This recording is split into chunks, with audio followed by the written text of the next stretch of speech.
Hello everyone, I'm Thomas, and I'm here to help you unwind and drift off tonight. I know many of you use this video to fall asleep, so before you get too cozy, don't forget to like the video and subscribe to my channel, Stories for Sleep. Also, let me know in the comments, where are you from, and what time is it as you're watching this. Now settle in, get comfortable, and let yourself relax. The odd kids. One summer, when I was a boy, my parents sent me to stay with my grandparents for the break. Raised in the Pacific Northwest, a small town in eastern Mississippi might as well have been an entirely different country for all I was concerned. The instant we got out of the airport, I was struck with the oppressive humidity, and I became convinced right then and there that my parents downright despised me. Of course, the reality was much kinder than that.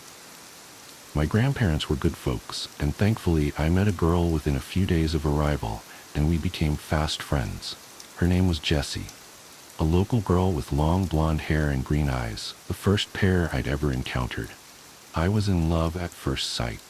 Jessie was a year or two older than me, but that didn't matter much to us.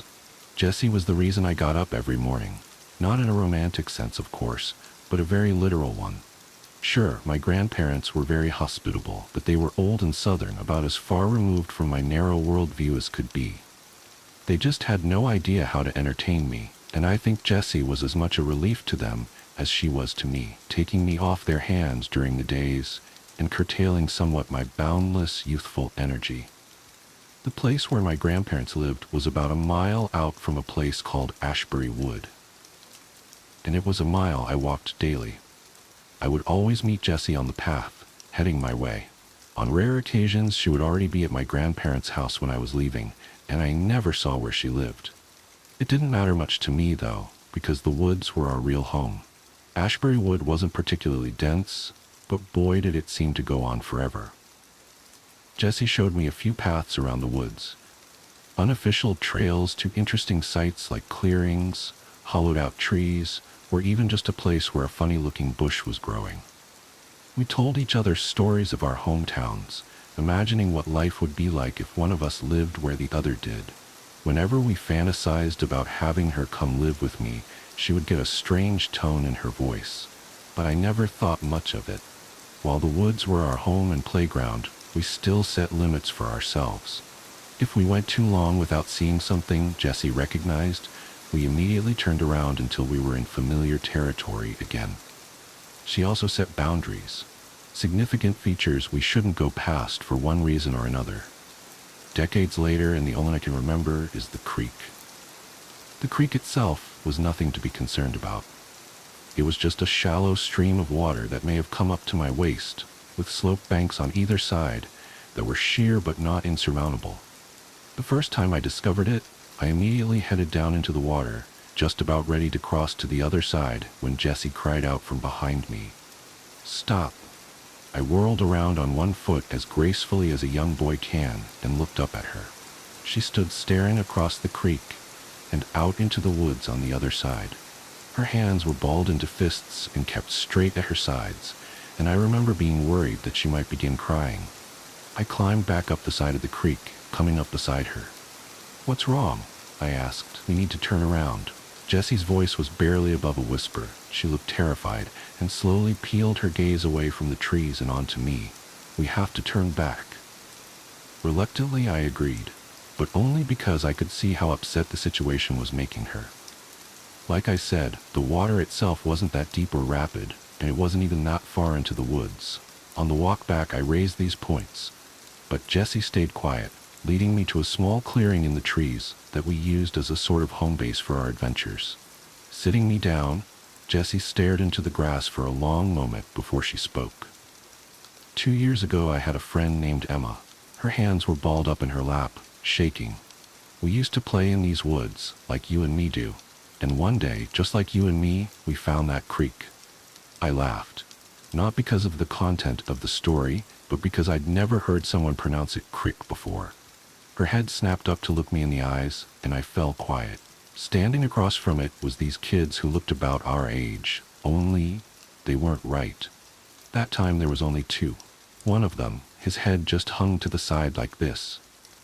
Jessie let her head flop to the left, hanging limp. Another was real tiny, and his hands and head were even littler, like tinier than a baby's. Now, I'm not proud of this next part, but we weren't exactly sugar and spice to him, if you know what I mean. I shook my head that I did not. She sighed. We would call him names, tease him, because they was weird. Emma would throw sticks sometimes, though she couldn't hit water if she fell out of a boat.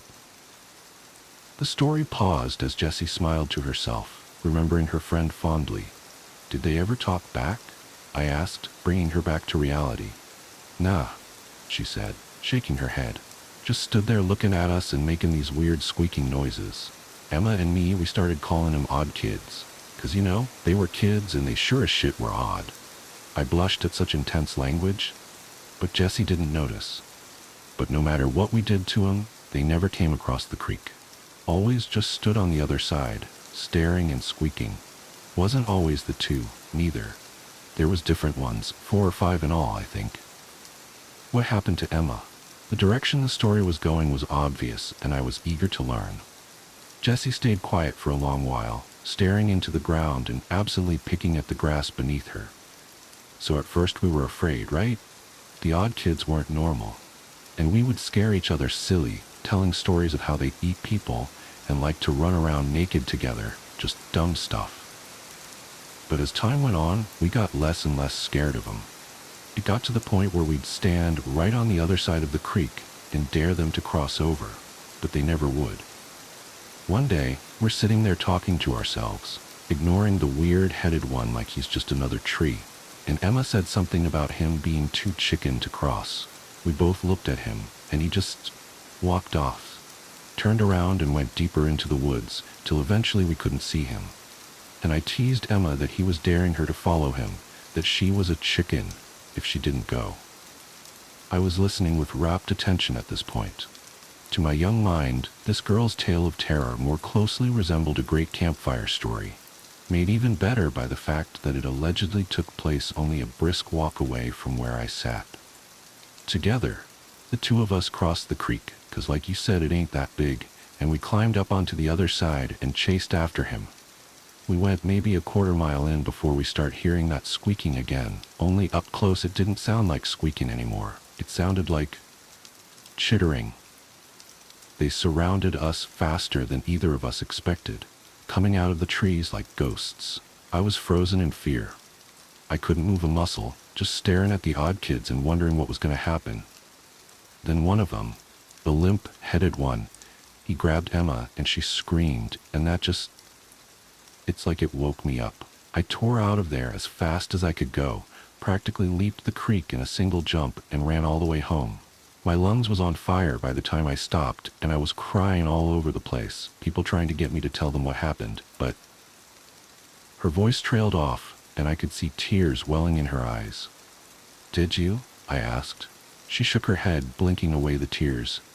I felt guilty, she admitted. I felt guilty for leaving her, and I just kept thinking that she'd come home, that she'd be right behind me, and we'd cry about it and never ever go across that damn creek again. But she didn't. Jessie shook her head again. But she didn't, she repeated. She didn't ever come back. Nobody ever went looking for her neither, 'cause she was an orphan. I didn't say nothing, and so nobody even knew to look. Staring out into the woods in the direction of the creek, Jessie's voice cracked. The odd kids got her. I don't know what they did with her. I'm sorry. I tried consoling her, unsure of what to say, but Jessie wasn't paying attention to me anymore. She stood up, brushed the dirt off her denim shorts, and started walking towards town. I got up and chased after her. Wait. I cried. Where are you going? Home. Home? But why? The concept seemed alien to me. It was the middle of the day. Who would want to stay indoors? I can't stay in these woods. Not today. She paused. You should go home too. We'll meet up tomorrow morning. But nothing. She stopped and turned to face me. Go home. Jessie started to turn around again before something else occurred to her. And don't ever go across the creek. You hear me? I nodded silently, and she reached out, grabbing my shoulders and giving me a firm shake. Say it, she demanded. I promise. No going across the creek, I said timidly. She stared into my eyes as if searching my soul for a way to ensure my sincerity. Whether she found it or not, she eventually released me and headed off, leaving me standing alone in the woods with nothing on my hands but free time and my own thoughts. I looked back in the direction of the creek and the mysterious woods beyond. Were there really such a thing as odd kids? I knew monsters didn't exist in Oregon, but here in Mississippi, it felt like anything could be true. Plus, Jesse had told the story with such conviction that it felt disloyal to be skeptical. I spent the rest of the day in the woods, wandering aimlessly.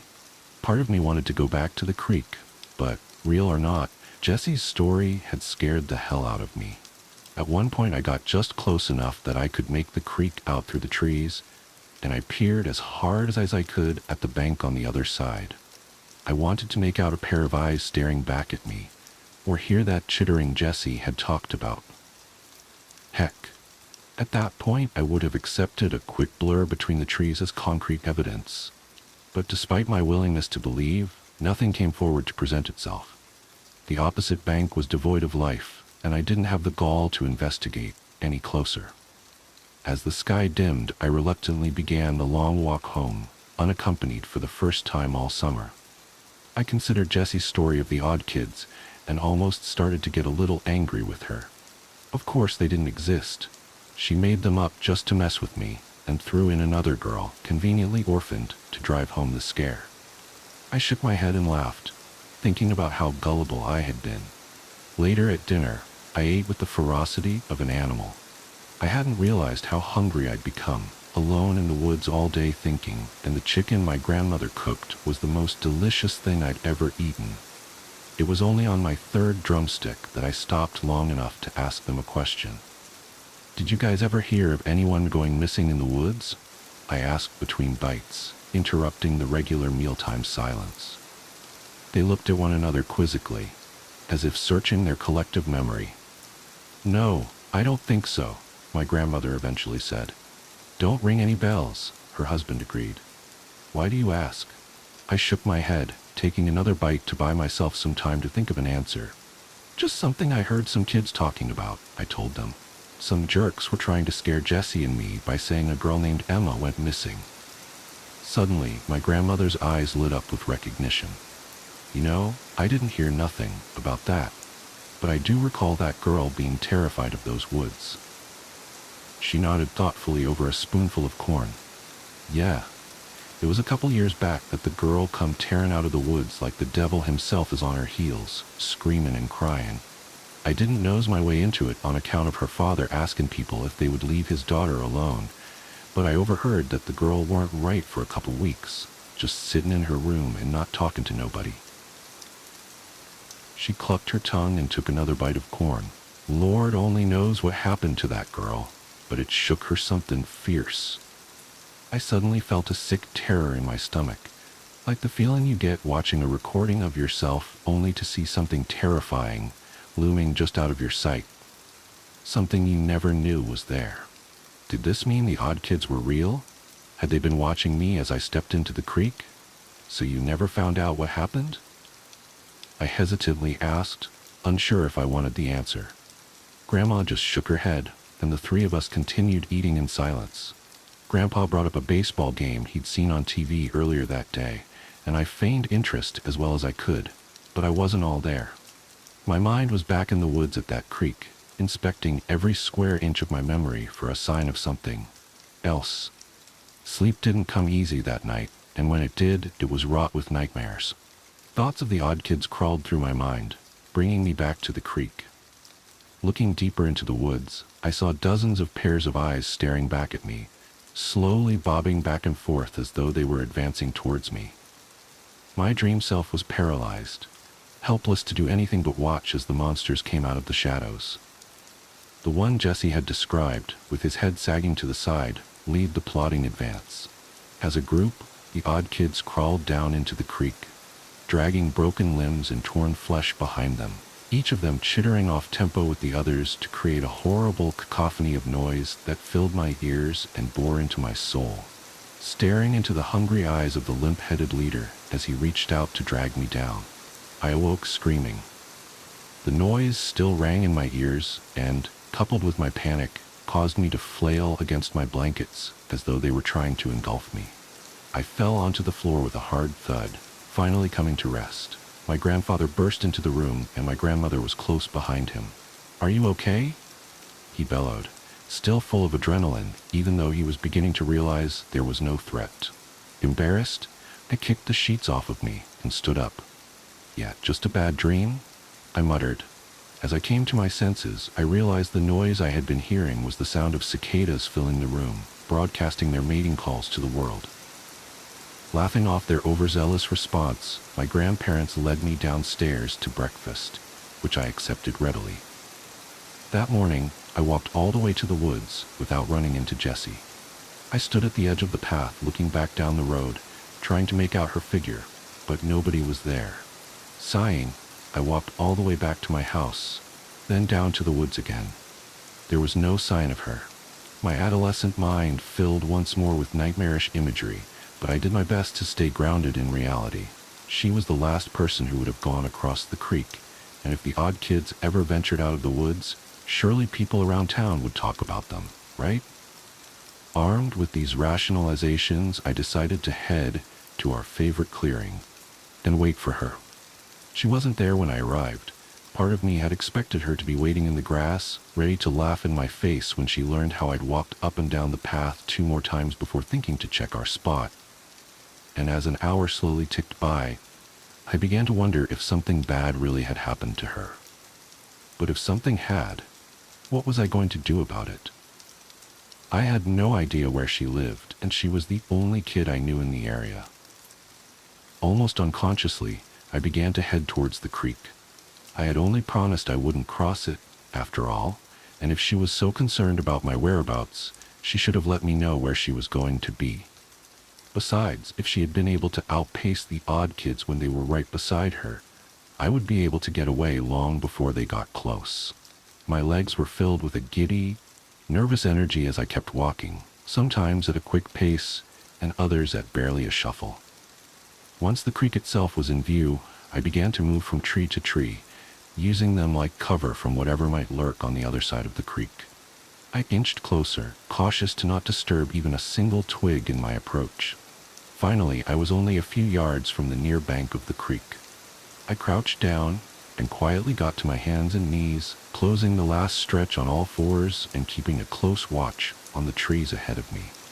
I hissed out Jessie's name in a low voice, straining my ears into the woods to catch anything of interest, but nothing happened. It was just another ordinary day, and I was just some weird little boy whispering into the forest. I was just about to turn around when a brief flash of movement caught my eye. I hadn't noticed it before because I was scanning the ground, but turning my eyes up, I saw a silhouette of something I couldn't quite make out.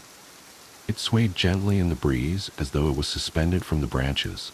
The leaves broke up the distant form, which must have been several dozens of feet away, and I immediately forgot my promise to Jessie. I had to know what that thing was. Just as I was about to swing my legs down the bank of the creek, a call startled me to my feet in an instant. "What are you doing?" Jessie was standing a ways behind me, clinging onto a tree as though she might fall without its support. Though her tone was one of anger, her face was ghost white. She beckoned me towards her, clearly unwilling to go closer to the creek than she was.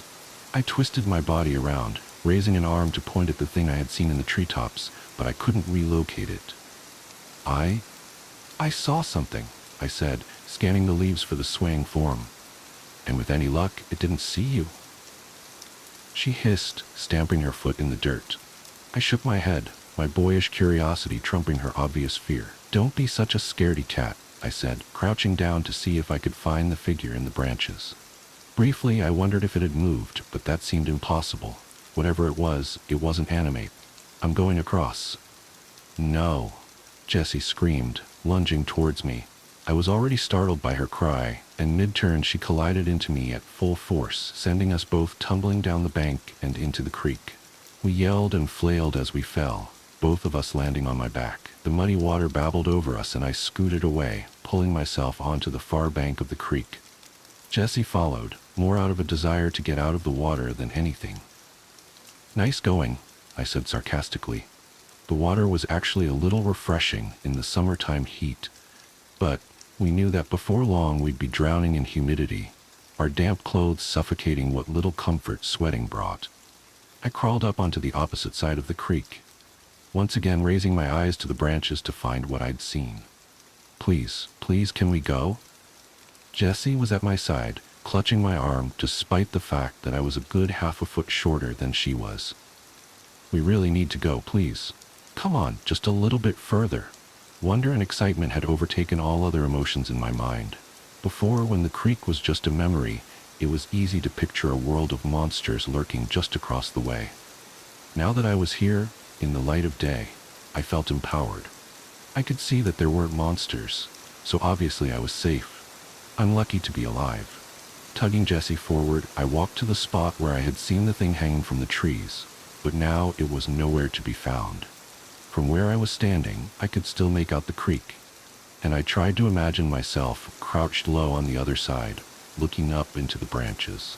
The wind blew lazily through the leaves, shaking them this way and that, but nothing unnatural hung from the canopy.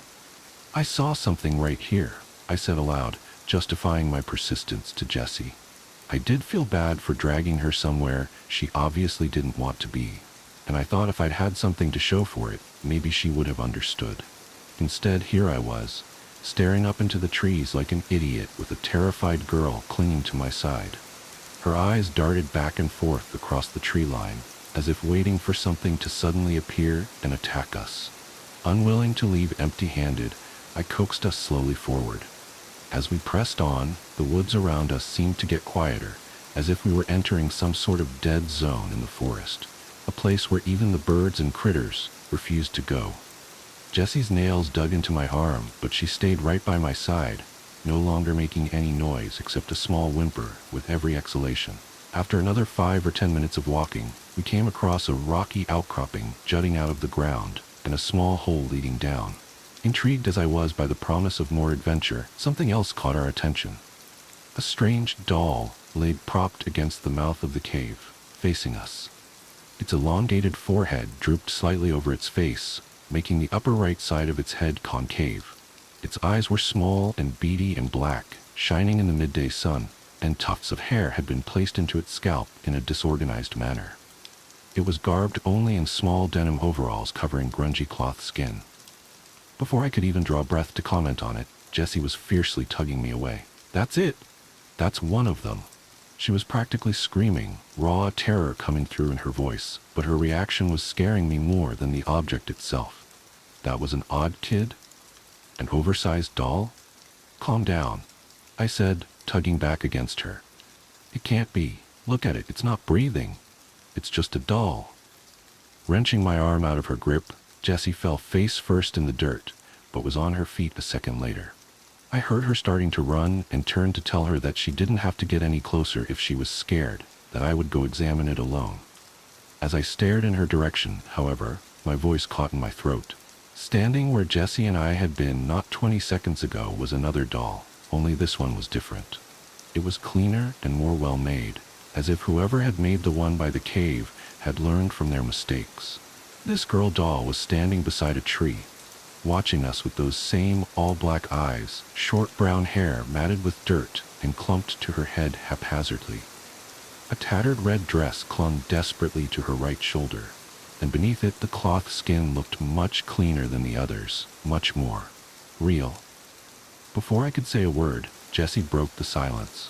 I expected her to shriek, but instead what came out of her mouth was barely above a whisper. "Emma?" The girl doll took a step forward, and my terror levels shot up to their limits. I glanced backwards to see the other doll was pulling itself to its feet, awkwardly shambling towards us. Any doubt I had in Jessie's story evaporated in an instant. The odd kids were real, and they were right in front of me.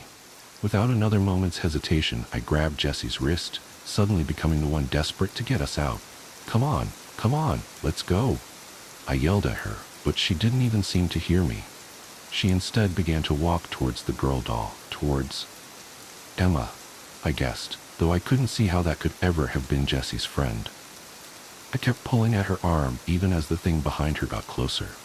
Jessie was focused exclusively on the other girl, blocking out the whole rest of the world. The doll reached out to Jessie, and she raised her own hand out as well. "Jess," I began to say, but I was interrupted by a heavy object falling directly onto my best friend, sending her crumpling into the dirt. On top of her was a small, human-like figure, with the head and hands proportionally much smaller than they should have been. Finally, observing one up close, I realized their skin wasn't just dirty cloth. It was rotten, mottled flesh. I scrambled backwards as the little creature gripped Jessie by the hair, tugging her head up painfully. Jessie screamed and clawed at the ground, trying to shove the thing off of her. But the creature she'd called Emma sagged to its knees, clamped a hand over her mouth, then turned its head to look at me. Energy surged to my legs, and I shot upright. I was in full panic mode, operating on a primal instinct to flee. But just as I started to run, I collided into a solid force that knocked me back down to the ground. Another one of those things stood before me, his head flopping awkwardly to the left just as Jessie had demonstrated. The one I had seen slumped by the cave came into my view, holding a large rock in its hands. Before I could roll out of the way, the weight came down on my head, sending a splitting pain through my skull. My vision went white, and a deafening ringing filled my ears. But I stayed conscious throughout. I could faintly feel things tugging at me, pulling me across the ground as I struggled just to regain my senses. The blinding white slowly faded to an impenetrable black, then the ringing dulled to formless shuffling, and the odd kids' strange chitters echoing off the walls of the cave. I did my best to stay limp as I was dragged across rough stone, tearing into my shirt and cutting my flesh. I'm certain I whimpered in pain, but the odd kids didn't react to it, hauling me further into their lair. Eventually, the motion came to an end. I was propped against a rough stone wall, and even in the darkness I could tell that one of them was just in front of my face, quietly muttering to itself in those strange, rhythmic noises. Its coarse fingers grabbed my hands, and it began stretching a strong, thin fabric around my wrists, binding them together. It wrapped for what felt like ages, until it finally seemed satisfied that my hands weren't going anywhere, then moved on to my ankles to do the same. Once that was done, the thing shuffled away, the noise of its movements getting gradually fainter before disappearing altogether. Meaning to breathe a sigh of relief, I instead let out a choked sob, finally letting myself express the terror I'd felt through the whole ordeal. I'm not ashamed to admit that I sat in that cave and cried, certain I'd never see my parents or grandparents ever again. Only when I heard more movement coming my way did I make any effort to quiet myself. I did my best to control my breathing, sucking in breaths through shuddering gasps and letting them out slowly through my nose. I tried to picture what the noises were. Slowly, I put together that someone else was being dragged down the same rough path I had been. They were bringing Jessie back here too. For a brief moment, I felt hope. As selfish as it is to admit, at the very least, I took comfort in knowing that I wouldn't have to suffer alone. Part of me even entertained the notion that perhaps together Jessie and I could escape this cave and never ever come back to these awful woods again. Of course, the reality of this plan had many obstacles. The cave was utterly dark, something that didn't seem to affect the odd kids one bit. For all I knew, there was one sitting in the room with me, silently watching and waiting for me to make a move so it could pounce on me again and finish the job. On top of that, they easily outnumbered us. The odds were stacked against us in every conceivable way. Jessie noisily entered the room in which I was kept, and her muffled screaming gave me a sense of the dimensions of the room. It seemed smaller than I expected, likely only a little bigger than my own bedroom. Still, it was plenty big for storing the two of us. Just as I was wondering if they would leave Jessie and me alone together, the room was filled with a soft blue luminescence. One of the odd kids, I couldn't tell which with their back turned to me, was brushing their fingers against a strange kind of moss on the far wall, and the agitation sparked a chain reaction across the entire plant. Tendrils of blue light arced over the wall in a brilliant pattern, the illumination branching off itself like a snowflake before finally filling in, covering the cave wall in the most beautiful display I'd ever seen. And there, in front of the glowing moss, was Jessie. She'd been laid out on an obviously man-made dirt platform, and her struggles stilled as puffs of spores from the glowing moss fell onto her. The odd kid stood over her, observing for a moment before bending forward over her. In my life, I had never heard the sound of flesh tearing, but the very first time was unmistakable. I jerked at the noise, as if it had been my own skin, and my heart beat so fast I worried that it would give me away. I screwed my eyes shut and just listened as the odd kid did God knows what to my helpless friend only a few feet from my face. Mustering up what courage I could, I began to work the bonds around my wrists against a jagged rock, working just slow enough to not make too much noise. The ripping noise soon gave way to gurgles and wet squishing, but I didn't allow myself to picture it. Instead, I thought about my grandparents, about seeing their warm smiles one more time. I thought about the airplane that would take me out of Mississippi, and I thought of every excuse I would ever use for the rest of my life to keep from getting on another plane back. I had to survive this. I had to. Sure enough, the ropes came free with enough effort. Once they were weak enough, I managed to pull them apart with brute strength, the fibers tearing away from each other with a soft sound, something that was almost pleasing contrasted against the disturbing noises coming from across the room. I groped around in the near dark, my fingers moving from rock to rock until I found something loose enough and big enough that I felt comfortable with it. I now stared directly at the odd kid. Its back still turned as it performed its macabre ritual on my friend. Sawing the rock across the ropes around my ankles, I worked my nerve up to what I was going to have to do next. Armed with a rock, I was going to attack the odd kid, knocking them out with one good blow. Fair play, I thought to myself. Next, I would grab Jessie and hoist her over my shoulder. She was taller than me, sure, but I wasn't a weak kid. After that, we would sneak out of the cave somehow, then sprint back to my grandparents' house and be safe. The wraps across my ankles fell away, and I slowly stretched my legs out before getting them underneath me. The odd kid was still oblivious to me, and part of me hated that. Here I was, about to bash in its skull with a rock, and it didn't even consider me enough of a threat to turn around and check on me. "Hey," I whispered. The rock clutched tight in my fist as I held it out to the side behind my head. The odd kid finally swiveled around, and I stared into its soulless black eyes one last time before bringing the weapon across. The sensation was nothing like I expected.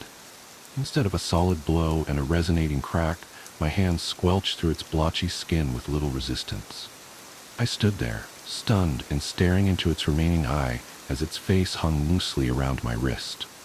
Soft scratches made their way across my hand, and I jerked it back, the force of my fist pulling out of its head, tearing another gouge through the skin that was not skin. Looking down at my hand, I saw the single most horrific thing I have ever seen in my life. Instead of brains, blood, and gore covering my hand, there were bugs. Centipedes, spiders, ants, and more, too numerous to count, swarmed over my skin. The bag of flesh before me slumped to its knees before keeling over, its occupants surging out of the hole in its neck. I lost it. I screamed at the top of my lungs and beat my arm against the wall of the cave, sloughing off the vermin in sheets. Through the chaos, I called out Jessie's name, forgetting at the time that I had already expected her to be unconscious at best. Her head tilted to the side, and she raised herself up onto her elbows, staring at me. My heart swelled, thinking for a moment that if nothing else, at least we would get out of this alive. When the azure glow of the moss reflected off Jessie's all-black eyes, I ran. Through the darkness I ran, heedless of the frantic chittering that echoed off the stone all around me.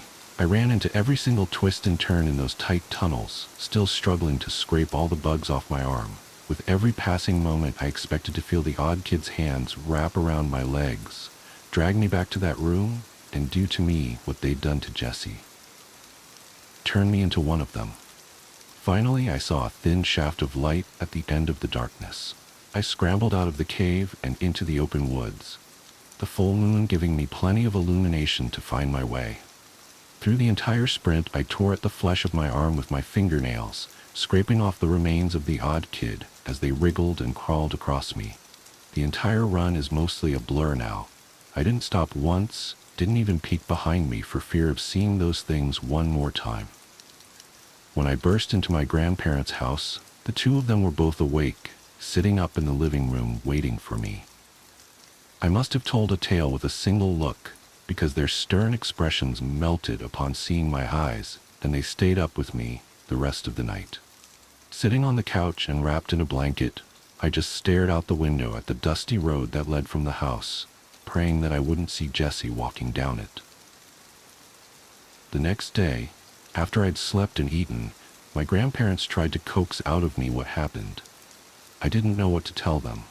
Eventually I told them I'd just fallen asleep in the woods and had a nightmare, freaked myself out and ran home crying. They hugged me and laughed gently, and my grandpa said I should call ahead the next time I'm going to worry them half to death. I smiled, and Jessie's face appeared in my mind's eye. I didn't let myself be alone for the rest of the vacation. This meant staying indoors for the most part, something I was more than fine with. When word got out that Jessie hadn't been home in a few days and people started searching, my grandparents asked me if I knew anything about it. I wanted to tell them about the odd kids. I should have said something. I know that now. But, like the scared child I was, I just said I didn't, and they left it at that. 3 weeks later, I got on a plane and went home. And for the first time since the cave, I felt like I could breathe again. I no longer had the threat of the odd kids looming over me, just waiting for a moment's lapse in readiness so they could pounce. I'd like to say that I don't know what happened to Jessie, that her fate remains a mystery, but that would be the coward's way out. Jessie died because of me. Because of my hubris, my curiosity, and my stupid thirst for adventure, Jessie lost her life. This is something I think about every day, even some 30 years later, and it hurts just as much as the very first time I realized it. Thousands of miles and a couple decades now lay between me and the worst summer of my life. But it isn't perspective that's prompted me to finally write out my tale. My daughter Maggie has been getting excited about collecting bugs, and as uneasy as it may make me, I'm not the kind to stop her. What really unsettles me about it is how her bugs act. Every time she brings me one of her little jars, the bugs inside. Watch me. I know how crazy this sounds. I know bugs don't see like you and I, but it's like they want me to know that they know I'm there. I went into my daughter's room a few days ago when she was out at school and picked up her ant farm to see what would happen. I expected them to freeze, to turn and look at me, but instead, they went into a frenzy. Every last ant swarmed the side of the container, crawling over each other and climbing against the plastic that separated them from my right hand. The hand the bugs were on for minutes as I stumbled blindly through that cave, frantically clawing them off. I watched, horrified, as the ants literally tore each other apart to be the one closest to my hand. What did the odd kids do to me? The new house. I should have known something was wrong the moment I first stepped into that basement. The air felt different down there, heavy, almost viscous, as if it was reluctant to let you move through it.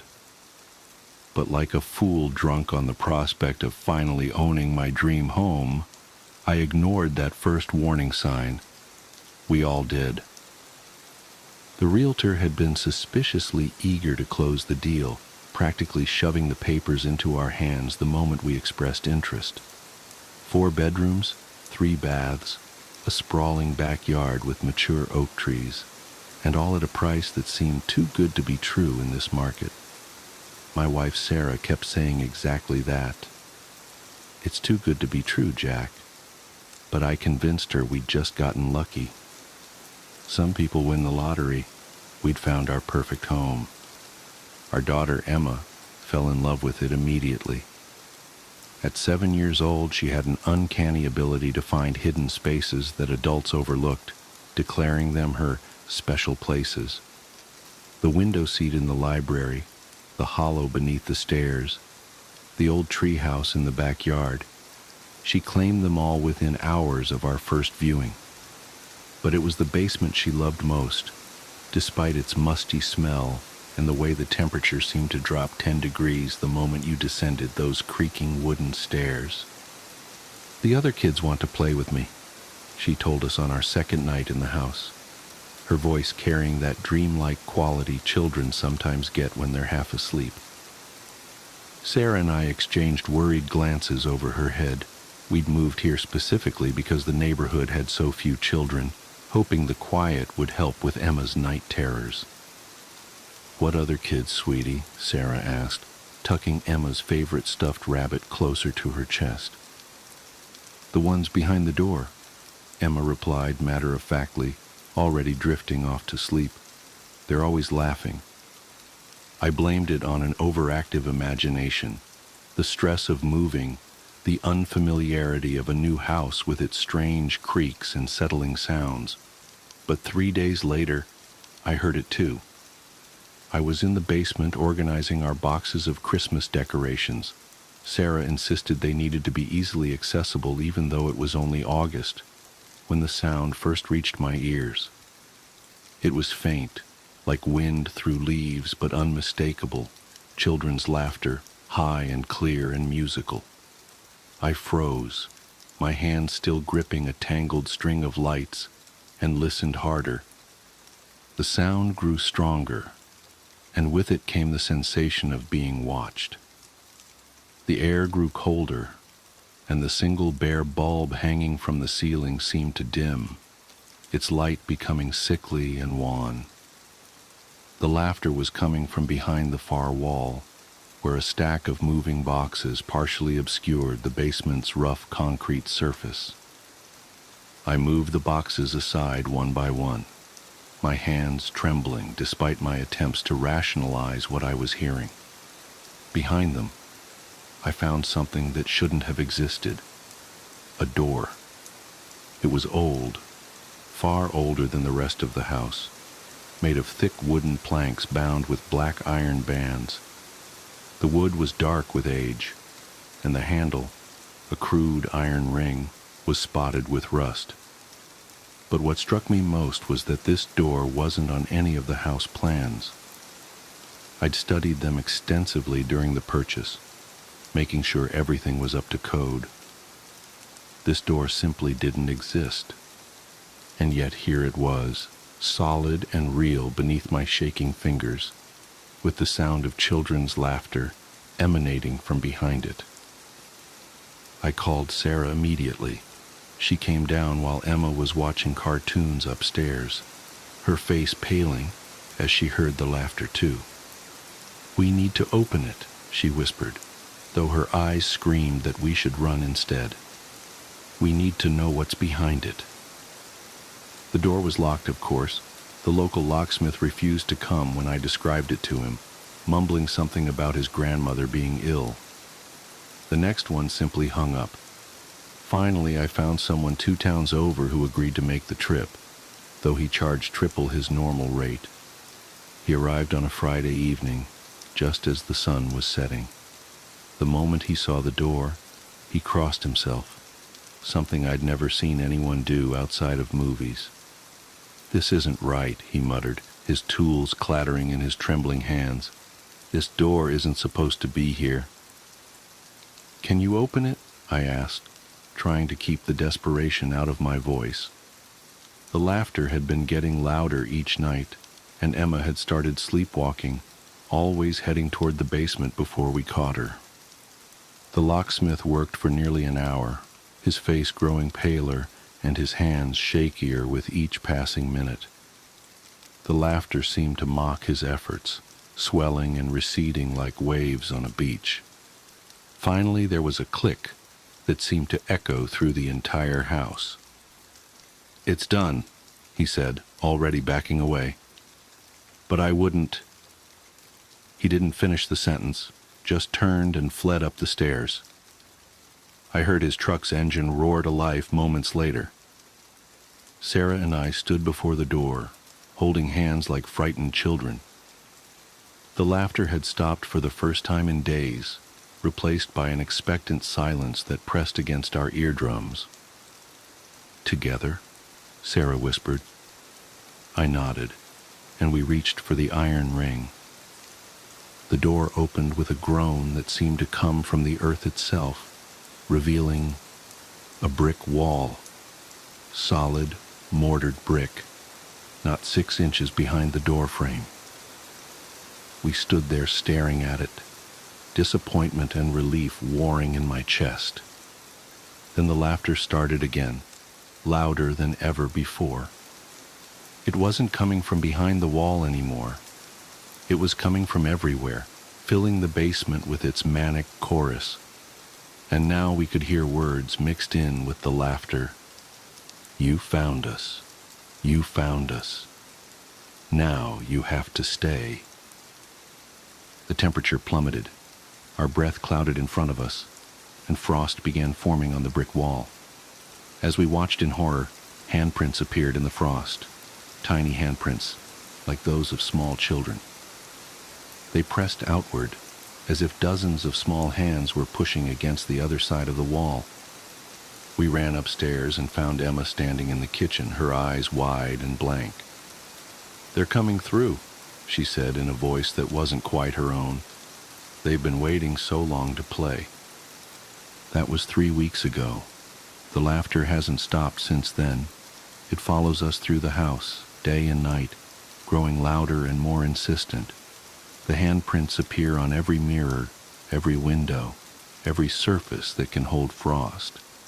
At night, we hear scratching in the walls, getting closer to breaking through. Emma talks to them now. We'll find her sitting in corners, giggling at nothing, having conversations with empty air. Sometimes objects move when we're not looking. Toys arrange themselves in circles. Doors open and close on their own. And yesterday, I found all our photos turned to face the wall. The brick wall is changing too. The mortar between the bricks is crumbling, turning to dust that drifts down like gray snow. Sometimes I think I can see movement in the gaps, tiny fingers poking through, testing their prison strength. The laughter gets louder whenever I notice this, as if they know I'm watching. Sarah wants to leave, but we can't. We've tried 3 times now. Each time we pack our bags and load the car, but when we try to drive away, we find ourselves turning back toward the house, compelled by some force we can't resist. The children's laughter follows us, no matter how far we drive. Last night, I woke to find Emma standing by our bed, her small figure silhouetted against the darkness. "They're almost here, Daddy," she said, her voice mixed with others. "They just need a little more time, a little more strength." She turned to look at me, and in the faint light from the window, I saw that her eyes were solid black, like holes in her face. "They need us to play with them, forever." The worst part is, I'm starting to hear other sounds mixing with the laughter now. Adult voices, familiar ones. Sarah's laugh is in there sometimes, high and clear, like it used to be before all this started. And yesterday, I caught myself laughing along with them, a sound that wasn't quite human anymore. The brick wall is barely holding now. Large chunks of mortar fall away each hour, and the gaps between the bricks are wide enough to see through. Sometimes I catch glimpses of what's on the other side, a darkness deeper than any I've ever known, filled with movement and the sound of small feet pattering on cold stone. They're getting closer. The laughter is so loud now that it drowns out all other sounds. Emma spends most of her time in the basement, sitting cross-legged in front of the door, having animated conversations with whatever lurks behind that crumbling wall. Sarah's eyes are starting to look like Emma's, darker, emptier, reflecting things I can't see. And I think I'm changing too. The laughter doesn't frighten me as much anymore. Sometimes I find myself smiling when I hear it, feeling an odd warmth in my chest despite the perpetual cold. Part of me wants to help them break through, to finally meet the children we've been hearing all these weeks. This morning, I found myself standing in front of the brick wall, my fingers tracing the crumbling mortar. The gaps are almost wide enough now. Behind the wall, I can hear them moving closer. their little hands scraping against the bricks. Their laughter is sweeter now, almost seductive, promising games and joy and eternal playtime. The world beyond our house seems less and less real with each passing day. The sunlight looks wrong, too bright and harsh compared to the soft darkness of the basement. Food tastes like ash in our mouths, but we don't feel hungry anymore. Sleep comes in brief, turbulent bursts, filled with dreams of small hands reaching for us, of rooms that shouldn't exist, and doors that lead to impossible places.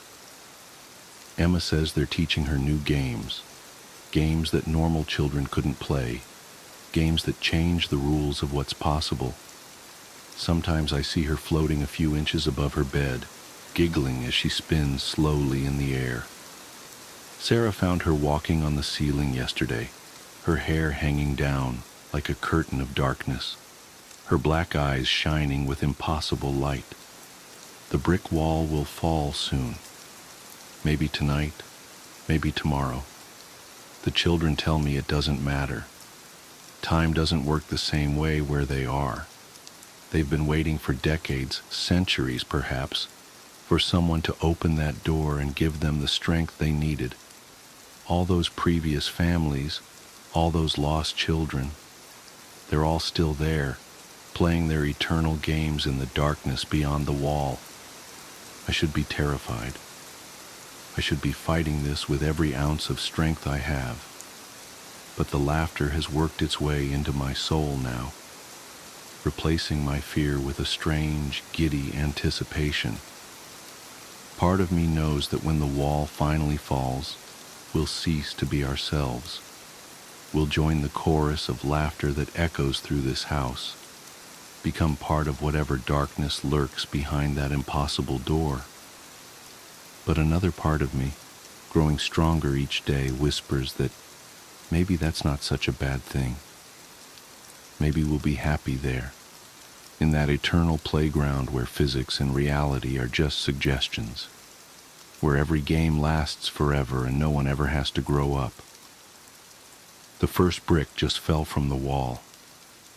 I can see small pale hands reaching through the gap, their fingers impossibly long and delicate. Emma is bouncing with excitement, her feet no longer touching the ground. Sarah's smile is too wide now, stretching past the normal limits of her face. And me? I'm sitting here writing this down, trying to warn others away from this house, from that door, from the children who wait behind it. But my handwriting is changing as I write, becoming spidery and childlike.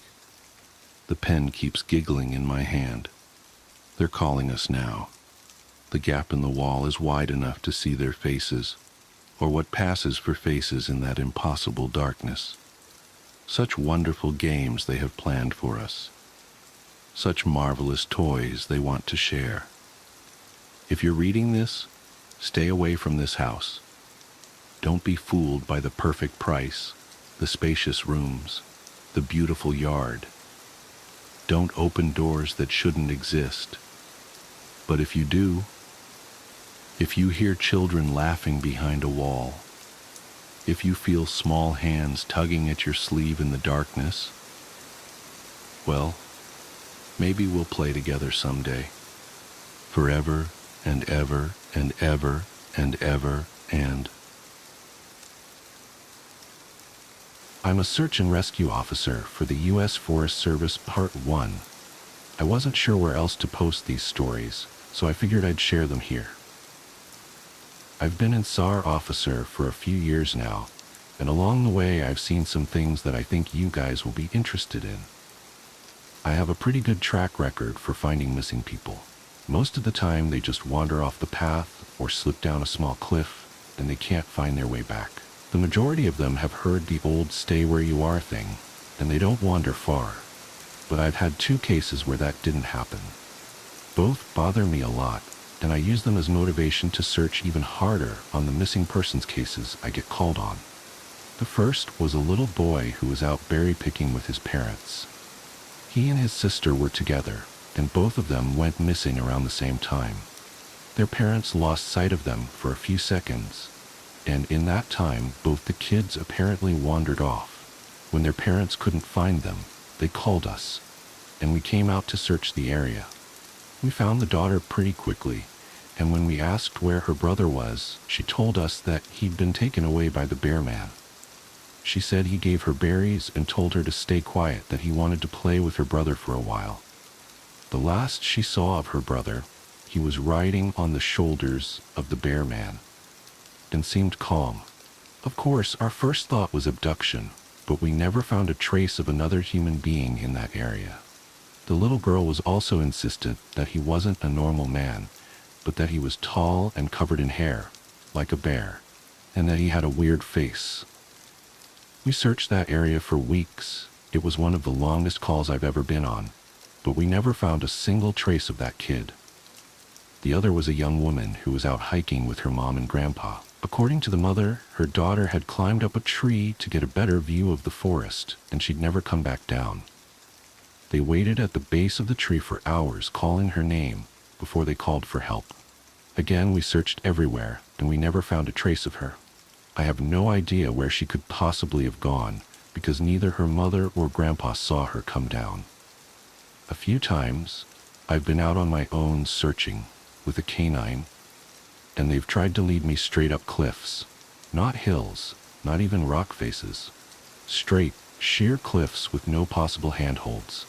It's always baffling, and in those cases we usually find the person on the other side of the cliff or miles away from where the canine has led us. I'm sure there's an explanation, but it's sort of strange. One particularly sad case involved the recovery of a body. A 9-year-old girl fell down an embankment and got impaled on a dead tree at the base. It was a complete freak accident, but I'll never forget the sound her mother made when we told her what had happened. She saw the body bag being loaded into the ambulance, and she let out the most haunting, heartbroken wail I've ever heard. It was like her whole life was crashing down around her, and a part of her had died with her daughter. I heard from another SAR officer that she killed herself a few weeks after it happened. She couldn't live with the loss of her daughter. I was teamed up with another SAR officer because we'd received reports of bears in the area. We were looking for a guy who hadn't come home from a climbing trip when he was supposed to, and we ended up having to do some serious climbing to get to where we figured he'd be. We found him trapped in a small crevasse with a broken leg. It was not pleasant. He'd been there for almost 2 days, and his leg was very obviously infected. We were able to get him into a chopper, and I heard from one of the EMTs that the guy was absolutely inconsolable. He kept talking about how he'd been doing fine, and when he'd gotten to the top, a man had been there. He said the guy had no climbing equipment, and he was wearing a parka and ski pants. He walked up to the guy, and when the guy turned around, he said he had no face. It was just blank. He freaked out and ended up trying to get off the mountain too fast, which is why he'd fallen. He said he could hear the guy all night, climbing down the mountain and letting out these horrible muffled screams. That story bothered the hell out of me. I'm glad I wasn't there to hear it. One of the scariest things I've ever had happen to me involved the search for a young woman who'd gotten separated from her hiking group. We were out until late at night because the dogs had picked up her scent. When we found her, she was curled up under a large rotted log. She was missing her shoes and pack, and she was clearly in shock. She didn't have any injuries, and we were able to get her to walk with us back to base ops. Along the way, she kept looking behind us and asking us why that big man with black eyes was following us. We couldn't see anyone, so we just wrote it off as some weird symptom of shock. But the closer we got to base, the more agitated this woman got. She kept asking me to tell him to stop making faces at her. At one point, she stopped and turned around and started yelling into the forest, saying that she wanted him to leave her alone. She wasn't going to go with him, she said, and she wouldn't give us to him. We finally got her to keep moving, but we started hearing these weird noises coming from all around us. It was almost like coughing, but more rhythmic and deeper. It was almost insect-like. I don't really know how else to describe it. When we were within sight of base ops, the woman turns to me, and her eyes are about as wide as I can imagine a human could open them. She touches my shoulder and says, "He says to tell you to speed up. He doesn't like looking at the scar on your neck."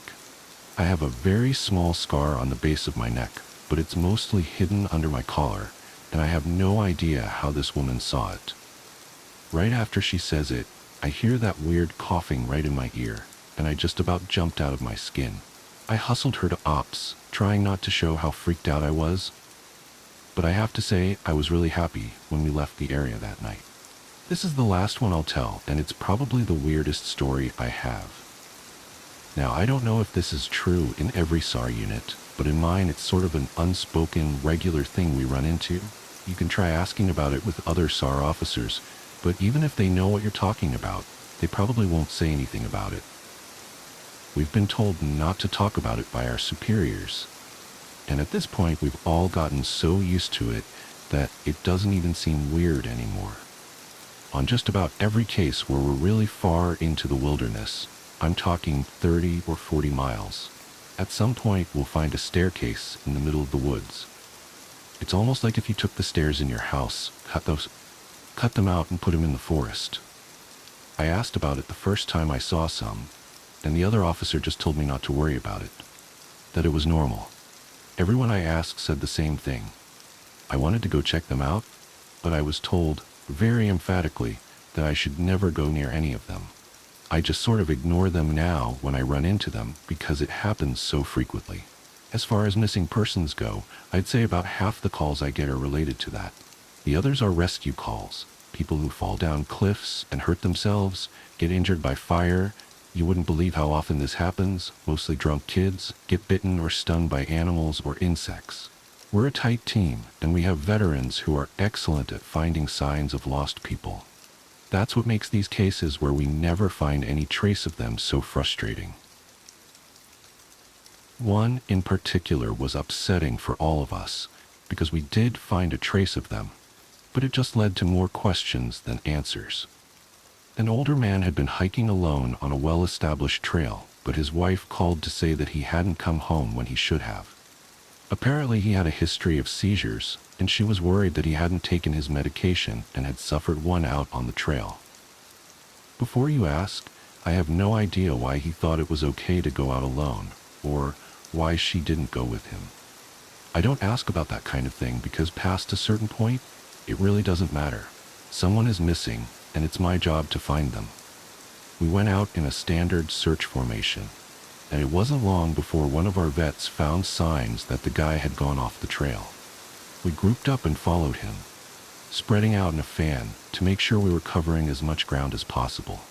Suddenly, a call comes over the radio telling us to all head back to the vet's location, and we come right away, because this usually means the missing person is injured, and we need a full team to help get them out safely. We meet back up, and the vet is just standing at the base of a tree with his hands on the sides of his head. I ask my buddy what's going on, and he points up into the branches of this tree. I almost couldn't believe what I was seeing, but there's a walking stick dangling from a branch at least 30 feet off the ground. The little strap thing on the handle has been looped around the branch and it's just hanging there. There's no way the guy could have tossed it up that far, and we don't see any other signs that he's still in the area.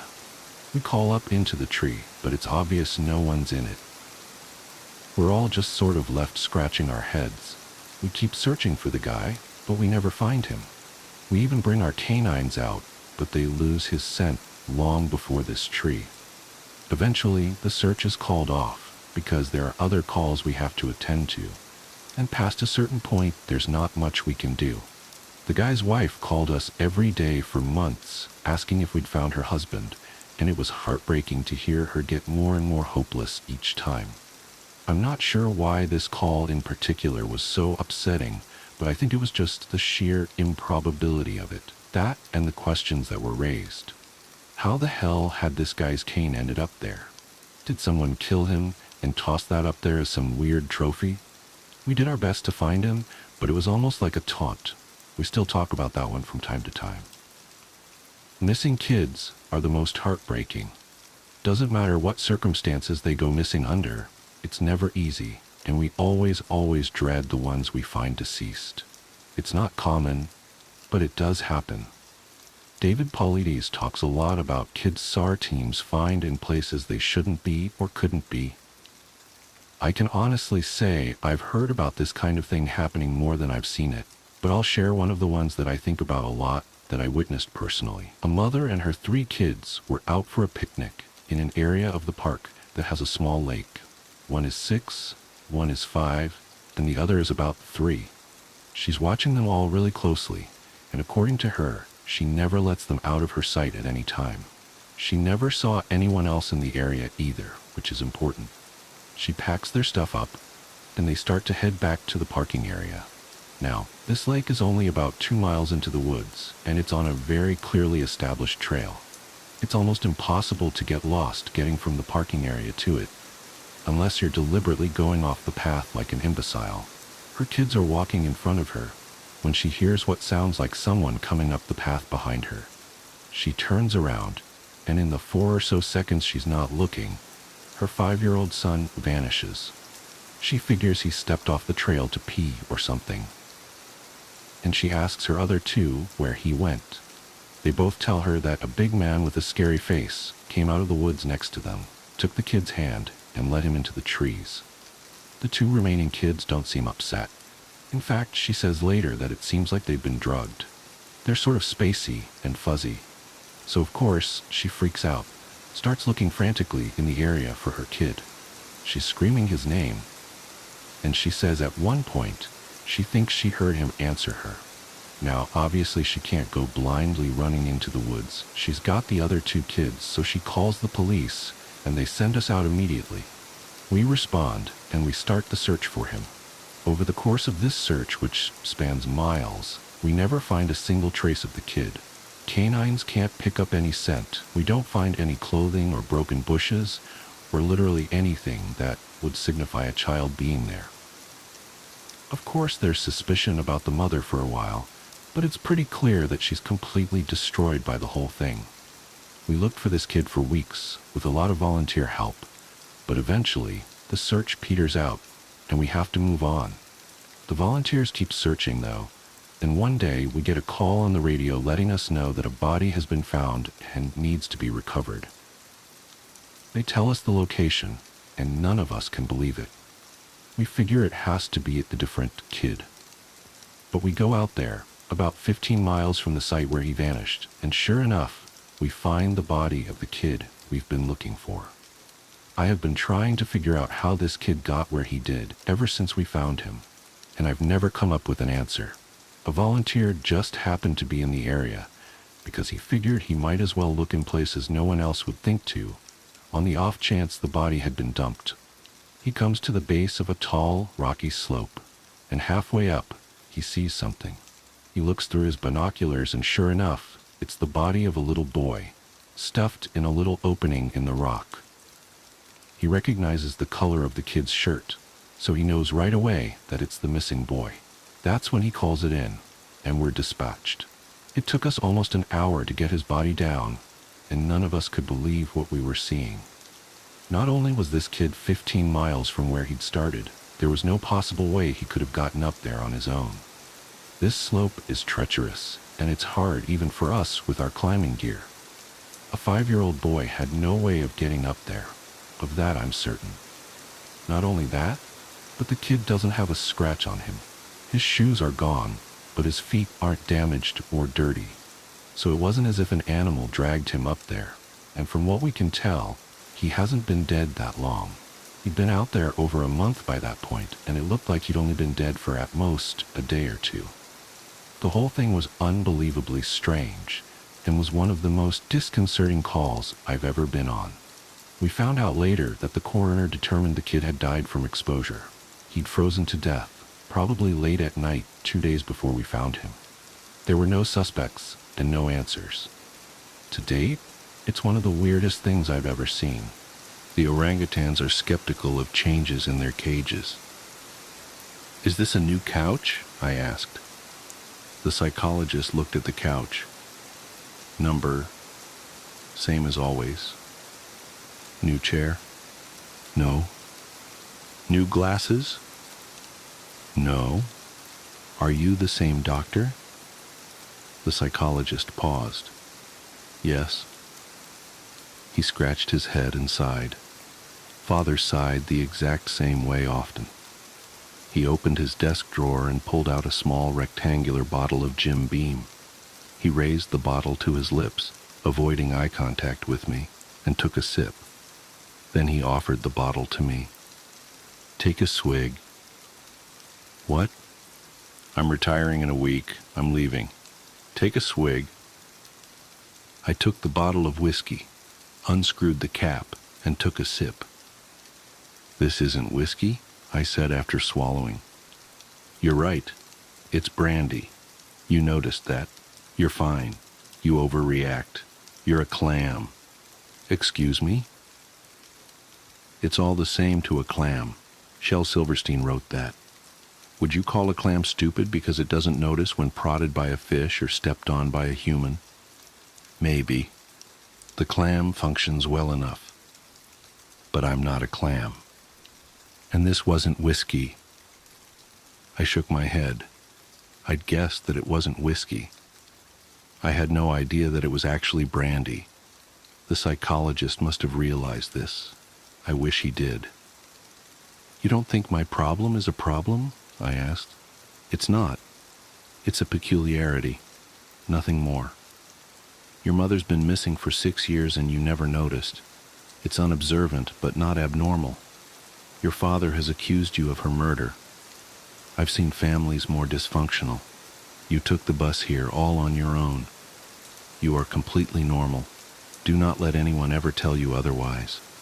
The fact that you can't naturally observe is just a peculiarity, and nothing more. I looked around and scratched the cuticles on my thumbs with my pointer fingers. Did you switch my room? Something looks different. It was a bad habit, the cuticle scratching. All of my habits were, I suppose. My cuticles were red and raw with hints of blood. I rested 2 fingers against my lips every once in a while, a habit reminiscent of my time as a smoker. My fingers felt yellow, like the old glow from a night spent binge smoking until 4 in the morning, except my smoking had never been from going out with friends. No, I spent hours at night staring at a certain spot, the coffee shop by the bridge, the park with the lights on the trees, even my own home, wondering what looked different. Nothing felt different. That was the problem. Nothing ever felt different. Not only did we not switch your room, but every room here is exactly the same, said the orderly. So even if we had switched you to a new room, still nothing would look different. The orderly wore white. He had brass skin, and his forearm muscles twitched when he spoke. The hair on his forearms was thick and blonde and looked like a memory of wheat. He had dark eyelashes and a heavy nose that seemed to melt from his face. His baggy white pants looked comfortable. It seemed a shame that wearing them out in a social setting would be abnormal. The orangutans are skeptical of changes in their cages. Did the orderly ever wear different pants? When I was 8 or so, while at school, my parents switched my bed for a bunk bed and moved all my older brother's things into my room, I said. Or maybe I switched into his room. He had a lot of things, clothes and furniture, but also posters like that Captain Marvel poster, the one where he looked like he was about to dive back down to Earth from the clouds. He had a lot of stuffed animals and action figures as well. Mostly Captain Marvel stuff.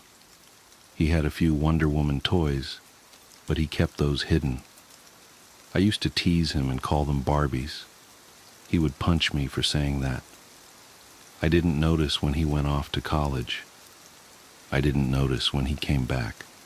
I didn't notice that, while he was gone, Father made the empty bedroom his office. I didn't notice Mother was missing. I didn't notice any of those things. Who knows why a butcher needs an office? Either way, I didn't notice. My brother asked where Mother was. I hadn't thought about it until he asked. He and I found out at the same time that she'd been missing for 6 years. My brother and father had gotten into a fight. He came back all of a sudden, my brother. It all makes me feel stupid. So much happened, and I tell it as it was told to me, not as I experienced it. You're not stupid. That's kind of you to say, orderly. So anyway, my brother insisted I see a psychologist. Father would grimace at me. He would say, even the orangutans are skeptical of changes in their cages. He would give me steak every day because I don't like change. That line is from a Simon and Garfunkel song. I tried to be skeptical then. I knew I'd always have steak for dinner. I was always skeptical. Am I the only skeptical orangutan around here? Yes. There has been no change in your cage. Not that a change would be easy to notice. I wiggled my toes. I was barefoot because walking the hallways without shoes allowed me to feel the cool tile on my feet. There was something relaxing in pacing a small room barefoot. I shifted my weight and began picking at my eyebrows as I looked around the room. The walls were beige with a horizontal line of blue. The floor, tan tile, details. My psychologist thinks I don't have a problem. You guys think I do. I feel like a caged orangutan that doesn't move. The kind that if you had to describe it, you'd think it was depressed. That's how Father looked at me, like I was a depressed, confined orangutan. The orderly didn't reply. I sighed. So when can I leave here? After the trial, maybe. No, I mean, when will I be fixed? I keep having the feeling you guys are going to test me by making a change in my room and seeing if I notice. We don't do that. We're here to help you, not play tricks on you. You know that, don't you? My psychologist tests me, I said. I tapped my forehead, imagining a conversation where the orderly told me to take control. Unshakable habits beget unfavorable function. Something like that. That's what the psychologist said. I scratched my cuticles and looked at the orderly's pants. Are those Dickies? My pants? Yeah, they look comfortable. Is that an elastic waistband? You have the same pants except yours are blue. I felt my waist. I hadn't given my pants a thought. If someone had blindfolded me, I'd haven't the slightest idea what pants I was wearing. Is that normal? Yeah, everyone here wears the same pants. Sorry, not that. I was thinking that it's strange that I'd have no idea if what I'm wearing is different than normal. Isn't that odd? That's not for me to decide. I'd like to be able to notice change, I said. The orderly scratched his head. The doctor has diagnosed you with neophobia. Do you know what that is? A fear of change. Exactly. But I'm not afraid of change. I just wish I'd notice it naturally. The orderly shook his head as he left the room. I don't know what to tell you, but I believe you. I don't think you murdered your mother. A lawyer looked at me with an eyebrow raised, but also with his nose crinkled a little. So you never noticed your mother's absence, he said. I shook my head. Number Father never mentioned it. I know this is my second day in court, but I'm not sure if you're the same lawyer I spoke to yesterday. The courtroom didn't look like a courtroom. It looked like a room. Yes, the judge sat on a raised platform, but everyone else sat on folding chairs. Yes, the jury sat behind a wooden bar, but the room was carpeted, and there were only 3 people in the audience who all looked vaguely familiar. Everyone looked vaguely familiar when out of context. The lawyer turned to the jury. Why is that something that would need mentioning if you already knew? I didn't know. Are you the same lawyer as last time? I asked. The lawyer raised an eyebrow and turned back to me. I'm not your lawyer. I work for the DA. How did you not know? I thought I already answered this to the other lawyer. Isn't that why the judge sent me to the facility? Don't you already understand? I'm not an orangutan. There was a second lawyer. He nodded at me, a reassuring nod. The district attorney looked confused. I'm sure I looked confused too. The orderly leaned against the frame of the doorway. Tough day in court? I'm just glad to be back, I said. It's comforting here. I like the padded floor and walls. I don't like it out there. I can never shake the feeling that everyone's playing a big trick on me, moving things around and laughing because I don't notice. I hate it when people laugh at me. The orderly had brass skin and thick blonde hair on his arms. He had a heavy nose and dark eyelashes. His forearms were thick like an ape's. He looked familiar, but you could never be too certain. Everyone looked vaguely familiar to me. Are you the... Yes, same as always. Is this the same room? The orderly looked at me curiously. You really don't remember? You even mentioned it to me yesterday. The tan walls with the blue horizontal stripe. Now today, padded walls. So this is a different room, I said, wide-eyed. I began scratching my cuticles. I don't like being surprised by change. I don't have a fear of change. No one likes surprises. Yes, this is a different room, so you don't hurt yourself. Your lawyer's request, actually, says bad news is coming. None of you understand me. Father understands me. He gives me steak every day for dinner and for breakfast. I hate change because I don't notice it. But Father understood. He'd tell me all day that we'd be having steak. Then we'd have steak, and I knew nothing had changed. The orangutans have nothing of which to be skeptical. I knew I'd be having steak.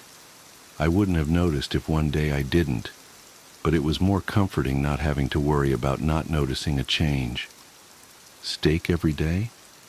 I envy you, man. I love steak. Well, after a while he would switch to hamburgers, probably because it was too expensive to give me steak every day. But then we'd go back to steak. We alternated. I didn't like the burgers as much, though. That's understandable. The burgers made me sick sometimes. I wouldn't notice that he'd switch to burgers. They made me sick sometimes with their crunch. That's why I started seeing the psychologist. Why would you see a psychologist for a crunchy hamburger? Oh, not about that. Sorry. I mean, Mother missing for 6 years and I never noticed. That's what I was thinking. That's crazy. I love her. That's why I began seeing the psychologist. When I found out she'd been missing for 6 years and I never noticed. But now I'm here, in this psychiatric facility. Perhaps this is where I belong. I scratched my cuticles with my pointer fingers. Wherever I was, I'd always been there. Whomever I met, I'd always known. Whatever I ate, I'd always eaten. Whatever I'd think, I'd always thought. Not noticing change meant never getting excited, never pleasantly surprised, never owning, never having, just seeing, never observing. I recognized this, but unless I made a conscious effort to observe, everything passed by me unnoticed. That's crazy, said the orderly, but I'm certain you'll be out of here soon. You'll continue seeing your psychologist, and you'll slowly get better. You don't deserve to be here. That much is obvious. Imagine 2 boxes of chocolates, if you will. One is uncovered, one is covered. Both are yours. You would notice immediately if the uncovered had missing chocolate. Missing chocolates from the covered, however, could only be noticed once the cover was removed. This is how the butcher's son lives his life. Every uncovered box in his world is covered. While you or I would notice missing chocolates immediately by just glancing at the box, he wouldn't notice unless he actively wanted a piece of chocolate and it wasn't there. A favorite sofa, even if it were the only piece of furniture in his otherwise empty home, would only be noticed as missing once he intended to sit on it, and not a moment before. The rest of us would notice the second we set foot inside the home. And his father kept feeding him steak. He pointed out the front door of the courtroom, for some reason, instead of at me in the witness stand. I guess Father was here too, somewhere. I hadn't seen him since this case began. The DA stood. Objection. Moved to strike. The other lawyer turned to the judge. It's all about the evidence, Your Honor. The judge looked at both clients. Overruled. I want to see where this goes. Same couch? The psychologist looked at me like I'd covered myself in shit. He didn't reply to my question. He really did not like me. It was the exact same look Father always gave me. I'd been released from the psychiatric facility. I wasn't guilty. I did not murder Mother. Now both Father and Mother were missing. I just needed to see my psychologist. The orderly looked apologetic as I'd left. I'd taken the bus straight here. The psychologist always made himself available to me. He felt sorry for me too, I think. Yes, this is the same couch, the psychologist said, sighing. He took a swig from his bottle of Jim Beam. Do you understand what happened in court today? Pity was common. People always felt sorry for me because of my debilitating stupidity. The orangutans are skeptical of changes in their cages. They are especially skeptical of the clam. Yes, apparently Father is now the alleged murderer of my mother. I only get to see bits and pieces of the trial when I'm on the stand. But I'm not stupid. I could figure that much out. I still can't believe it. The psychologist stood from his chair and walked to the window. He stared at the parking lot down below. I watched him, wondering what I missed. That's why I hated change. I obviously missed something, but I had no idea what. I missed something. The psychologist's complexion became slightly pale, but also a tinge green, as if he suffered from food poisoning. He turned, grabbed his keys from the desk and coat from the hook by the door. Come with me, he said. This will all be over soon. We're going out for lunch. Lunch? The psychologist held the door open for me. Yes, let's go. I wrapped my fingernails on the table. Why were we out to lunch at Outback Steakhouse? The waiter approached. What will we be having today? One steak, said the psychologist. For the young man across from me. You're not eating? I asked. Not right now, no. That's all, thanks. The waiter nodded and left. I looked around the restaurant. A giant boomerang hung from the wall. Do Australians actually use that? The psychologist cleared his throat. Do you understand what happened in court? I nodded. Father is wanted for the alleged murder of Mother. They think he did it. I didn't do it. Mother's body was never found, so I'm not sure why they think there's a murder to be solved. Maybe she just left. That's what I've been saying. No, she didn't just leave. She was murdered. Your father is guilty. I grimaced. I don't think so. But either way, he's been missing since the verdict. I'm sure he's off trying to find her now. The psychologist spoke slowly. Your father, the butcher, cooked you steak every day? Yes. He understood how I didn't like change. I don't notice it, and it makes me nervous and uncomfortable. He'd tell me we'd have steak, and that I'd always be having steak, and I always did. If he never repeated himself, then one day gave me fish or chicken or something, I'd never notice. I know it doesn't sound like a big deal, but I hate not realizing that something is different. I'm smart enough to realize how brain dead this all makes me. I wish so badly I could notice change, because then I'd be completely normal. But I can't, and I hate that so much. Most messed up people like me can't imagine what they're missing. I can. I can imagine it.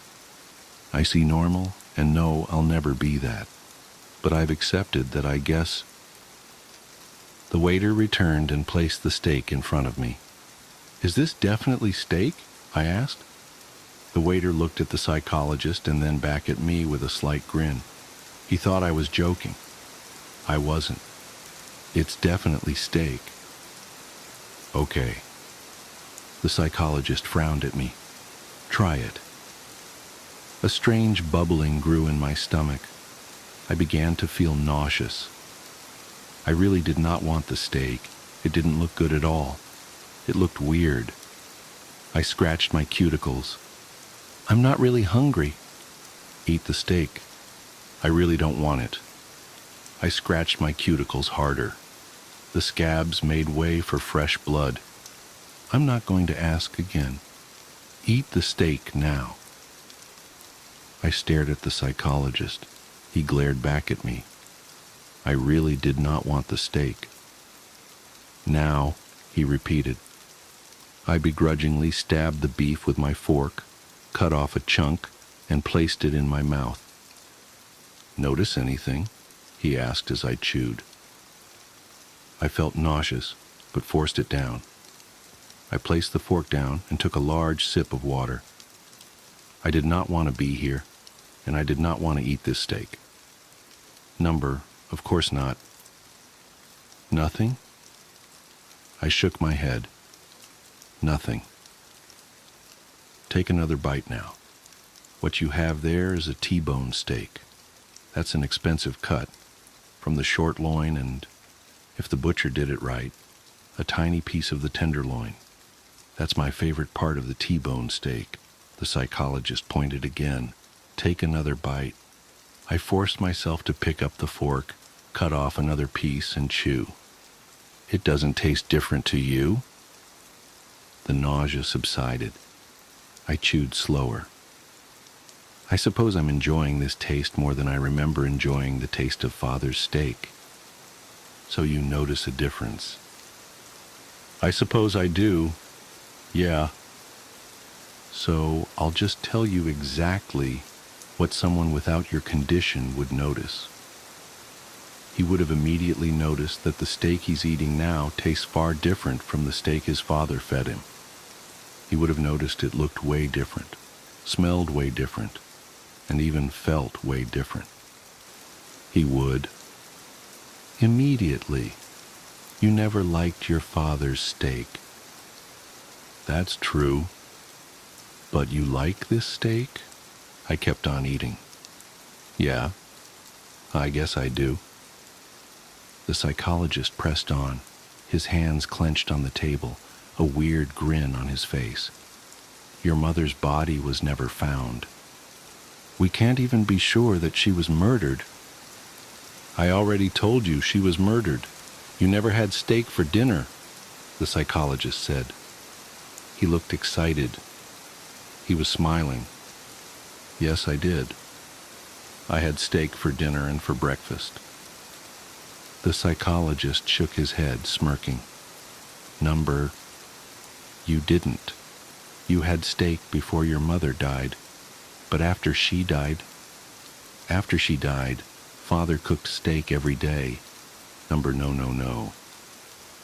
The psychologist's smile broadened by the second. He looked deranged now. "You never had steak for dinner because you wouldn't know the difference. The orangutans are skeptical of changes in their cages. The clams, well, it's all the same to the clam. Your father killed your mother. Your father killed a lot of people. You had meat for breakfast and dinner, but it wasn't beef. No, it was never beef. Your father had a room, your brother's old room. That room became your mother's. Your father prepared your every meal every day, but it was never steak. I dropped my fork. It clanged on the table. I dropped the knife too. It was hard to breathe now. I missed something. The psychologist began laughing hysterically. He grabbed his mustache and pulled. It came right off. He took off his glasses. I missed something big. It was hard to breathe. He was laughing so hard. "You still don't recognize me. You're so stupid. This disguise cost $2. He took a handkerchief out of his pocket and dabbed tears from his eyes. The handkerchief was stained heavily with blood. "You never had steak. For dinner you had your psychologist," he said, wagging the handkerchief. "And for breakfast you had your mother."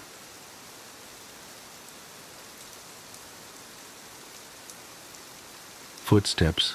This is long, so I apologize for that. I've never had to tell this story with enough detail to actually explain it all the way, but it is true, and it happened when I was about 6 years old. In a quiet room, if you press your ear against a pillow, you can hear your heartbeat.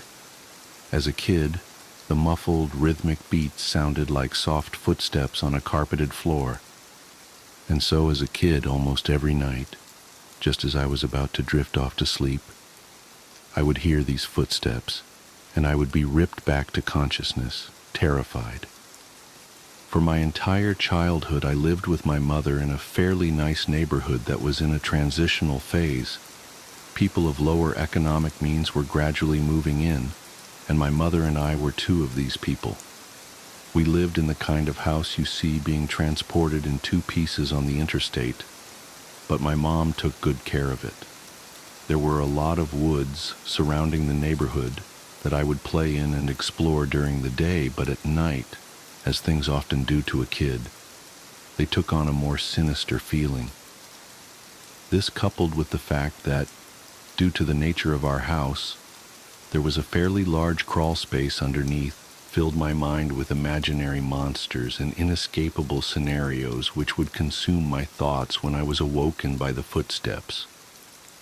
I told my mom about the footsteps, and she said that I was just imagining things. I persisted enough that she blasted my ears with water from a turkey baster once just to placate me, since I thought that would help. Of course it didn't. Despite all the creepiness and footsteps, the only weird thing that ever happened was that every now and then I would wake up on the bottom bunk despite having gone to sleep on the top. But this wasn't really weird, since I'd sometimes get up to piss or get something to drink, and could remember just going back to sleep on the bottom bunk. I'm an only child, so it didn't matter. This would happen once or twice a week, but waking up on the bottom bunk wasn't too terrifying. But one night I didn't wake up on the bottom bunk. I had heard the footsteps, but was too far gone to be woken up by them. And when I was awoken, it wasn't from the sound of footsteps or a nightmare, but because I was cold, really cold. When I opened my eyes, I saw stars. I was in the woods. I sat up immediately and tried to figure out what was going on.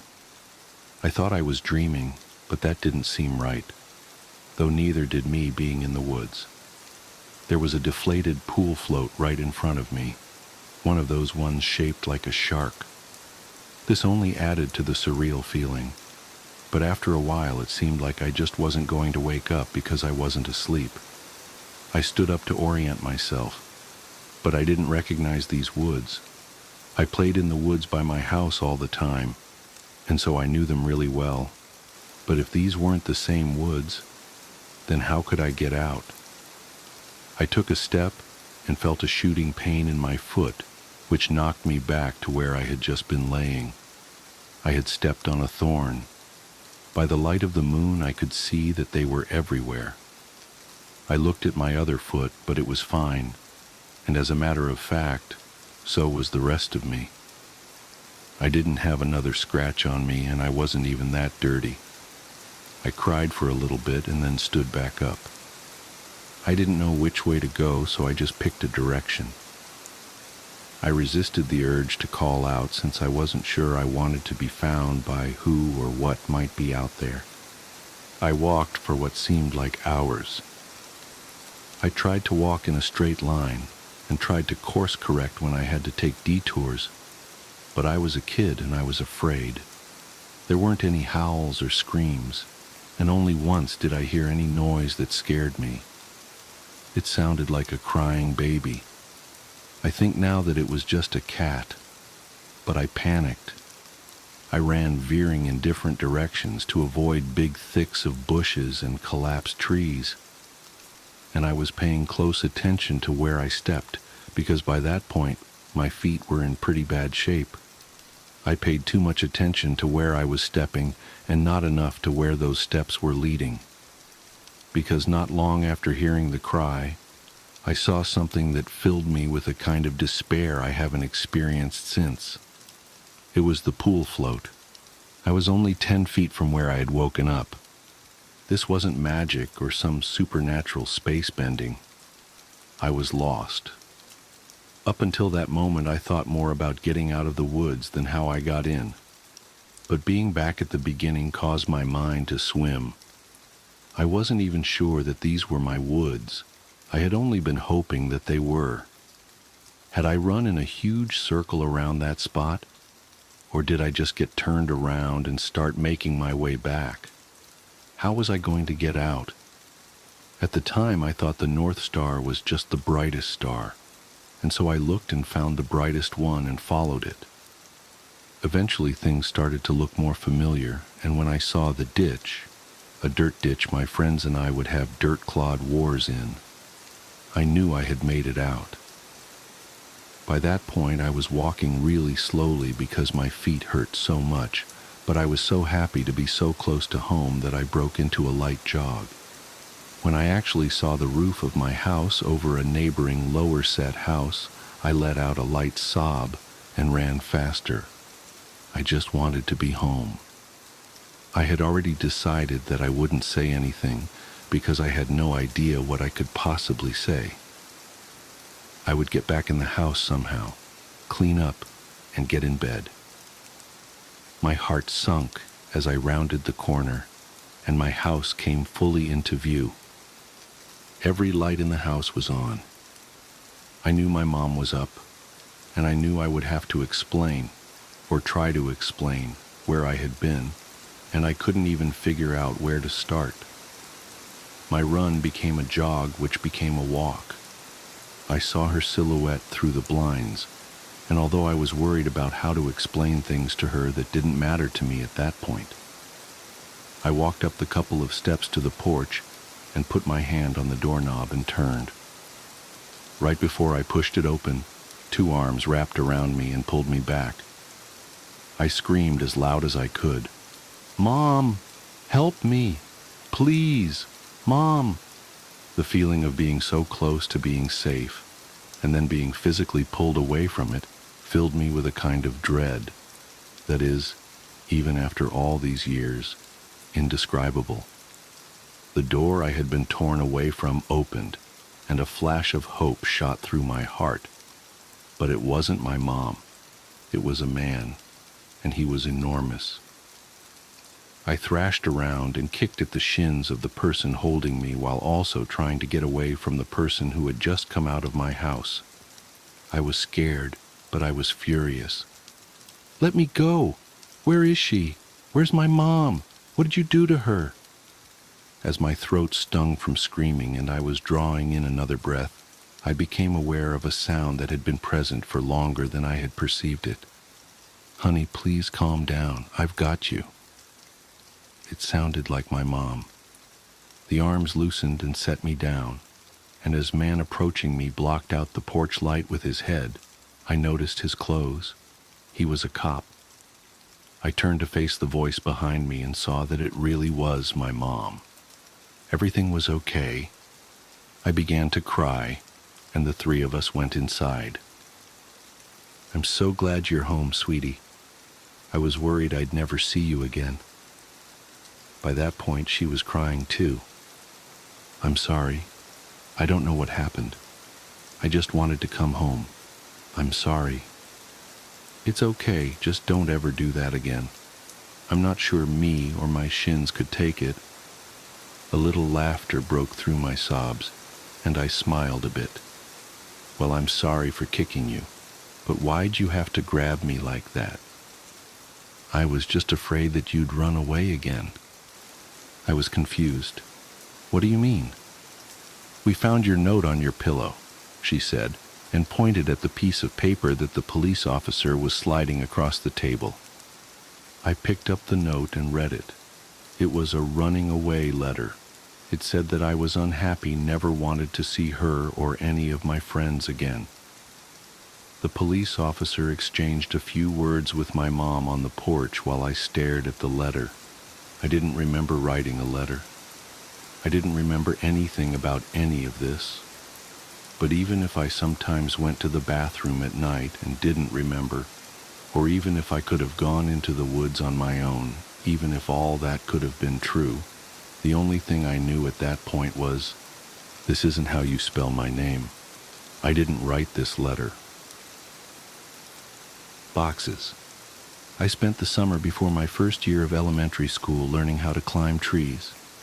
There was one particular pine tree right outside my house that seemed almost designed for me. It had branches that were so low I could easily grab them without a boost, and for the first couple days after I first learned how to pull myself up, I would just sit on the lowest branch, dangling my feet. The tree was outside our back fence and was easily visible from the kitchen window, which was just above the sink. Before too long, my mother and I developed a routine where I would go play on the tree when she washed the dishes because she could easily see me while she did other things. As the summer passed, my abilities grew, and before too long I was climbing fairly high.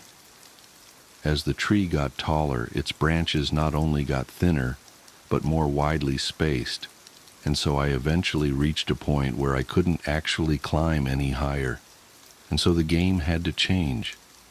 I began to concentrate on speed, and in the end I could reach my highest branch in 25 seconds. I got too confident, and one afternoon I tried to step from a branch before I had firmly grasped the next one. I fell about 20 feet and broke my arm really badly in 2 places. My mom was running toward me yelling, and I remember her sounding like she was underwater. I don't remember what she said, but I do remember being surprised by just how white my bone was. I was going to start kindergarten with a cast and wouldn't even have any friends to sign it. My mom must have felt terrible, because the day before I started school, she brought home a kitten. He was just a baby and was striped with tan and white. As soon as she put him down, he crawled into an empty case of soda that was sitting on the floor. I named him Boxes. Boxes was only an outside cat when he escaped. My mom had him declawed so he wouldn't destroy the furniture. So as a result, we did our best to keep him inside. He'd get out every now and then, and we'd find him somewhere in the backyard chasing some kind of bug or lizard, though he could hardly ever catch one because he had no front claws. He was pretty evasive, but we'd always catch him and carry him back inside. He'd scramble to look back over my shoulder. I told my mom that it was because he was planning his strategy for next time. Once inside, we'd give him some tuna fish, and he came to learn what the sound of the can opener might signal. He'd come running whenever he heard it. This conditioning came in handy later because toward the end of our time in that house, Boxes would get out much more often and would run under the house into the crawl space where neither of us wanted to follow because it was cramped and probably crawling with bugs and rodents. Ingeniously, my mom thought to hook the can opener to an extension cord out back and run it right outside the hole that Boxes had gone through. Eventually he would emerge with his loud meows, looking excited by the sound, and then horrified at how we could run such a cruel ruse on him. A can opener with no tuna made no sense to Boxes. The last time he escaped to under the house was actually our last day in it. My mom had put the house on the market and we had begun packing our things. We didn't have much, and we stretched the packing out a while, though I had already packed up all my clothes at my mom's request. My mom could tell I was really sad about moving and wanted the transition to be smooth for me, and I guess she thought that having my clothes in the box would reinforce the idea that we were moving, but things wouldn't change that much. When boxes got out as we were loading some things into the moving van, my mom cursed because she had already packed the can opener and wasn't sure where it was. I pretended to go look for it so I wouldn't have to go under the house, and my mom, probably completely aware of my little scam, moved one of the panels and crawled in. She came out with boxes pretty quickly and seemed pretty unnerved, which made me feel even better about getting out of it. My mom made some phone calls while I packed a little more, and then she came into my room and told me that she had spoken to the realtor and we were going to start moving into the other house that day. She said it like it was excellent news, but I had thought we had more time in the house. She originally said that we weren't moving until the end of the next week, and it was only Tuesday. What's more, we weren't completely finished packing. But my mom said sometimes it was just easier to replace things than pack them and haul them all over the city. I didn't even get to grab the rest of my boxed clothes. I asked if I could call Josh to say bye, but she said that we could just call him from our new house. We left in the moving van. I managed to stay in touch with Josh for years, which is surprising since we no longer went to the same school. Our parents weren't close friends, but they knew that we were, and so they would accommodate our desire to see one another by driving us back and forth for sleepovers, sometimes every weekend. For Christmas one year, our parents even pooled their money and got us some really nice walkie-talkies that were advertised to work across a range that extended past the distance between our houses. They also had batteries that could last for days if the walkie-talkie was on, but not used. They would only occasionally work well enough that we could talk across the city, but when we stayed over, we'd use them around the house, talking in mock radio speak that we had taken from movies, and they worked great for that. Thanks to our parents, we were still friends when we were 10. One weekend, I was staying over at Josh's, and my mom called me to say goodnight. She was still pretty watchful even when she couldn't actually watch me, but I had gotten so used to it that I didn't even notice it, even if Josh did. She sounded upset. Boxes was missing. This must have been a Saturday night because I had spent the night at Josh's the previous night and was going to go home the next day because we had school on Monday. Boxes had been missing since Friday afternoon. I gathered that she had not seen him since returning home after dropping me off. She must have decided to tell me he was missing, because if he didn't come home before I did, then I would be devastated at not only his absence, but how she could have kept it from me. She told me not to worry. He'll come back. He always does. But Boxes didn't come back. 3 weekends later, I stayed at Josh's again. I was still upset about Boxes, but my mom told me that there had been many times when pets had disappeared from home for weeks or even months, only to return on their own. She said they always knew where home was and would always try to get back. I was explaining this to Josh when a thought hit me so hard that I interrupted my own sentence to say it aloud.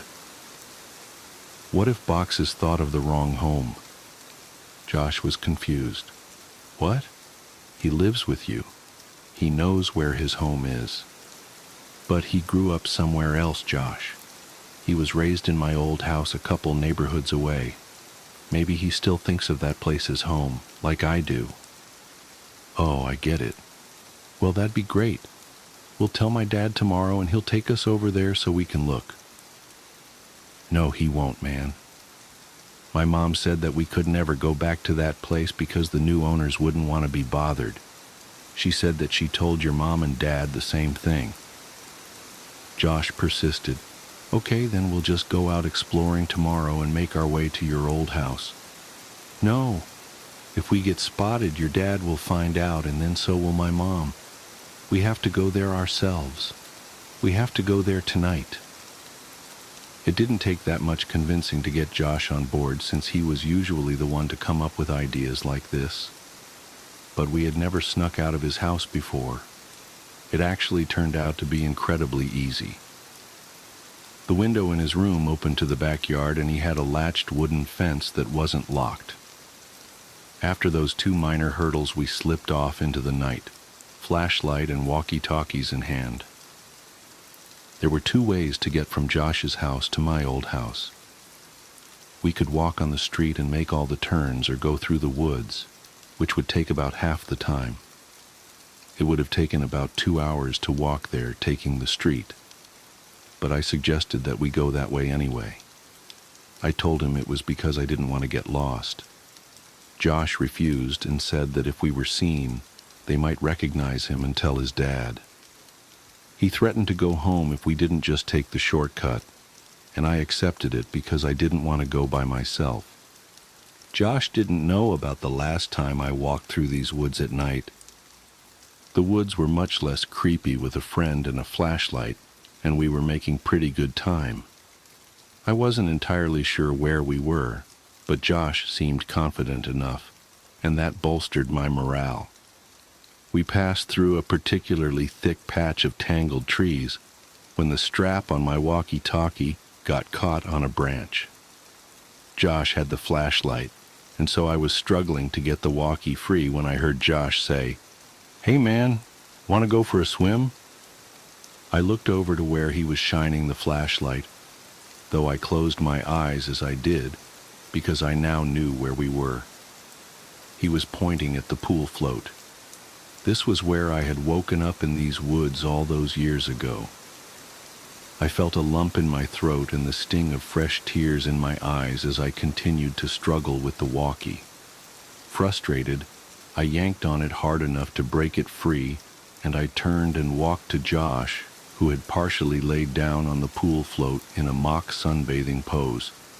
As I walked toward him, I stumbled and nearly fell into a fairly large hole that was sitting in the middle of this small clearing, but I regained my balance and stopped right at its edge.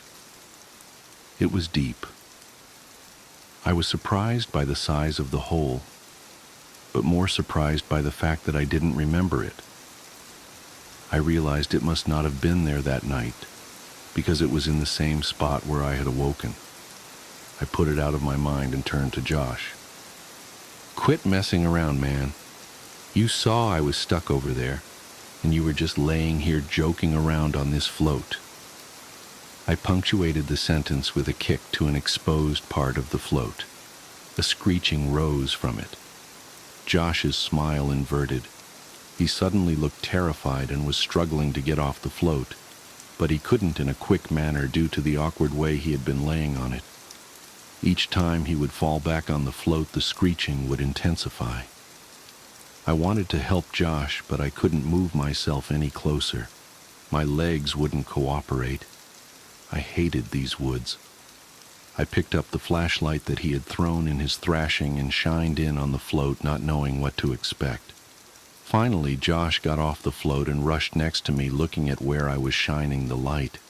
Suddenly, there it was. It was a rat.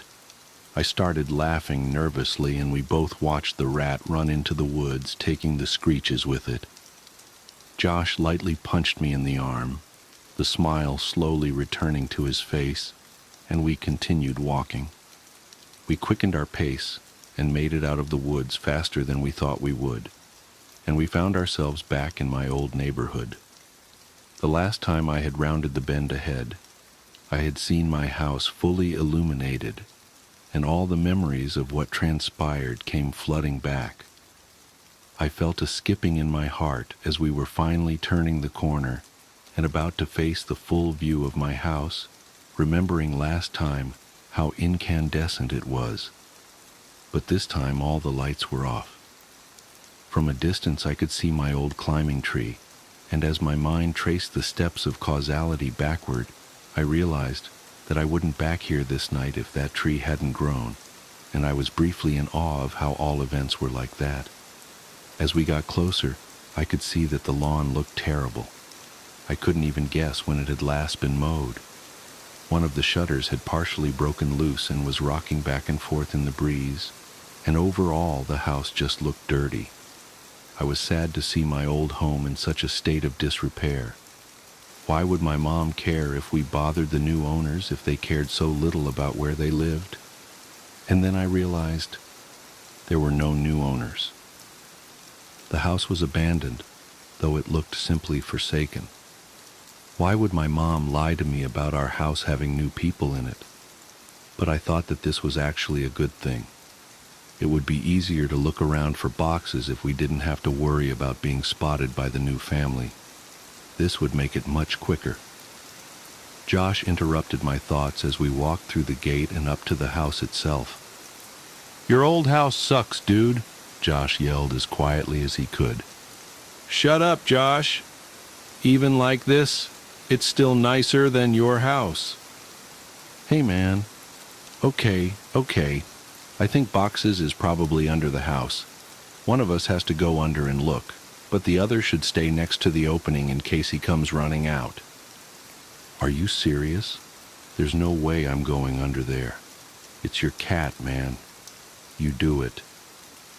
"Look, I'll game you for it, unless you're too scared," I said, holding my fist over my upturned palm. "Fine, but we go on shoot, not on 3. It's rock, paper, scissors, shoot, not 1, 2, 3. I know how to play the game, Josh. You're the one who always messes up. And it's 2 out of 3. I lost. I wiggled loose the panel that my mom would always move when she had to crawl under here for boxes. She only had to do it a couple of times since the can opener trick usually worked, but when she had to do it, she hated it, especially that last time. And as I looked into the darkness of the crawl space, I had a greater appreciation for why. Before we moved, she said that it was actually better that boxes ran under here, despite how hard it could be to get him out. It was less dangerous than him jumping over the fence and running around the neighborhood. All that was true, but I was still dreading doing this. I grabbed the flashlight and the walkie and began to crawl in. A powerful smell overtook me. It smelled like death. I turned on my walkie. "Josh, are you there? This is Macho Man, come back." "Josh, cut it out. There's something wrong down here." "What do you mean?" "It stinks. It smells like something died." "Is it boxes?" "I really hope not." I set down the walkie and moved the flashlight around as I crawled forward. Looking through the hole from the outside, you could see all the way back with the right lighting, but you had to be inside to see around the support blocks that held the house up. I'd say that there was about 40% of the area that you couldn't see unless you were actually in the crawl space. But even inside, I discovered that I could only see directly where the flashlight was pointing. I realized that this would make scouting around the place much more difficult. As I moved forward, the smell intensified. The fear was growing in me that boxes had come here and something had happened to him. I shined the flashlight around but couldn't see much of anything. I wrapped my fingers around a support block to pull myself forward, and as I did that, I felt something that made my hand recoil. Fur. My heart sank, and I prepared myself emotionally for what I was about to see. I crawled slowly so I could prolong what I knew was coming, and I inched my eyes and the flashlight past the block to see what was on the other side. I staggered back in horror. "Jesus Christ!" escaped my trembling mouth. It was a hideous and twisted creature, badly decomposed. Its skin had rotted away on its face, so the teeth appeared to be enormous, and the smell was unbearable. "What is it? Are you okay? Is it boxes?" I reached for the walkie. No, it's not boxes." "Well, what the hell is it then?" "I don't know." I shined the light on it again and looked at it with less fear in my vision. I chuckled. It's a raccoon. Well, keep looking. I'm going to go into the house to see if he might have made it in there somehow. What? Number Josh, don't go in there. What if Boxes is down here and runs out? He can't. I put the board back. I looked and saw that he was telling the truth. Why'd you do that? Don't worry, man. You can move it easy. This makes more sense. If Boxes ran out and I missed him, then he'd be gone. If he's down there, then grab him tight and I'll come move the board. And if he's not, then you can move it yourself while I look in the house. Some of his points were good, and I doubted he'd be able to get in anyway. Okay, but be careful and don't touch anything. There's a bunch of my old clothes still in boxes in my room. You can look in there to see if he crawled in one, and make sure to bring your walkie. Roger that, good buddy. I realized that it would be pitch black in there. The power would have been turned off since no one was paying the bill. With any luck, he'd be able to see from the street lights that might cast some light inside. Otherwise, I'm not sure what he'd do. Before too long, I heard footsteps right over my head and felt old dirt raining down on me. Josh, is that you? Tsk, breaker, breaker. This is Macho Man coming back for the big tango foxtrot. The eagle has landed. What's your 20, Princess Jasmine? Over. Asshole. Macho Man, my 20 is in your bathroom looking at your stash of magazines. Looks like you've got a thing for dudes' butts. What's the report on that? Over. I could hear him laughing without the walkie, and I started laughing too. I had the footsteps fade away a little. He was on his way to my room. Man, it's dark in here. Hey, are you sure you had boxes of clothes in here? I don't see any. Yeah, there should be a couple boxes in front of the closet. There aren't any boxes in here. Let me check to see if you maybe put the boxes in the closet before you left. I started thinking that maybe my mom had come back and gotten the clothes and just given them away because I had outgrown a lot of them. But I remembered leaving the boxes there. I didn't even have time to close the last one up before we left. While I was waiting for Josh to tell me what he found, I kicked out my leg, which had started falling asleep because of the position I was in, and it hit something. I looked back and saw something really strange. It was a blanket, and all around it there were bowls. I crawled a little closer to it. The blanket smelled moldy, and most of the bowls were empty, but one had something that I recognized still in it. Cat food. It was a different kind than we gave to boxes, but I suddenly understood. My mom had set up a little place for Boxes to encourage him to come here instead of running around the neighborhood. That made a lot of sense, and it seemed even more likely that Boxes would have come back to this place. That's so cool, Mom, I thought. I found your clothes. Oh, cool. Where were the boxes? Like I said, there are no boxes. Your clothes are in your closet. They're hanging up. I felt a chill. This was impossible. I had packed all my clothes. Even though we weren't supposed to move for another 2 weeks when we left, I remember packing them and thinking that it was stupid for me to have to get clothes out of the box and put them back in. I had packed them, but someone had hung them back up. Why, though? Josh needed to get out of there. That can't be right, Josh. They're supposed to be in boxes. Stop messing around and just come back outside. No joke, man. I'm looking at them. Maybe you just thought that you left them. Haha. Wow. You sure like to look at yourself, don't you? What? What do you mean? Your walls, man. Haha. Your walls are covered in Polaroids of yourself. There are hundreds of them. What did you hire someone to? Silence. I checked my walkie to see if I had switched it off somehow. It was fine. I could hear footsteps but couldn't tell exactly where Josh was going. I waited for Josh to finish his sentence, thinking that his finger had just slipped off the button, but he didn't continue. He seemed to be stomping around the house now. I was just about to radio him when he came back. "There's someone in the house." His voice was hushed and broken. I could hear he was on the verge of tears.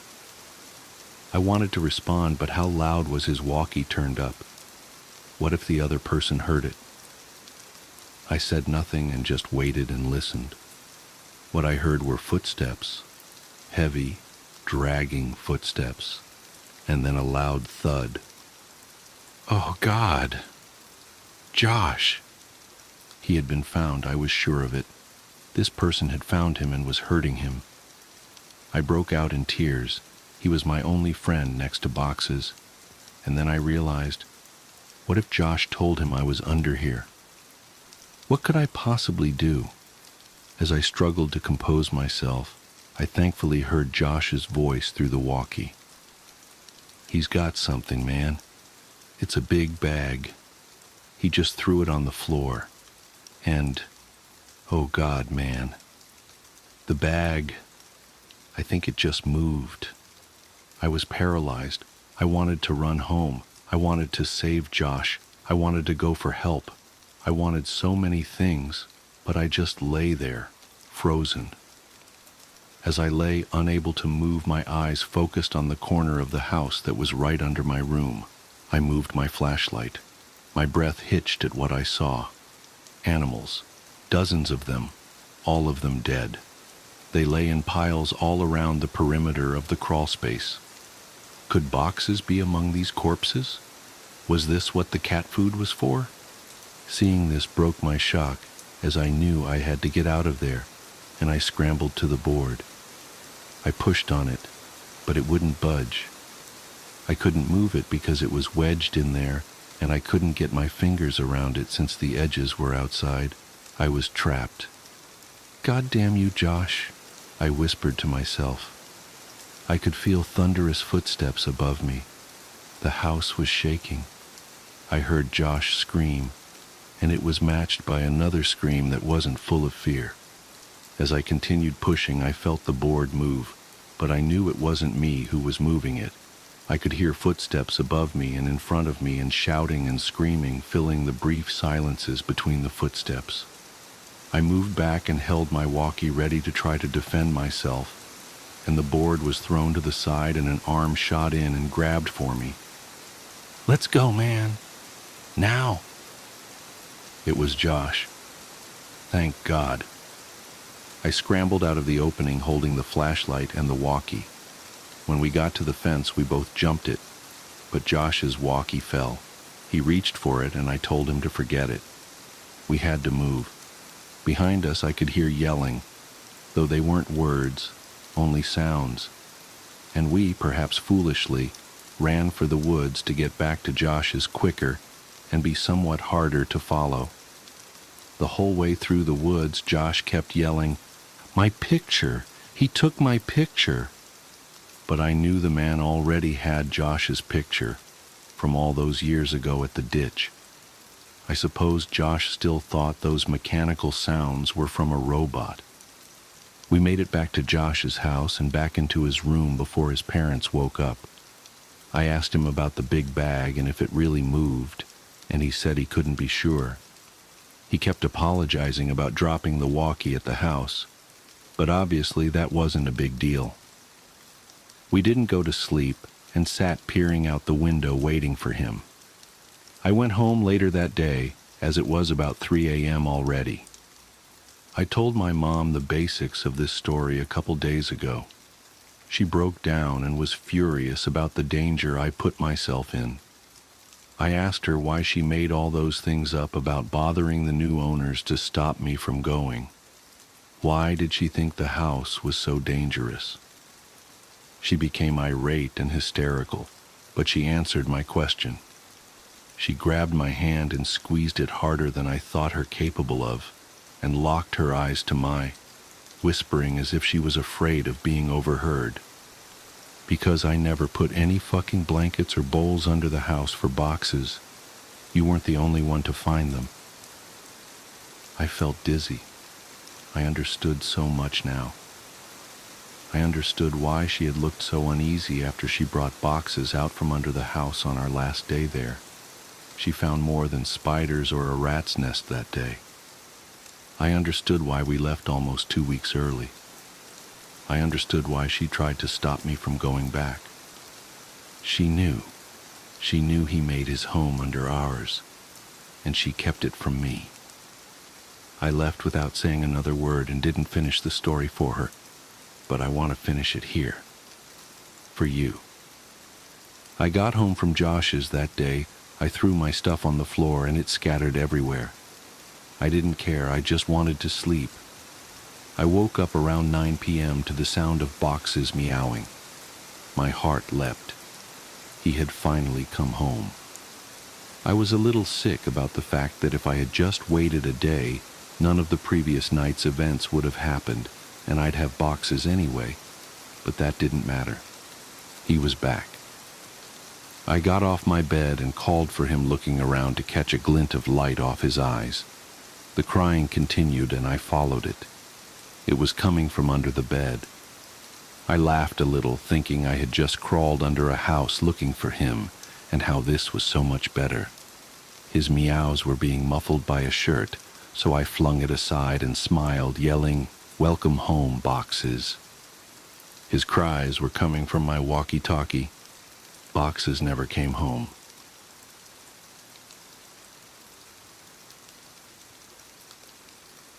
The children's footprints. I never wanted to be the night security guard at Oak Brook Elementary. The pay was decent enough, but something about schools after dark always unsettled me. Empty hallways that should be filled with children's laughter. Abandoned classrooms with chairs stacked on desks like tiny tombstones.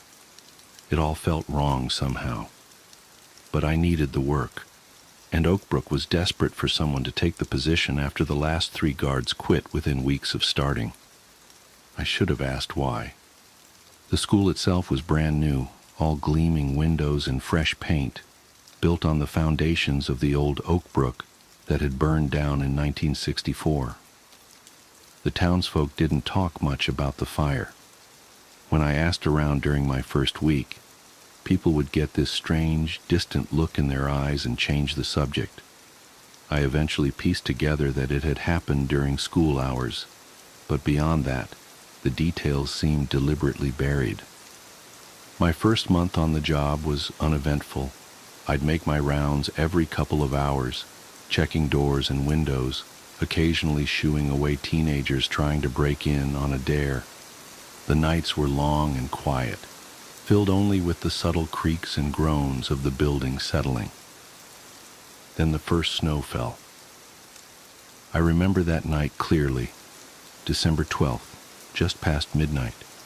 The weather forecast had predicted a heavy snowfall, and they weren't wrong.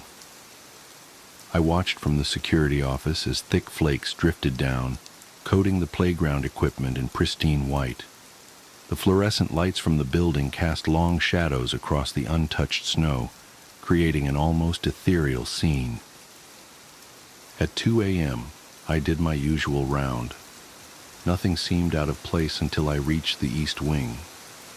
Through the wall-length windows, something caught my eye in the snow. Footprints, small ones, like those of young children, leading away from the building's wall. My first thought was that some kids had snuck onto the property, but that made no sense. The snow had only started falling an hour ago, and I'd been watching the security cameras the whole time. No one had approached the building. I radioed it in and went outside to investigate. The temperature had dropped well below freezing, and my breath came out in thick clouds as I followed the tracks with my flashlight. They led from the wall, not from any door or window, but straight from the solid brick wall, out to the playground. Then they just stopped, mid-stride, as if whoever had made them had simply vanished into thin air. I checked the security footage later that night. Nothing. The cameras showed the snow falling undisturbed, Then suddenly, between one frame and the next, the footprints appeared.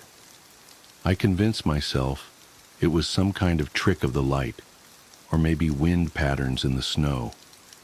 But the next night, it happened again, and the next, always in different places, always leading from the building's walls, always vanishing without explanation. The maintenance staff started refusing to come in early to shovel the walks until after sunrise. They said they could hear things in the pre-dawn darkness, children laughing, the sound of running feet, sometimes crying. But when they'd look, there was never anyone there. I started doing research into the old school's history. The fire in '64 had made the national news, though most of the articles were frustratingly vague. It had started in the basement, they said, spreading so quickly that parts of the building collapsed before the fire department could respond. The death toll was never officially confirmed. That's when the dreams started. They always began the same way. I'd be doing my rounds, checking the halls like usual, when I'd hear singing. A children's song, something old and familiar that I could never quite place. I'd follow the sound down to the basement where the old foundation stones were still visible beneath the new construction.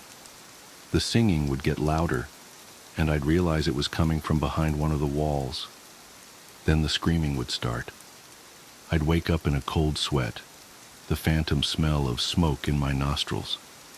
The dreams felt so real that sometimes I'd have to check my uniform for scorch marks. Last week they started the final phase of construction on the new gymnasium. The excavators were digging out the last section of the old basement when they found it, a room that hadn't appeared on any of the original blueprints. It had been sealed off with concrete, hidden behind one of the foundation walls. Inside, they found small shoes, dozens of them, blackened with smoke but still recognizable, and scratches on the inside of the door, desperate, frantic scratches that spoke of unimaginable terror. The official story in 1964 had been that the fire started accidentally, but I've seen the police reports they dug up from the archived evidence. They found accelerant residue around the basement door. The lock had been engaged from the outside. Someone had trapped those children down there, leaving them to suffocate in the smoke while the building burned around them. That's when the footprints changed. They stopped leading out to the playground. Now they all lead to the construction site, to the exposed foundation where that hidden room was found. Every morning, there are more of them, dozens of tiny tracks in the snow, all converging on that one spot. Last night, I heard the singing again. Only this time, I wasn't dreaming. It was coming from the basement. I know I should quit. 3 other guards already have, and I understand why now. But I can't shake the feeling that I'm meant to be here, that there's something I need to understand. The construction crews found something else yesterday, buried deep in that hidden room. A metal box, its contents preserved despite the fire. Inside were papers, class photos, attendance records, and a letter, its pages yellow with age. I shouldn't have read it, but I did. It was written by a teacher, dated the day before the fire. She wrote about her concerns, about the sounds she'd been hearing from the basement during school hours. Children crying, she said, when all her students were accounted for in class. She'd reported it to the principal, but he'd dismissed her fears, said she was imagining things. The principal's name was familiar. I'd seen it before, in my research about the town's history. He'd died just last year, in fact, a respected member of the community right up until the end. But here's the thing that keeps me up at night. They found something else in that metal box, a ring of keys, heavy and old-fashioned. One of them fits the ancient lock they discovered on that basement room's door. The principal had lived in town all his life, He'd never left, never moved away, even after the fire. For 60 years, he'd walked these streets, attended church, served on the town council, all while carrying the weight of what he'd done. Why did he do it? That's the question that haunts me. What could drive a man to lock children in a basement and set the building ablaze? The answer has to be in the record somewhere, hidden in the town's history like those small, scorched shoes behind the foundation wall. I've started bringing a recorder to work. Sometimes in the quietest hours of the night I can hear voices in the static, children's voices whispering names. Their names, I think. The ones that were never included in the official death toll. The footprints appeared again last night, but they were different. Larger this time, adult-sized, leading from the parking lot to the basement entrance. They looked fresh, but when I checked the cameras, there was nothing there, just empty frames of falling snow. I followed them to the door, and that's when I noticed something that made my blood run cold. Mixed in with the snow around the footprints were dark spots, like water droplets. But when I knelt down to look closer, I realized they weren't water. They were ash. The principal was buried last year in Oak Hill Cemetery, just across the street from where the school stands now. The groundskeeper there, an old man who's worked the grounds for decades, told me something interesting yesterday. He said that every morning for the past 60 years, he'd find footprints in the snow around the principal's house, small footprints, like those of children, leading up to his windows, circling his doors, watching, waiting. The old man said that in all those years, the principal never once left his house when it snowed. He'd have his groceries delivered, cancel appointments, anything to avoid stepping out into the white expanse, as if he was afraid of leaving tracks of his own. But now he's dead, and the footprints have returned to the school, to the basement, to that room. I think I understand now why I was drawn to this job, why I couldn't leave, even when the dreams started. Someone needs to tell their story. Someone needs to make sure they're not forgotten again. The construction company wants to seal up that room, pour new concrete over the old foundation, and bury the past for good. But I don't think that's what the children want. I think they've been trying to tell us something all these years, leaving their marks in the snow, singing their songs in the dark. They want to be found. They want to be remembered. Last night, I heard the singing again. It was clearer this time. A nursery rhyme about a ring of roses, about ashes and falling down. It seemed to be coming from everywhere and nowhere at once, echoing through the empty halls. I followed it down to the basement, to that room behind the foundation wall. The door was open, though I know it had been locked. Inside, the air was thick with the smell of old smoke, and the temperature had dropped so low I could see my breath. On the floor, perfectly preserved in a patch of dust, was a small handprint. As I watched, another appeared beside it, then another, as if invisible children were playing in the dirt. They formed a trail, leading deeper into the darkness. I should have been terrified. I should have run. But something in that moment felt right, as if I'd finally arrived at the place I was meant to be. The singing grew louder, and I recognized more voices joining in, dozens of them, young and sweet and terribly sad. They seemed to be calling to me, inviting me to follow their trail of handprints into the shadows. I took out my flashlight, but it wouldn't turn on. The beam sputtered and died, leaving me in complete darkness. And that's when I felt it, a small, cold hand slipping into mine. I'm writing this now from my car, parked across the street from the school. The sun will rise soon, and with it, the construction crews will return. They'll pour their concrete, lay their foundations, and try to bury the past once again. But I won't let them. Not this time. The children have shown me things in the darkness, memories preserved like insects in amber, moments frozen in time. I've seen what really happened that day in 1964. I've seen why the principal did what he did, what he was trying to hide. It's worse than anyone imagined. The footprints are appearing more frequently now, not just in snow but in mud, in dust, even in the fresh concrete the workers pour.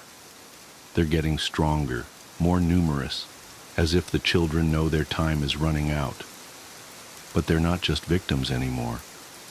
I've seen their power growing, felt their anger building like a storm. The principal might have escaped their justice in life, but in death, well, that's why I'm watching his grave tonight. The snow is falling again, thick and silent. Through my windshield, I can see fresh footprints appearing in the cemetery, small tracks in the untouched white. They're heading toward his headstone, dozens of them, converging like streams flowing to the sea. And now, God help me, I can see larger footprints too, adult-sized ones, staggering, stumbling, trying to run. But you can't run from the past forever. You can't hide from what you've done. The children are singing again, that same nursery rhyme, echoing through the night. But there's another sound mixed in now, screaming, adult screaming, full of terror and recognition. The principal may have died last year, but I don't think he's going to rest in peace. Not anymore, not after what he did. The footprints tell the truth, you see. They always have. We just weren't looking closely enough.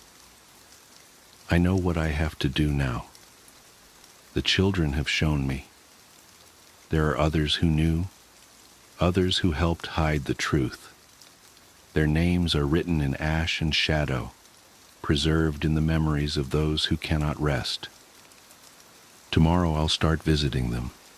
I'll knock on their doors and look into their eyes, and I'll know. The children will show me. They're so good at spotting guilt, at sensing the weight of secrets. But tonight, I watch. Tonight, I bear witness as justice arrives on small, silent feet, carrying 60 years of patience and pain. Listen. Can you hear it? The singing is growing louder. The footprints are appearing faster now, like raindrops hitting water. And there, in the darkness between the graves, I can almost see them. Small shapes moving through the snow, circling, closing in. Ring around the rosy, pockets full of posies. Ashes, ashes. We all fall down. The screaming has stopped now. The snow falls silently on fresh tracks that lead nowhere, on a disturbed grave that holds more secrets than answers. And tomorrow, when they find what's left, they'll finally have to face the truth. But for now, I sit in my car and watch the footprints appear in the virgin snow, leading away from the cemetery, back toward the school, back to that room behind the wall where it all began. They've invited me to follow, and God help me, I think I will. Because sometimes the only way to right an old wrong is to let the victims guide you through the darkness. Sometimes justice wears small shoes and sings nursery rhymes in the night. And sometimes, just sometimes, the footprints in the snow lead exactly where they're supposed to. My students submitted the most disturbing living history project I've ever seen. One of my least favorite parts about being a middle school history teacher is the bullshit living history assignments we give at the end of every school year. Kids are supposed to sit with their grandparents and videotape, voice record, or transcribe their oldest memories for posterity. and for an easy way to bring up their GPA. I have been doing this for 17 years, and when I collected the projects this time around, I assumed they would be as dull, if not duller than usual.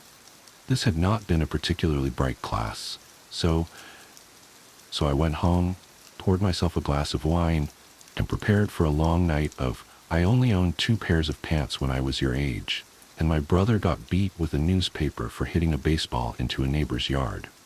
And of course these projects were peppered with innocent, old-person comments that were so horribly sexist and racist you just had to laugh. Now, I had a girl in my class whom I will call Olivia. She was pudgy, quiet, and proved herself a consistent B student. I expected her project to be as unremarkable as her, and perhaps that's why I was so profoundly disturbed by what I witnessed that night. Olivia had submitted 2 discs for some reason, so I began with the one marked Interview. My screen hiccuped twice before a grainy image of a living room came into view. The place was a hoarder's hell. Olivia was curled up in an armchair, clutching a notebook and looking like a scared animal. Across from her sat a man with a somber countenance, smoking a cigarette and staring at her expectantly. "Go ahead," a woman's voice whispered from behind the camera. Olivia's owlish eyes flashed towards the screen, then back to the man. "I am here with my great-uncle Stephen," she began almost inaudibly. "He is going to tell us about his oldest memories from being in the army." Great-uncle Stephen looked like he'd rather be in a goddamn trench at the moment, but he waited patiently for the questions to begin. Not surprisingly, Olivia read verbatim from the suggested questions sheet I had handed out to the students. He answered her curtly. Once or twice I heard her mother whisper, "Speak up, Olivia," from behind the camera. Typical, boring shit. So I was intrigued when Olivia set down the notebook and asked, "Did you like being in the army?" That was totally off script. Great-uncle Stephen emitted a chain smoker's wheeze. "Nope, glad to get out of my town though. Where did you go?" "Balkans." "Uh-huh," she said. I doubted she knew what the Balkans were, and my suspicion was confirmed when she asked, "Was Balkis very different from here?" "Yes." Mom cleared her throat from behind the camera, perhaps encouraging Great-uncle Stephen to be a little more forthcoming. But Olivia seemed genuinely interested. "Uncle Stephen," she asked, "what is your very worst memory from the army?" The old man crushed his cigarette in the ashtray and then slowly lifted himself out of his chair. "I'll be back," he mumbled. The camera cut off. When the screen flashed back on, everything was the same except Great-uncle Stephen had several pieces of paper in plastic sleeves laid atop all the crap sitting on his coffee table. One he held in his hand. "I was a kid when I enlisted," he said, looking at Olivia. "Your brother's age," he told her. Olivia nodded.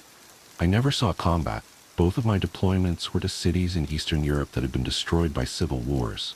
Everything was a mess. I felt like a janitor for fucksa." "Ahem," Mom coughed. Great-uncle Stephen sighed and looked at his paper. "My unit was assigned to a school that had been obliterated by all the violence. Broken windows, caved-in rooms, and for some reason, the part that got to me the most was that the school had been like this for years before we got there. No one had lifted a finger to fix it.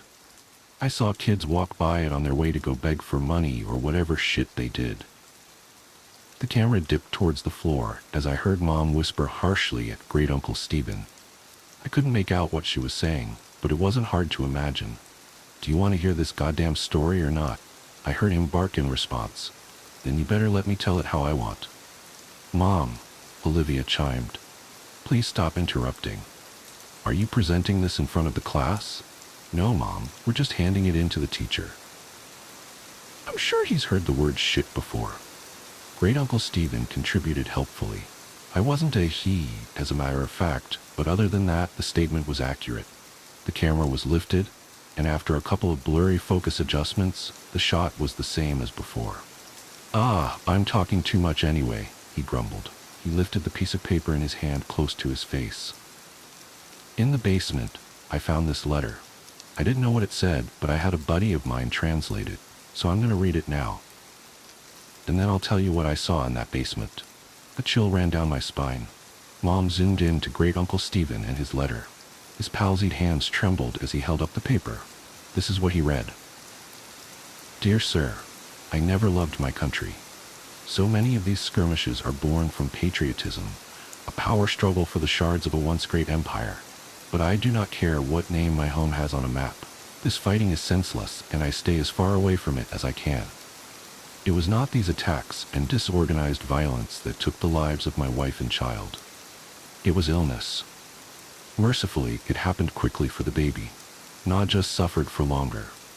I watched in horror, knowing I could do nothing for them. My only solace is that I was there for them every step of the way. I stopped going to work one day, and no one came after me. I doubt they noticed I was gone. Since the school was simply across a field, visible from my window, it would have been easy to go for a few hours each day and come home quickly to care for them. But what was the point? All I did was clean floors. I was as useless to the world as I was to my family. I tried to take Nadja to the hospital, but the journey was too long and taxing. I brought her home, and she died that night. After Nadja and the baby were gone, well, I don't remember much. I didn't leave my hovel, barely ate and slept, thought many times of taking my own life.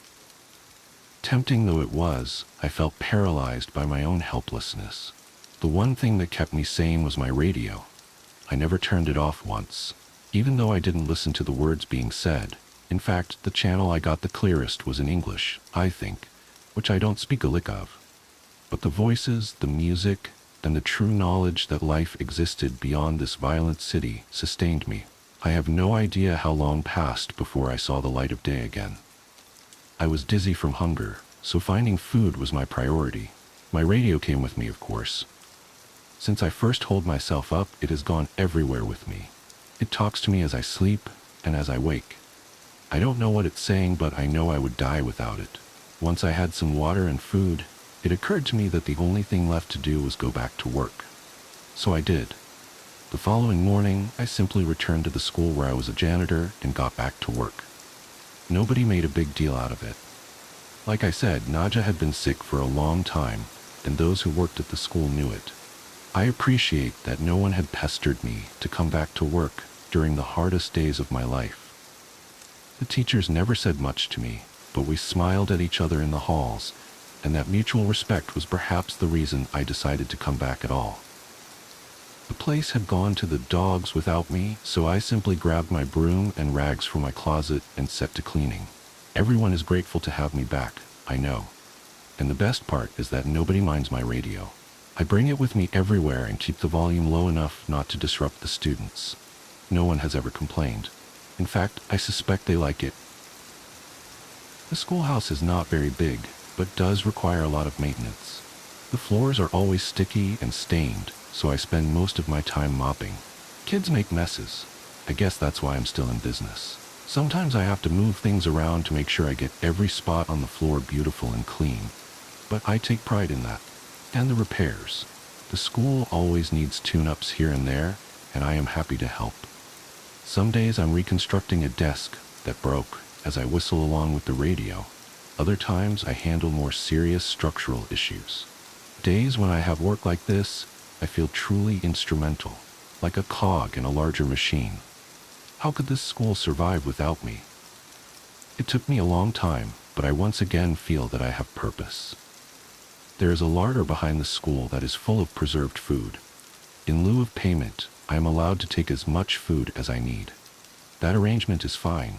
What would I do with money anyway? I used to bring the food back to my home, just one field away from the school, but when I started sleeping in the basement, no one seemed to notice. This school is special to me, and I cannot leave it unguarded. When I am besieged with memories of my wife and baby, I turn up the volume on the radio to drown out such thoughts. It works for me every time, except this morning. Because this morning, I woke up to dead silence. I frantically examined the radio to see what had happened. I honestly cannot tell you how many days in a row I have been using it. Did it simply live out its life and die naturally? I have spent the entire day trying to fix it. Most of this time I have been crying. I am losing my mind without it. I have given myself until sundown. If I cannot fix it by then, I'm going to take my life. I am writing this because the sunlight is starting to die, and I know what my fate shall be. I have thought about taking one last walk through the halls of my school, saying goodbye to the students and teachers. I know I will be missed. But I cannot bring myself to leave this room.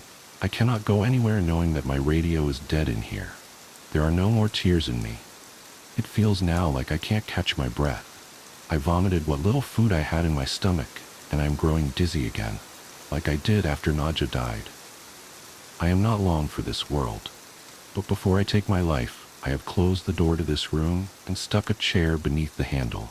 It is the only room in the basement and has a small casement that lets in just enough light for me to see what I'm doing.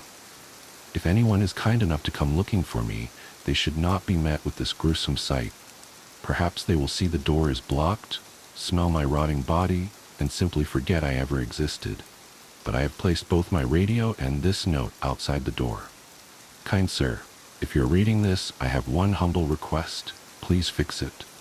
Save my radio. It did not deserve to die in its sleep, and I am ashamed that I cannot revive it. Now I am ready to join Nadja and little Ludmilla in heaven. I hope this school can find another janitor who loves and cares for it the way I do. The hour is now. Do not forget my radio. Stanislav. When Mom zoomed back out, Olivia had tears in her eyes. Thank you for sharing, Uncle Stephen, Mom said, her voice choked. I think we have enough. Wait, Olivia chirped.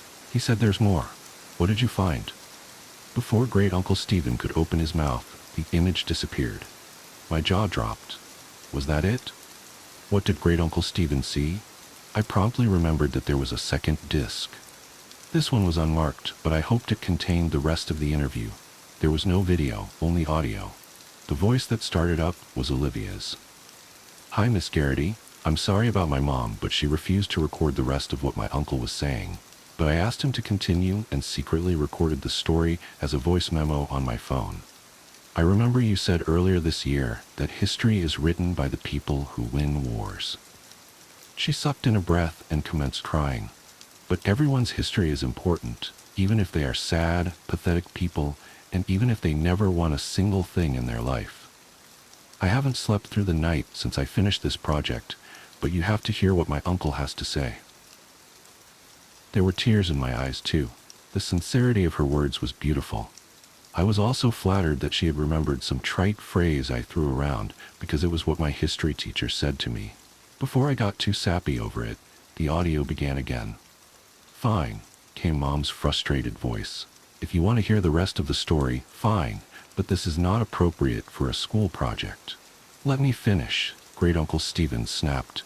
If it's too much for you, help yourself to a snack in the kitchen. But Olivia wants to know what happened. I heard her mother mumble something and walk away. Olivia and her uncle were alone. I imagined her looking at him expectantly. So did you find the radio? Or did it get ruined when the school got blown up? He rasped, and I heard the distinct click of a lighter.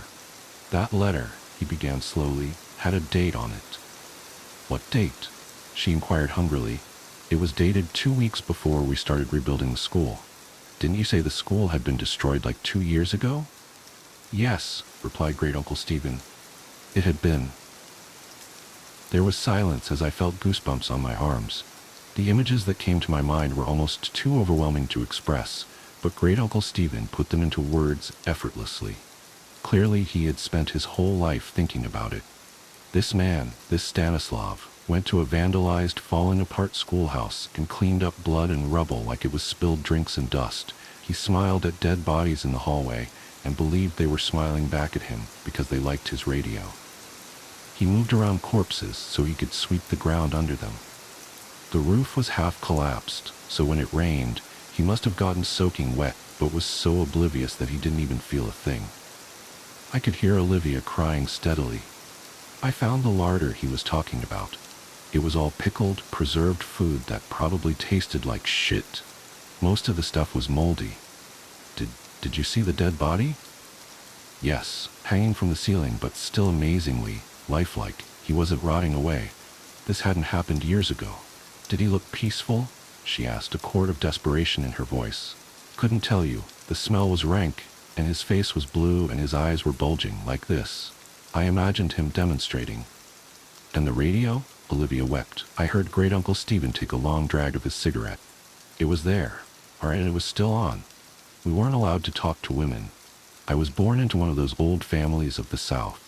the kind that has long silence toppled and decayed, attempting desperately to hold itself together.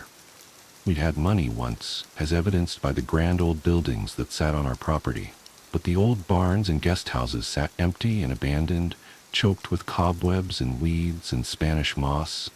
The forest had begun to reclaim the property. My family was like many others of its kind, a long, winding lineage marked with rape and slavery and pain. But one thing set us apart. There were no women in my family. I had no mother, no sisters or grandmothers. Every member of my family was male. My 5 brothers and I never thought it strange, though. We were uneducated and mostly separated from the outside world.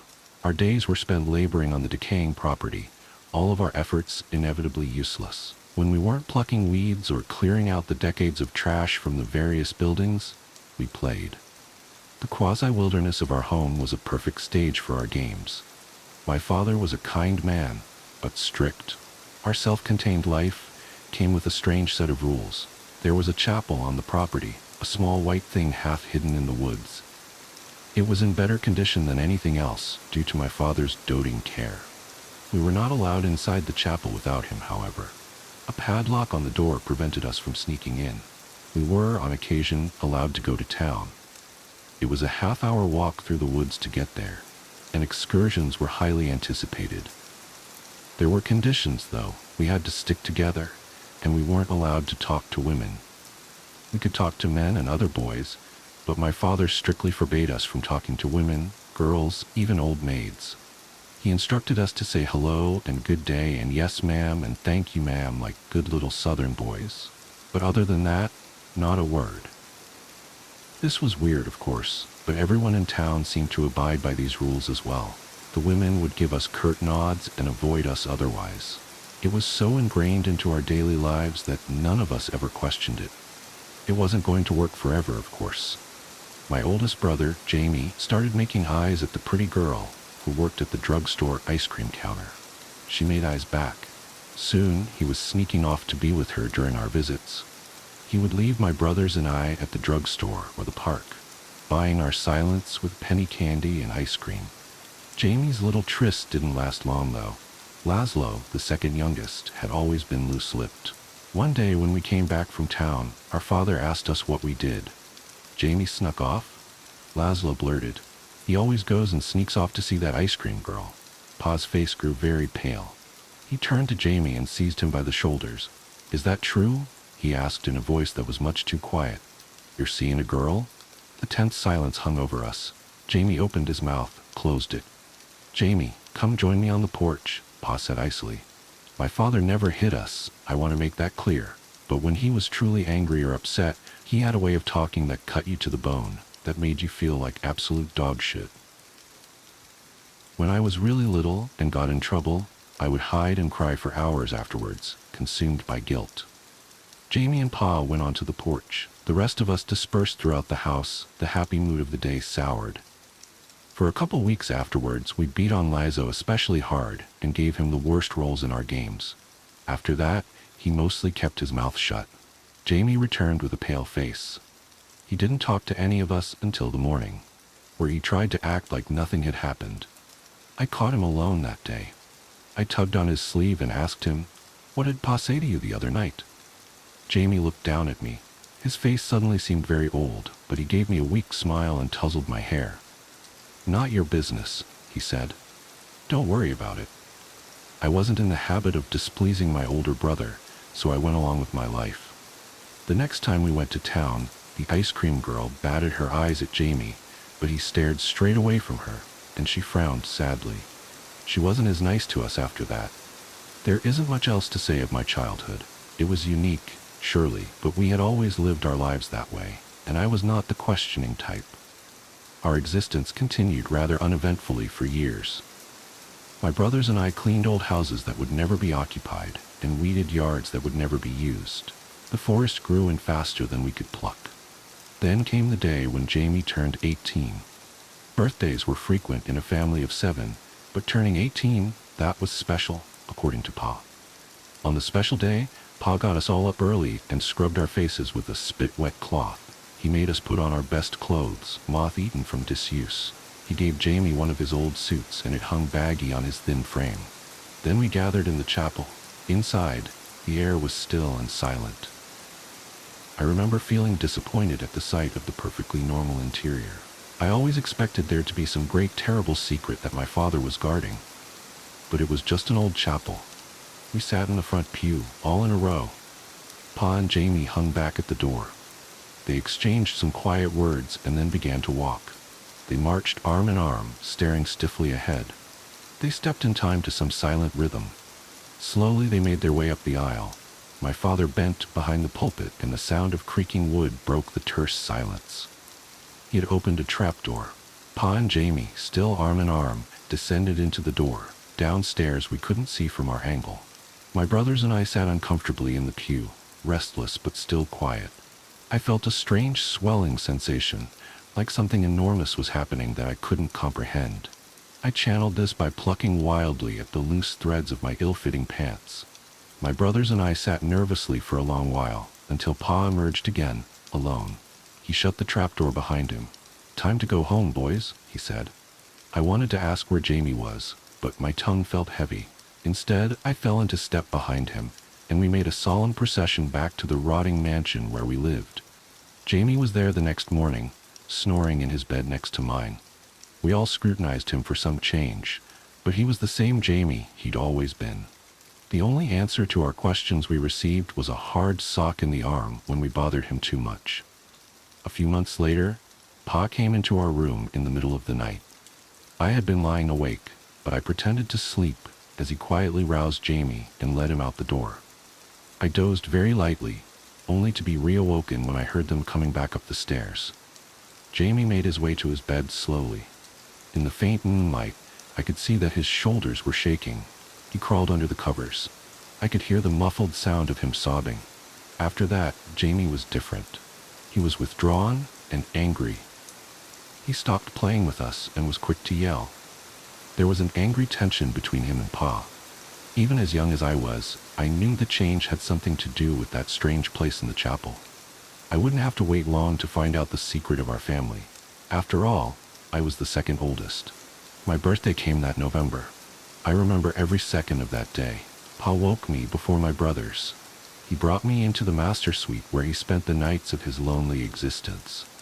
The room might have once been grand, but now the walls were ashy with cigarette smoke, and it smelled like stale living. The bed sheets were rumpled on only one side. It made me sad to think of Pa sleeping alone every night in that huge Mouffetin bed. Pa dressed me in the same suit that Jamie had worn. It fit me a little better. I was fuller and shorter than he was. I looked in the mirror and felt a flash of pride. I was a proper gentleman for once, like those clean-cut men in the old magazines we sometimes found while cleaning. No longer a dirty-faced little boy. Pa stepped back after fixing my tie, his eyes shining. The harsh line of his mouth wobbled as he rubbed his thumb across my cheekbone. "I'm so proud of you," he said, and hugged me. My chest swelled with warmth and pride. We walked through the woods to the little white chapel. It was cool, and the woods were alive in red and orange. My brothers gathered in the pews while Pa and I waited outside the doors. He looped his arm through mine and looked at me. "Just follow my lead," he murmured, patting my arm. His words soothed me. The doors of the chapel swung open on their own, and the sound of church bells echoed through the woods, though the rusty bell in the tower sat still. But I wasn't afraid. Pa walked me down the aisle, towards the empty pulpit. We walked in time to the toll of the bells, something I realized only the two of us could hear. My brothers whispered and fidgeted in the pew. Jamie sat on the far end, staring straight ahead, his eyes dull and back stiff. We ascended. Behind the pulpit lay the secret trapdoor, ancient and mouldered. Pa gave the rusted brass ring a mighty pull, and it opened with a creak. Before us lay a stone staircase, riddled with cracks and dappled with moss and mushrooms. The shallow stairs led into the dark. For the first time that day, I felt something other than anticipation and pride. I was afraid. But I think, looking back, that I would have been unable to leave if I tried. Pa and I walked carefully down the stairs. He still held tight to my arm. We emerged into an earthen tunnel, tall enough for us to walk upright, though roots from the ceiling brushed our heads. For a moment, we stood still. There was a strange sputtering sound, and a breeze blew from the darkness ahead. That should have been impossible, as the tunnel seemed to only go deeper into the ground. But as the breeze came, so did light. Alcoves had been scooped into the earthen walls, and tens of candles suddenly burst to life in their wax-filled recesses. I jumped as the sudden light revealed hundreds of moths. They took off, excited by the flame. Their soft wings flapped and brushed against my cheek. As Pa and I walked down the tunnel, my apprehension grew. I started shaking. Pa stood resolute by my side, his presence steadying. I don't know how long we walked in silence. The tunnel was not without its own sound. The pop of fat from the candles, the drip of moisture from the ceiling, the tamping of our shoes, and the fluttering of moths' wings. They landed on my shoulders and my head, and bounced off of my face often. I wanted to ask Pa where we were going, but, yet again, I stayed silent. Soon I became aware of a faint sweet smell. Almost at the same time, the candlelight revealed a door. Moths were clustered around it so thickly that it appeared the frame was made of a canvas of pale, shivering wings. Pa turned to me. In the flickering candlelight, the hollows of his face were cast in sharp relief. He looked more like an ape than a man. "This is where I leave you, son," he said. He put his hands on my shoulders. "Don't be afraid. You won't be hurt, I promise. Just do what nature tells you to do." He saw that I was shaking, and he laid his hand on my face. "This is our family's legacy, Eli. Jamie did this, I did this, my father before me did this. It's as old and ancient as our blood, older even. Nothing is going to harm you." "Okay," I choked out. My father smiled wanly, then turned and left me before the door. He disappeared back the way we came, and I was alone. Cautiously, I pushed open the stone door. The moths fluttered away from it, forming a cloud that I had to bat away to see. The chamber that I emerged into was huge. The walls were lined with hundreds of alcoves with candles burning bright, and more candles were spread across the floor. Across from me, there was a great white bed surrounded by gossamer curtains. The sweet smell was overpowering, undercut by something primal and funky like body odor. Then, the bed moved. From its side unfolded pairs of strange appendages. I struggled to comprehend what I was seeing. They were arms, human arms, ending in human hands. But they bent in too many places, and they were too long and pale. Long tendrils like feathers flared from their elbows. It wasn't a bed. It was a person, perhaps in the loosest sense of the word. Its body was huge, white and bloated. What I had thought were pillows were actually huge pendulous breasts, bare of nipples. The swell of the bed's comforter was a huge stomach, sagging down to the ground in ripples of white flesh. As I watched, a pair of the arms reached to gently part the gossamer curtains, like a bride lifting a veil. Its face, how to describe its face?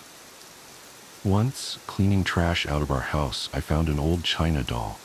It had a puffy, exaggerated expression of innocence, though time had worn the paint from its face and gave it only the barest imitation of humanity. The creature's face looked like that doll, but its eyes were large and bulging, and completely black. Most notably of all, from its forehead sprouted a pair of long feathery antennae. They were as long as its arms, reaching towards the high ceiling. They waved back and forth gently like ferns. As I took it in, stunned by the wrongness of it all, the creature smiled at me. Its pale, fleshy lips parted, revealing a dripping black mouth with no teeth, and then it spoke. "Hello, sweet Elias," it said. The voice was so wrong. The intonation and words were clearly English, the voice feminine. But it had a weird buzz to it, and a thick quality like someone speaking with their throat blocked. I was somehow able to find my own voice. "What are you?" I asked. "How do you know my name?" A strange buzzing and clicking noise came from the creature.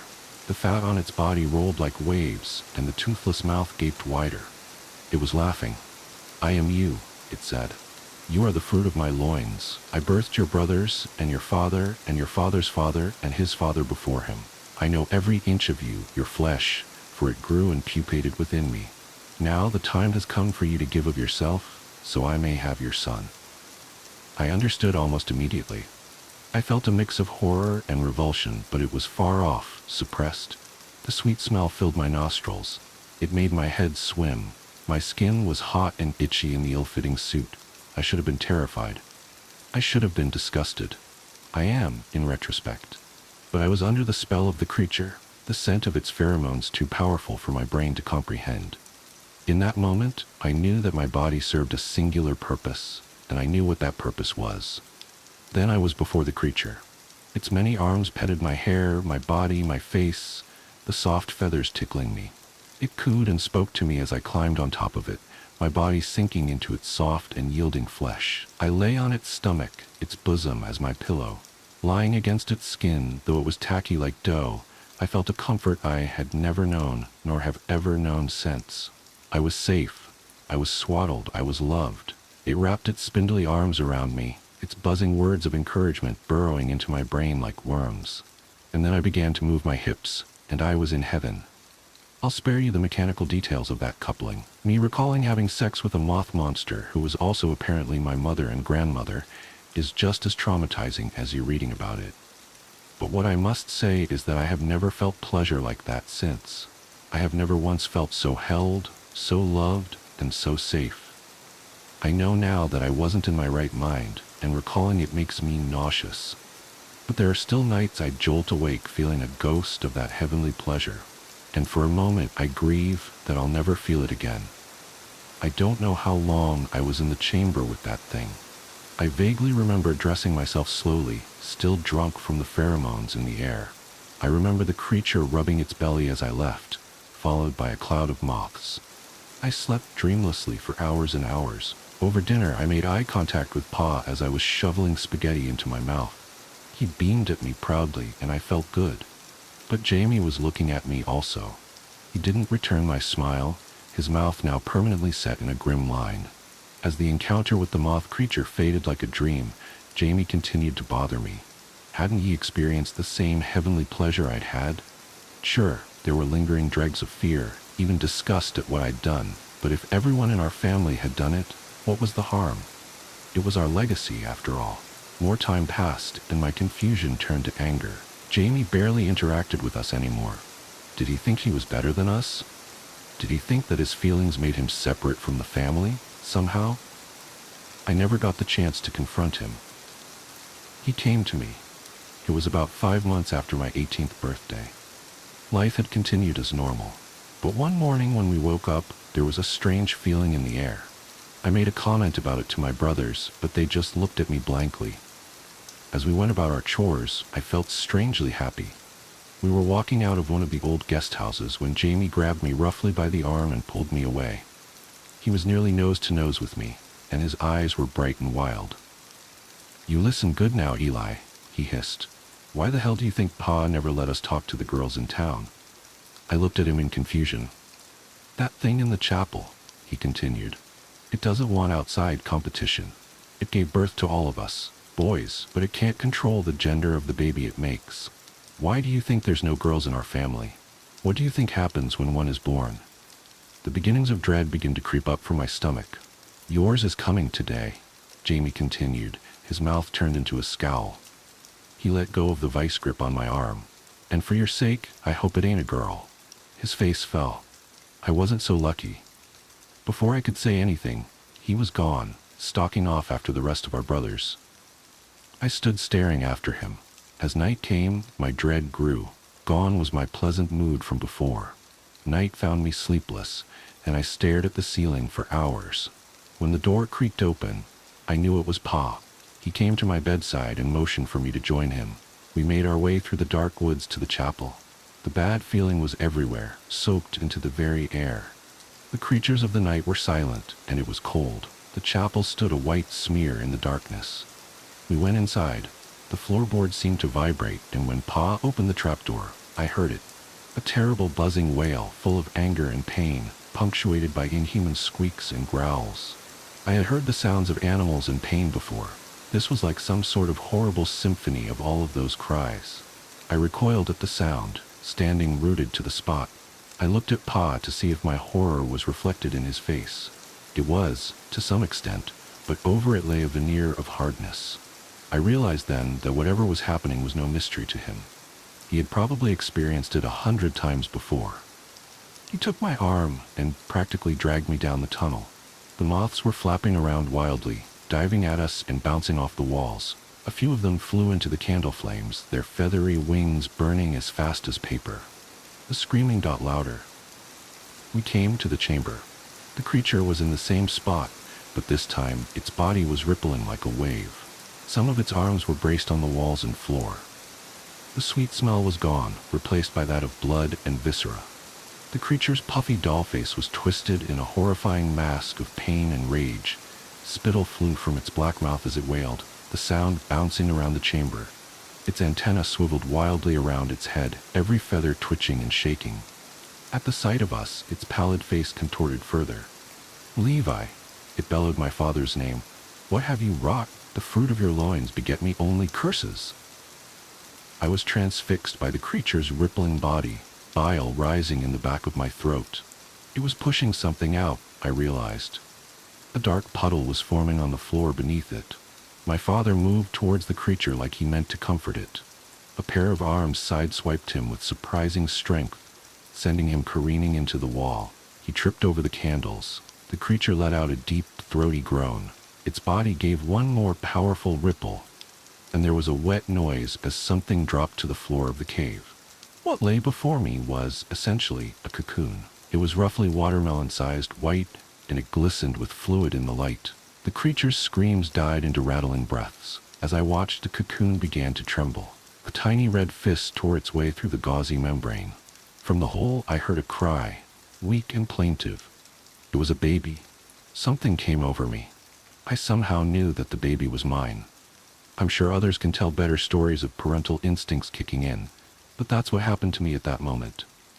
While my father and the creature struggled to recover, I knelt down and began ripping the cocoon apart, trying to free the baby within. The cocoon had the texture of spider silk, thin and sticky.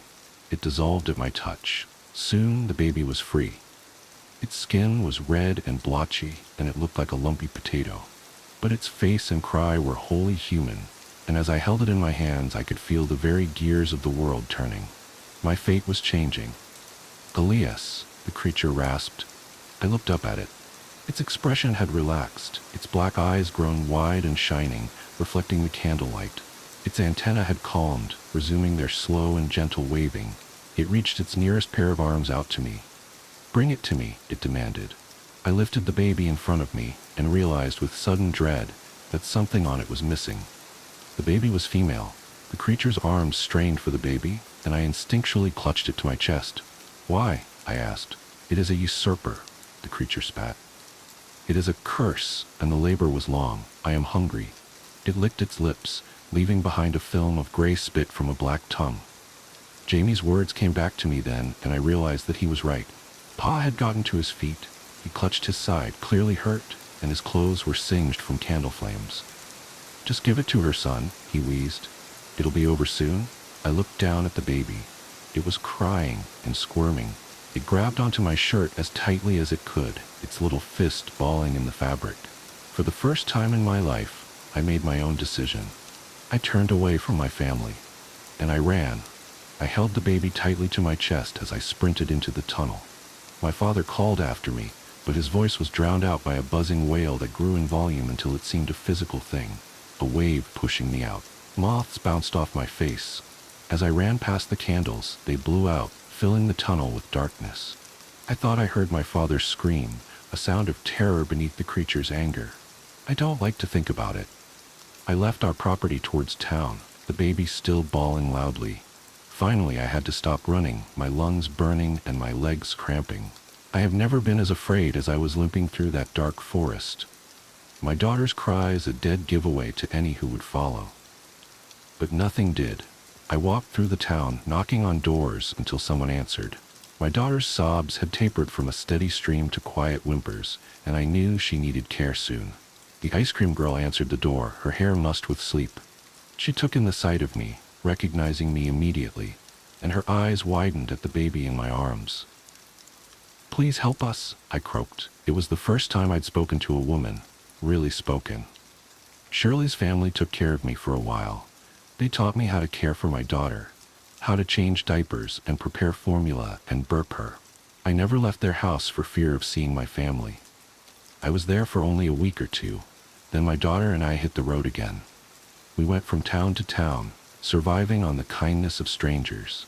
It was usually women who ended up helping us. I met all kinds of women. Women hardened by the world, bitter ones, gentle ones, fiery ones. They taught me about the world, about all the things I'd been missing. When we were far enough north that I felt safe, I began trying to settle down. My daughter was growing into a healthy, fat little toddler. She was the axis on which my world turned. Everything I did for her. Eventually I named her Deborah, Debbie for short. I found a decent job with on-site daycare for Debbie. Back then, it was a little easier to provide for a child than it is today. I won't deny, but I still worked myself to the bone. It was the easiest way to chase away the shadows that plagued my mind. I had lovers here and there, both men and women, but nothing lasted. Sex was difficult for me, considering what I had been through. I always felt disgusting afterwards, always unable to ignore the simple fact that it would never feel as good as that. And that knowledge made me feel like a monster. Eventually I stopped trying to feign interest in sex, and I was happier for it, but it meant that I never got into a real relationship. I didn't need a relationship. I had Debbie. And as the years passed and she grew bright and smart and funny, the shadows of my past seemed farther and farther away. But I was a fool to let myself be comforted by time. I cannot escape the curse of my blood, no matter how far I run. Yesterday was Debbie's 14th birthday. Today she locked herself in the bathroom in the morning, crying for hours. When she finally let me in, I could barely contain a scream, because there, bursting from my daughter's forehead, was a pair of long, feathery antennae. The echoing silence. I'll never forget the night it all began. Working the graveyard shift at KFM 104.3, a small-town radio station that barely scraped by on a mix of outdated pop and rock hits, had always been an isolating job. But it paid the bills, and I liked the quiet. There was something about the hum of the equipment and the solitude of the booth that gave me a strange sense of peace. My listeners were few, and most were truckers or insomniacs who called in sporadically for song requests. Nothing ever really happened, until that night. It started with a call just past 1 a.m. I was midway through introducing a Fleetwood Mac song when the red light on the console blinked. KFM 104.3, you're on the air, I said, trying to sound more energetic than I felt. There was a pause. Then a voice, distant and crackling, came through the line. Play. Goodbye, stranger. The way the caller said it made my skin prickle. The voice was low, strained, as though the person on the other end was barely able to speak. Sure thing, I said, trying to mask the unease creeping into my voice. Who's this? There was no reply, just the faint sound of static. Then, just before the line went dead, I thought I heard a whisper. I couldn't make out the words, but the tone chilled me to my core. I shook it off, attributing it to a bad connection or maybe a prank call. I queued up the song and leaned back in my chair, watching the clock tick down. As Goodbye Stranger played, I couldn't shake the feeling that something was off. The song seemed wrong somehow. The usually upbeat tune felt slower, the harmonies slightly dissonant. I told myself I was imagining things. But then the second call came. KFM 104.3, I answered, my voice faltering slightly. You played it, the same voice rasped. Good. Hey, listen, buddy, I started, trying to sound assertive. If this is some kind of joke... Another, the caller interrupted. Play. Don't fear the reaper. My breath hitched. There was something about the way they said it, the almost pleading tone beneath the words. Against my better judgment, I agreed. As I reached for the track, I realized my hand was trembling. When the song began, the atmosphere in the studio shifted. The air felt heavier, the shadows in the corners of the room deeper. I caught movement out of the corner of my eye, but found nothing when I turned to look. The hairs on the back of my neck stood on end. Halfway through the song, I heard it, faint at first, just a whisper beneath the music. I turned up the volume, but the whispering grew louder. It wasn't coming from the speakers. It was in the room with me. I froze, my eyes scanning the dimly lit studio. The whispering continued, unintelligible and rhythmic, like a chant. Panic bubbled in my chest, but I forced myself to stay calm. I had to finish the shift.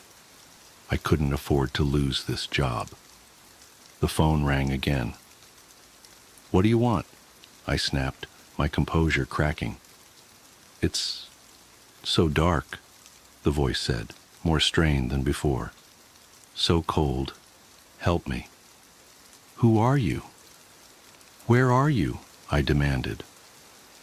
"Trapped," they whispered. "In the void." A cold chill ran down my spine. I opened my mouth to respond, but the line went dead.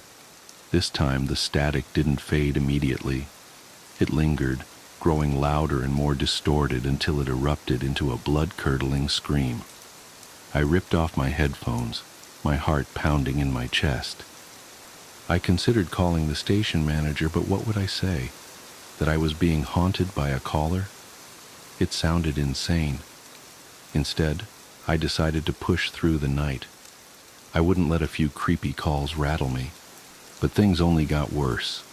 As the hours dragged on, the requests kept coming. Each call was from the same voice, and each song carried an eerie undertone that seemed to warp the air around me. Hotel California, Paint It Black, The End. The choices weren't just unsettling, they felt purposeful, as though the caller was trying to tell me something. The whispers grew louder, more distinct. They filled the studio, overlapping and echoing until I could barely think. My vision blurred, and I felt an overwhelming sense of dread. It was as if the walls themselves were closing in, suffocating me. Around 4 a.m. the power flickered. The lights dimmed and the equipment crackled with interference. The phone rang again, but this time I didn't answer. I couldn't. My hands were shaking too much. The whispers turned into screams. They filled the room, deafening and relentless.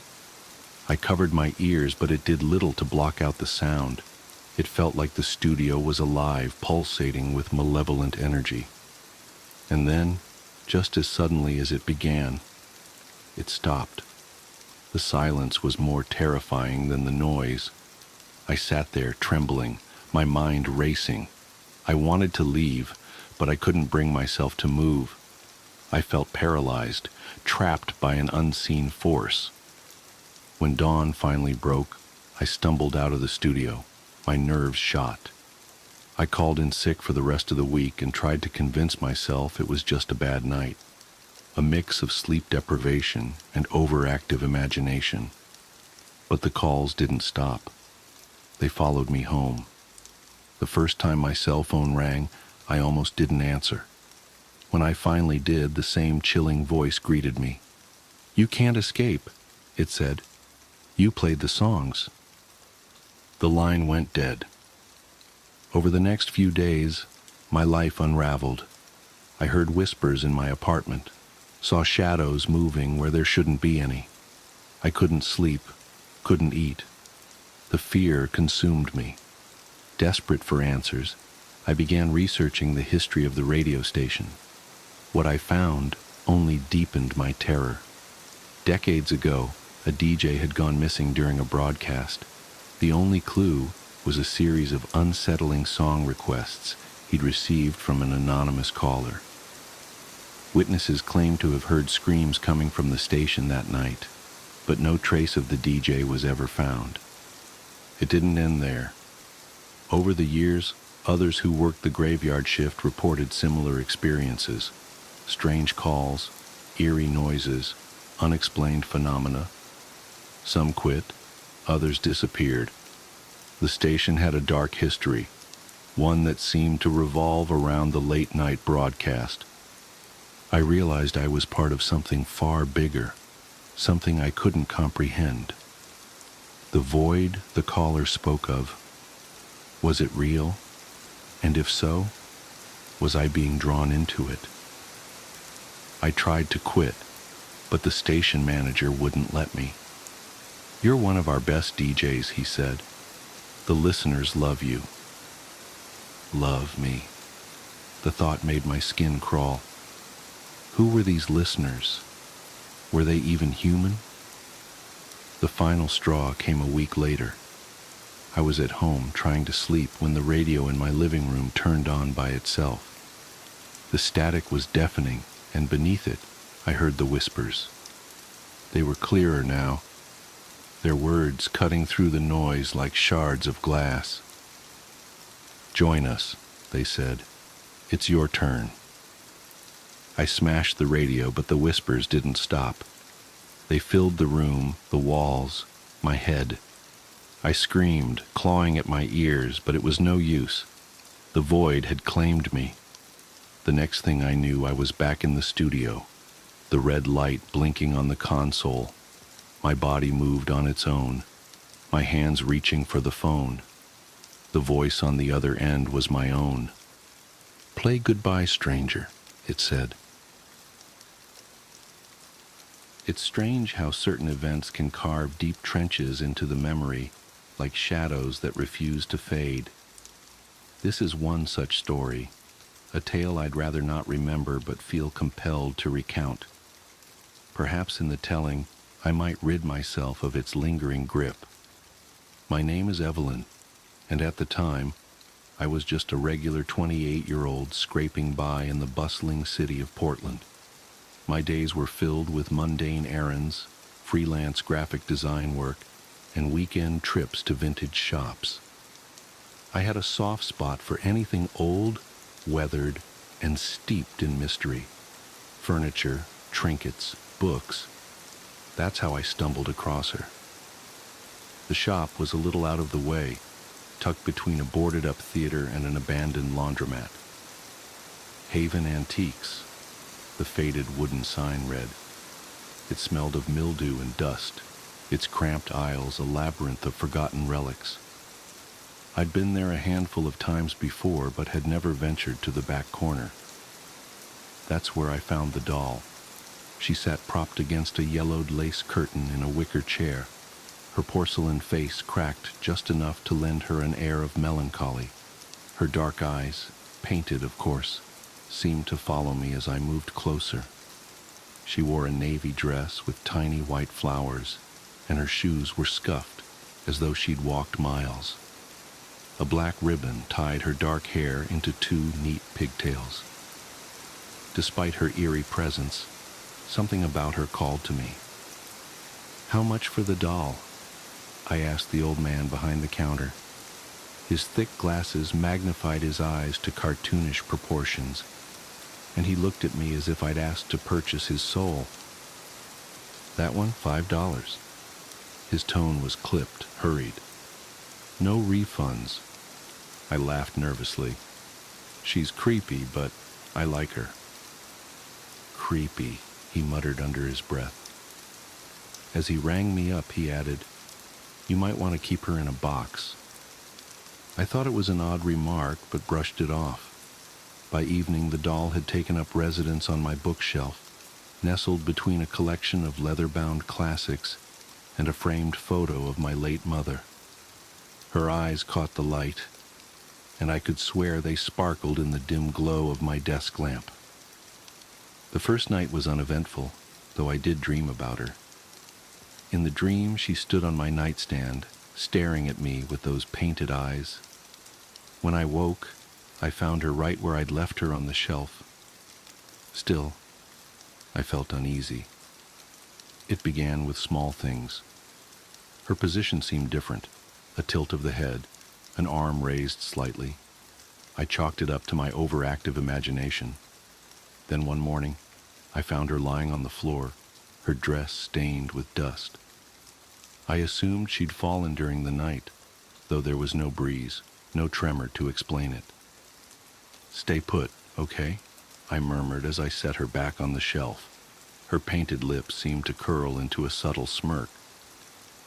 By the third night, I'd started to feel irrationally paranoid. I woke to a loud thud, my heart racing as I fumbled for the bedside lamp. The doll was on the floor again, this time closer to my bed. Her unblinking eyes stared up at me, almost accusatory. That was when I decided to move her. I placed her in a wooden box and shoved it into the closet. For a few days, life returned to normal. The oppressive feeling of being watched dissipated, but my relief was short-lived. It was a week later when the nightmares started. I dreamed of the doll every night. She would crawl out of the box, her porcelain limbs creaking as she climbed onto my bed. Sometimes she'd whisper in a voice like dry leaves, though I could never make out the words. Other times, she'd simply sit at the foot of my bed, her head tilting unnaturally as if observing me. I tried to ignore it, attributing the dreams to stress, but then I began hearing noises at night, the soft scrape of something dragging across the floor, faint giggles that seemed to echo from the closet. One night, I bolted upright to find the box sitting on my dresser, lid ajar. My skin prickled with cold dread. I threw the box into the basement, determined to forget about it. Yet the nightmares persisted, and soon I began finding the doll in unexpected places. Perched on the kitchen counter, nestled in the laundry hamper, even sitting at my desk. Each time her eyes seemed more lifelike, her smirk more pronounced. "Stop it!" I screamed one night, hurling her against the wall. Her head cracked further, and a thin wisp of black smoke curled out before dissipating. I stared in disbelief, my chest heaving. That night, I slept with the lights on. Desperation drove me to research. I scoured forums, read about haunted objects, and even consulted a psychic. "It's not just a doll," she said, her voice trembling. "It's a vessel."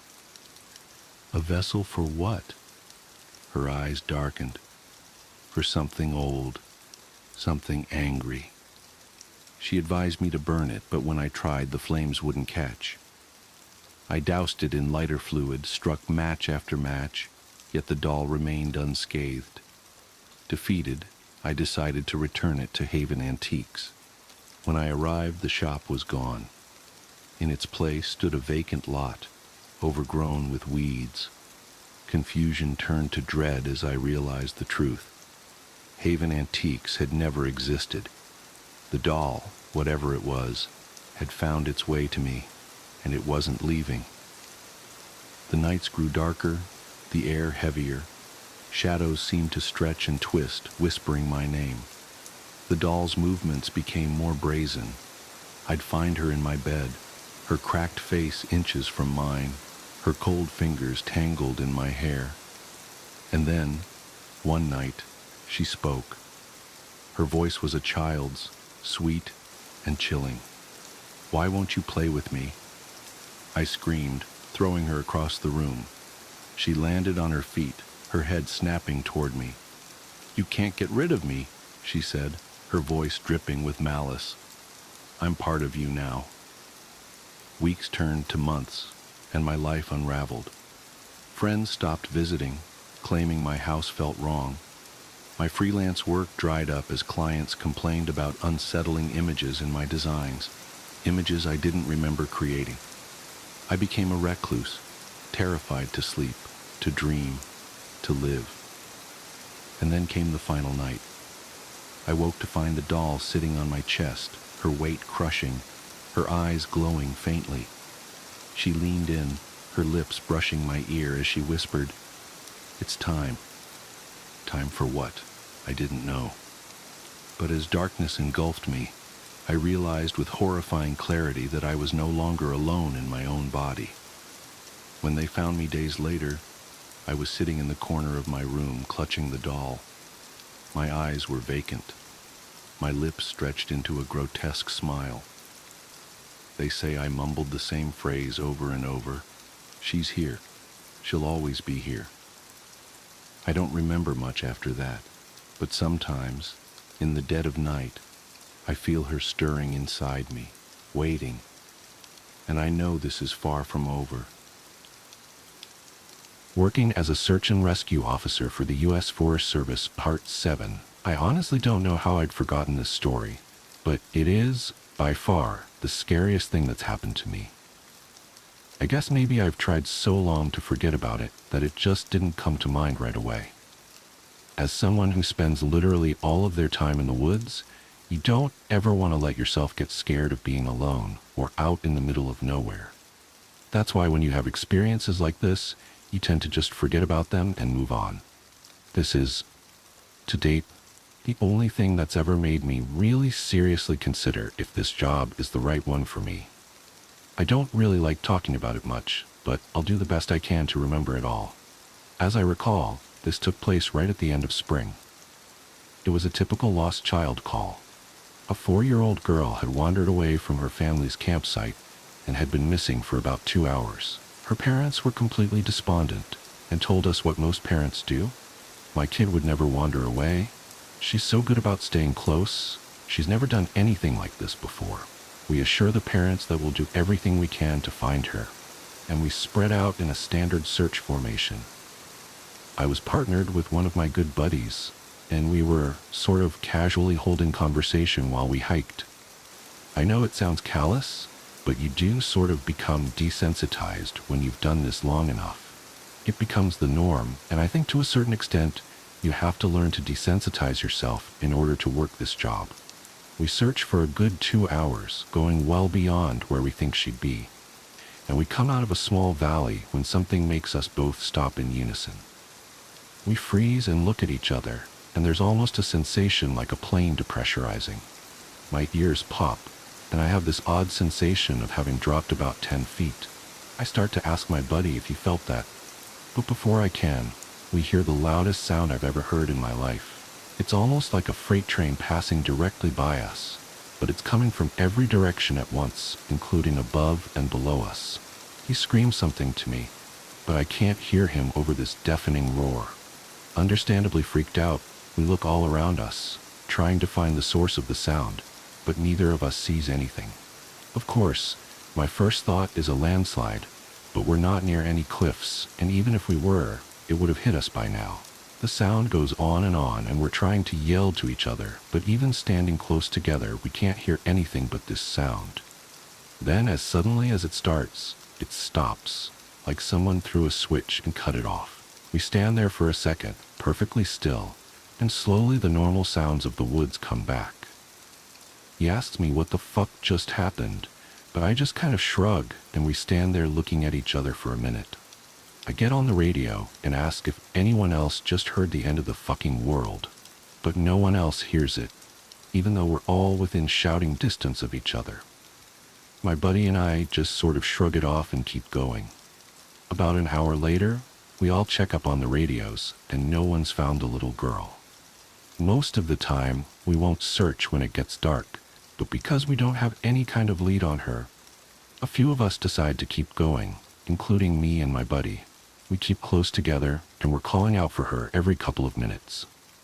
At this point, I'm hoping beyond hope that we find her, because while I may not like kids, the idea of them being out all alone in the dark is awful. The woods can be intimidating to kids in the daylight. At night, well, it's a whole different beast. But we're not seeing any signs of her or getting any responses, and around midnight, we decide to turn around and head back to the rendezvous point. We're about halfway back when my buddy stops and shines his light to the right of us, into a really thick deadfall, or group of dead trees. I asked him if he's heard a response, but he just tells me to be quiet a second and listen. I do, and in the distance, I can hear what sounds like a kid crying. We both call the girl's name and listen for any kind of response, but it's just this really faint crying. We head in the direction of this deadfall and go around it, calling her name over and over. As we get closer to the crying, I start getting this weird feeling in my gut, and I tell my buddy that something isn't right. He tells me he feels the same way, but we can't figure out what it is. We stop where we are and call the girl's name again, and at the same time, we both figure it out. The crying is on a loop. It's the same little hitching sob, then wail, then quiet hiccup, repeated over and over. It's exactly the same every time. And without saying another word, we both take off running. It's the only time I've ever lost my composure like that, but something about it was so incredibly wrong, and neither of us wanted to stay out there anymore. When we got back to the rendezvous, we asked if anyone else had heard anything strange, but no one else knew what we were talking about. I know it sounds sort of anticlimactic, but that call fucked me up for a long time. As for the little girl, we never found a trace of her. We keep an eye out for her, and all the other people who we've never found, but frankly, I doubt we'll ever find anything. My buddy has been an SAR officer for about 7 years. He started when he was a junior in college, and he had a very similar experience when he first encountered the stairs. His trainer told him almost the same thing mine did, which was to never go near, touch, or ascend them. For the first year, he did just that. But apparently his curiosity got the better of him, and on one call, he broke away from the line and went to go check a set of them out. He said they were about 10 miles from the path where a teenage girl had vanished, and the dogs were following a scent. He was on his own, lagging behind the main group when he saw a set of stairs off to his left. They looked like they were from a new house because the carpeting was pristine and white. He said that as he got closer, he didn't feel any different or hear any weird noises. He was expecting something to happen, like bleeding from his ears or collapsing, but he got right up next to them and didn't feel anything. The only thing, he said, that was odd was that there was absolutely no debris on the steps. No dirt, leaves, dust, anything. And there didn't appear to be any signs of animal or insect activity in the immediate area, which he found strange. It was less like things were avoiding them, and more like they just happened to be in a relatively barren part of the forest. He touched the stairs and didn't feel anything except that sort of sticky feeling you get from new carpet. Making sure his radio was on, he slowly climbed the stairs. He said it was terrifying because the way they'd been stigmatized, he wasn't really sure what was going to happen to him. He joked that half of him expected to be teleported to some other dimension and the other half was watching for a UFO to come swooping down. But he got to the top with little event, and he stood there looking around. But, he said, the longer he stood on the top step, the more he felt like he was doing something very, very wrong. He described it as the feeling you'd get if you were in a part of a government building you have no business being in. As if someone was going to come and arrest you or shoot you in the back of the head at any second. He tried to brush it off, but the feeling got stronger and stronger, and that's when he realized that he couldn't hear anything anymore. The sounds of the forest were gone, and he couldn't hear his own breathing. It was like some kind of weird, awful tinnitus, but more oppressive. He climbed back down and rejoined the search, and didn't mention what he'd done. But he said, the weirdest part came after. His trainer was waiting back at the welcome center after the search ended for the day, and he cornered my buddy before he could leave. He said his trainer had this look of intense anger, and he asked what was wrong. You went up them, didn't you? My buddy said it wasn't phrased as a question.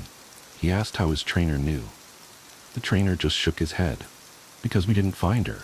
The dogs lost her scent. My buddy asked what that had to do with anything. The trainer asked how long he'd been on the stairs, and my buddy said no more than a minute. The trainer gave him this really awful, almost dead-eyed look, and told him that if he ever went up another set of stairs again, he'd be fired.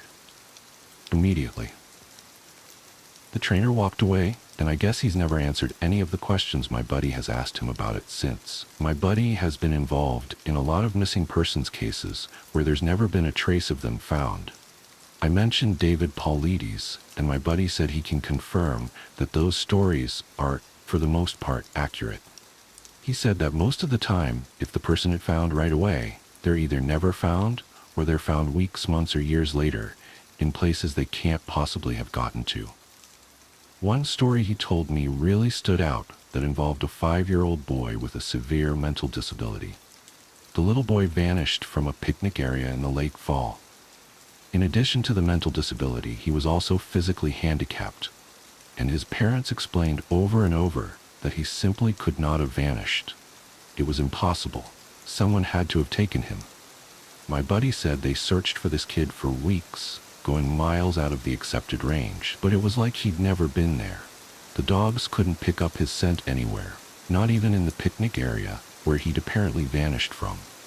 Suspicion fell on the parents, but it was pretty clear that they were devastated and hadn't done anything sinister to their kid. The search was concluded about a month later, and my buddy said everyone had pretty much forgotten it by later in the winter. He was out on a training op in the snow on one of the higher peaks when he came across something in the snow. He said he saw it from far away at first, and when he got closer, he realized it was a shirt, frozen and sticking part way out of the powder. He recognized it as belonging to the kid because it had a distinctive pattern. About 20 yards away, he found the kid's body, laying partially buried in the snow. My buddy said there was no way the kid had been dead for any more than a few days, even though he'd been missing for almost 3 months. The kid was curled around something, and when my buddy brushed off the snow to see what it was, he said he almost couldn't believe what he was seeing. It was a big chunk of ice that had been carved crudely to look sort of like a person. The kid was holding it so tight that it had frostbitten his chest and hands, which my buddy could tell even with the decay that had taken place. He radioed the rest of the crew, and they took the body off the mountain. Now he recapped all of this for me, and to put it simply, there was no way this kid could have both survived for almost 3 months on his own or have gotten to this peak.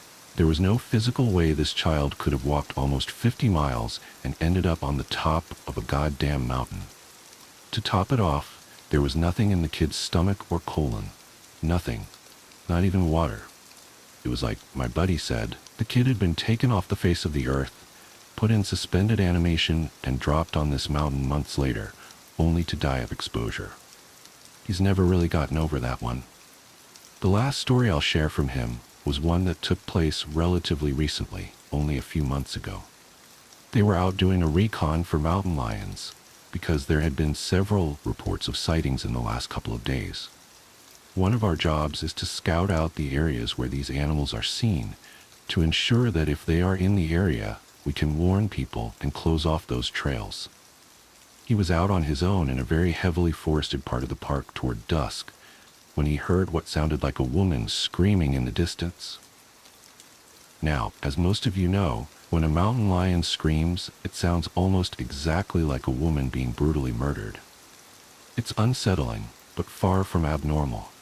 My buddy radioed back and let ops know that he'd heard one, and that he was going to keep going to see if he could figure out where its territory started.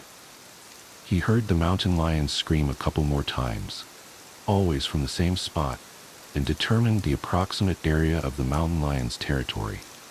He was about to head back when he heard another scream, this time within only a few yards of him. Of course, he freaks out and starts heading back at a much faster pace, because the last thing he wants is to run into a goddamn mountain lion and get mauled to death. As he got back on the path and started heading back, the screaming followed him, and he broke into a jog. When he was about a mile from ops, the screaming stopped, and he turned around to see if it was following him. It was almost night by this point, but he said in the distance, just before the path rounded a corner, he could see what looked like a male figure. He called out to them, warning them that the paths were closed and that he needed to come back to the welcome center. The figure just stood there, and my buddy started to walk over. When he was about 10 yards away, the figure took, as he described, an impossibly long step toward him and let out the same scream my buddy had been hearing. My buddy didn't even say anything. He just turned and sprinted back to ops, never looking behind him. By the time he got back, the screaming had moved back into the woods. He didn't mention it to anyone else, just said that there was a mountain lion in the area and that they would need to close those paths until the animal could be located and moved. Please read. I need you. I apologize ahead of time. I am sorry, so sorry, reader. I've been urged to open up, to share my experience, as I've no conscious connections left in the waking world. I know that at this point, I'm just a no-face person, but I need to share this with someone. Anyone. Besides the hospice worker that comes to the house, my only other companion lies unconscious in my living room. He means everything to me. If he passes, I'm not sure what will happen to me. There is no way for me to ready myself for such a loss. I feel so alone. His body speaks to me in the hush and huff of his breathing machines. An occasional mechanical signal breaks the silence. We only have each other now, and I am thankful that I can still slip my hand in his, rest my head against his chest, and listen to his heart thump out, "I'm still here, I'm still here." Here's my story. Please take some time out of your day to read it, to absorb it into you. I need a hug right now. I need so many things. XX Brenna. It wasn't always like this. Before Brant came into my life, conscious and normal mind you, I was surrounded by general loneliness. At first, I considered myself as an outcast. Like a magnet, I repelled most people. It was an easy thing to do. My mother believed in geographical cures for her emotional ailments, and having the constant stigma as a new kid made it hard for me to form strong friendships. But the more we moved, I realized I was more like a domino architect. Instead of repelling potential friends, I had the misfortune of setting up events to push everyone away from me.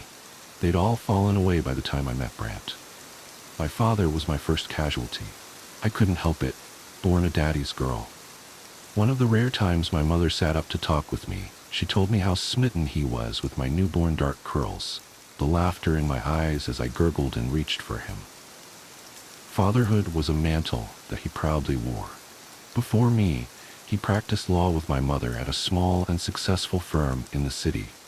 Always the more competitive one, the career-driven one, it was a surprise to my mother and the firm when he put it all on hold to raise me. So my mother worked, and my father put his career on hold after I came into the world. For my first few years, we had an idyllic family. Mother would work long into the night, and father would look after me and lead me into childhood. He'd tuck Polaroids of me into mother's lunches, and she had clusters of them all over her office. Our two smiling faces. He'd homeschooled me through elementary school, taking me on road trips across the country, showing me history, teaching me geometry through pool, astronomy through a lens, geology digging through the mud. We'd adventured. He was my whole world, my closest friend. When father got sick, my mother took it hard. To his credit, he'd hid it from her for a couple years. Maybe himself too. Sickness sneaks up at you like that sometimes. You feel more tired than usual, and then weaker, and we can easily attribute it to getting older, to the albatrosses that hang around our necks. Being a parent is hard, so he put me first, always, I guess until the end. Then he passed away and it was just the two of us, and the Polaroids. Mother had given me the stacks and stacks of photographs from her office. She kept a picture of just the two of them in a small frame on her desk from when they first started dating. They'd gone to a photo booth on their second or third date, and he'd kissed her in the last photograph. The thin little frame protected their unlined faces, smiling and carefree, those moments lost too long ago. As a child, I knew mother wasn't handling his loss well. Instead of taking a step back from trying to make partner at the law firm, she worked harder than ever and was rarely home. In her place, she provided me with an endless swarm of nannies. As any mother would do, she made sure her little girl was well provided for. I had a few memorable ones that had stayed. Gerda with her shock of red hair and her ability to always have hot honeyed rolls for breakfast, Sonia and her perfect eyebrows and patient hands teaching me to crochet, Maddie and her little girl that played dolls with me endlessly. Some nannies stayed longer than others, but just as I connected with them, a new one would take her place. My nanny was a transient role that was filled until I was in high school. Mother moved us when a better opportunity arose for her, and it meant I rarely had enough time to put down roots or grow attachments in an area. I have pictures of all of them, pictures and memories, and it still draws tears to my eyes to think of all of those goodbyes. My nannies did what they could for me so I could grow up into a strong young woman. I felt like many of them tried to fulfill a little of that motherly role that I've lacked. To this day, I'm so grateful to have had so many women that I could look up to and grow from. Without them, I'm not sure if I'd be here today. I was in high school when my mother had deemed me too old for a nanny and had given me the honor of autonomy. The bus route picked me up at home and dropped me off promptly at the same time every day. Once home, I knew how to prepare dinner, and then would set about my routine of cleaning and doing homework. I'd spent a lot of my free time reading or crocheting and watching television. Characters created in print and screens staved off a bit of that longing for companionship. This is around the time the dreams started, when I started feeling lonely. Being so isolated, you get this hunger for social interaction, kind of like the feeling of when you miss breakfast. It's there, drumming away behind your eyes, and as long as you're focused and doing something, you won't notice. Everybody dreams. Every night. We mostly don't remember our dreams, but for those that do, it can range from the ridiculous, comforting, to terrifying. As a girl who lived mostly alone, I started looking forward to my dreams. Sometimes Father would be there and we'd do things like fly over the mountains in Colorado and the red oaks in Oregon, as if the states were stitched side by side. We'd sit on presidential noses in Mount Rushmore. Sometimes I'd dream that while cleaning, that I'd find new and hidden rooms of my house, and that he lived there. The kitchen pantry would have a false panel, and I would be able to crush my body in such a way to find a new hallway that smelled like him. My bare feet could feel the dusty floorboards as I found his room and his study in our first house. I'd wake elated and ready to launch out of bed to tell Mother, only to find my cheeks wet to realize that I'd been dreaming. There was no fake panel in the pantry. I'd checked at least a dozen times. Father was gone. I was alone. Then I'd dream of my nannies taking me home, of Sonia and her crochet hook weaving me a perfect blanket in blues, greens, and purples as we sipped hot chocolate by the fire with a record on. Gerda would take me up in her arms and declare me her best friend. I'd never had one before, and we'd go over my rock collection, touching each one as I recounted its story. Maddie and the little girl would hold my hand and take me into the garden, and we'd make floral crowns with wildflowers and weeds. We'd thrown stones in a still lake and stained our mouths with fresh blackberries to the baritone choir of frogs. And every morning I'd wake up alone. I packed my lunch, brushed my hair, donned my jumper, and took the bus to school. At school, the buzz of teens around me made me feel even more alone. Forming friendships wasn't as easy as it was when I dreamed. I tried. I formed weak acquaintances that let me sit with them at lunch. As a good student, I never suffered to find a group to work with for projects, and I bore my meager athleticism well when I grouped with other like sorts at gym. Occasionally, I'd be invited to birthday parties. I'd eat cake and enjoy hanging out with other people my age, but I always felt like an outsider or an addition. I wasn't generally bullied or picked on, mind you, but I wasn't liked enough to form ready friendships where I could just call someone up from a memorized phone number. Girls would either not have room in their friend circles, or I didn't live in any one place long enough to find my way into one. I could get people talk to me, but I could never get them to listen to me, to make a connection. The friendships were one-sided. I couldn't help but feel like a fisherman that religiously got his bait stolen and went home with a sunburn and no supper. During summer months, we'd either move or I'd explore my neighborhood alone. And I kept looking forward to my dreams. By the time 7th grade hit, I'd started having my favorite dreams, a reoccurring dream. I'd wake up on a swell of a hill, a sycamore tree bent over the surface of a smooth lake, and an older woman with short hair cropped just below her chin, smiling. "Welcome home, Brenna." In the dream, I'd run out to her and hug her waist. The dreams had started before my growth spurt, and the woman was tall and warm. It felt safe to press my face into her apron, to have my little frame engulfed in her arms. She'd pet me and say pretty things to me that I wished my mother would tell me. My face would contort and I'd hold back tears when she would tell me she's proud of me. She had a son that was a couple years older than me. Then we'd play. He had a treehouse, and we'd eat lunches, bring out card games, and decorate it with things we found in by the lake. A built-in shelf housed a squirrel skull we found in the mud at the base of a tree. A limestone rock with a million fossilized shells and piece of green glass worn smooth by water and time. These two people in the dream would remember what I told them. As the seasons changed in my life, theirs did too. In every way it felt real, except for the slight detail that from their noses up, their faces were in shadow. In the dream, I didn't notice, but upon waking it felt like those two people could be anyone. The boy had a small, blunt chin, brown curls, and round cheeks. He was a little gangly, but I didn't mind. Even in my dreams, I ran awkwardly with the grace of a three-legged grasshopper. I also didn't know his name, or his mother's name. These were details that washed away on waking. As my mother and I hopped state from state, I stopped caring that she was rarely home when I was awake. I stopped caring that I didn't have friends that cared if I moved, or would save me a seat at assemblies. I got to see my friends every night for 8 hours. At the time, I didn't think it was too abnormal to have reoccurring dreams nearly every night. My friendship with the boy as he turned into a man changed as I got older. In a few years, we'd hold each other in the treehouse, and I'd bury my face in his chest and he'd rest his cheek on the top of my head. We were closer, and it was different, and I had felt differently for him. More for him. Each time I woke, his mother would give me a knowing look and laugh when I'd wake up there, and I'd blush and find him. Friends didn't hold hands the way we held hands, as we looked over the lake and listened to wave after wave of crickets chirping and the reflection of thousands of fireflies blinking in and out like far-off starlight. It wasn't until I was a senior in high school that I found out that my dreams were abnormal. In a creative writing class, we were prompted to write on our most memorable dream. Easily, I filled pages and pages on my sleeping life.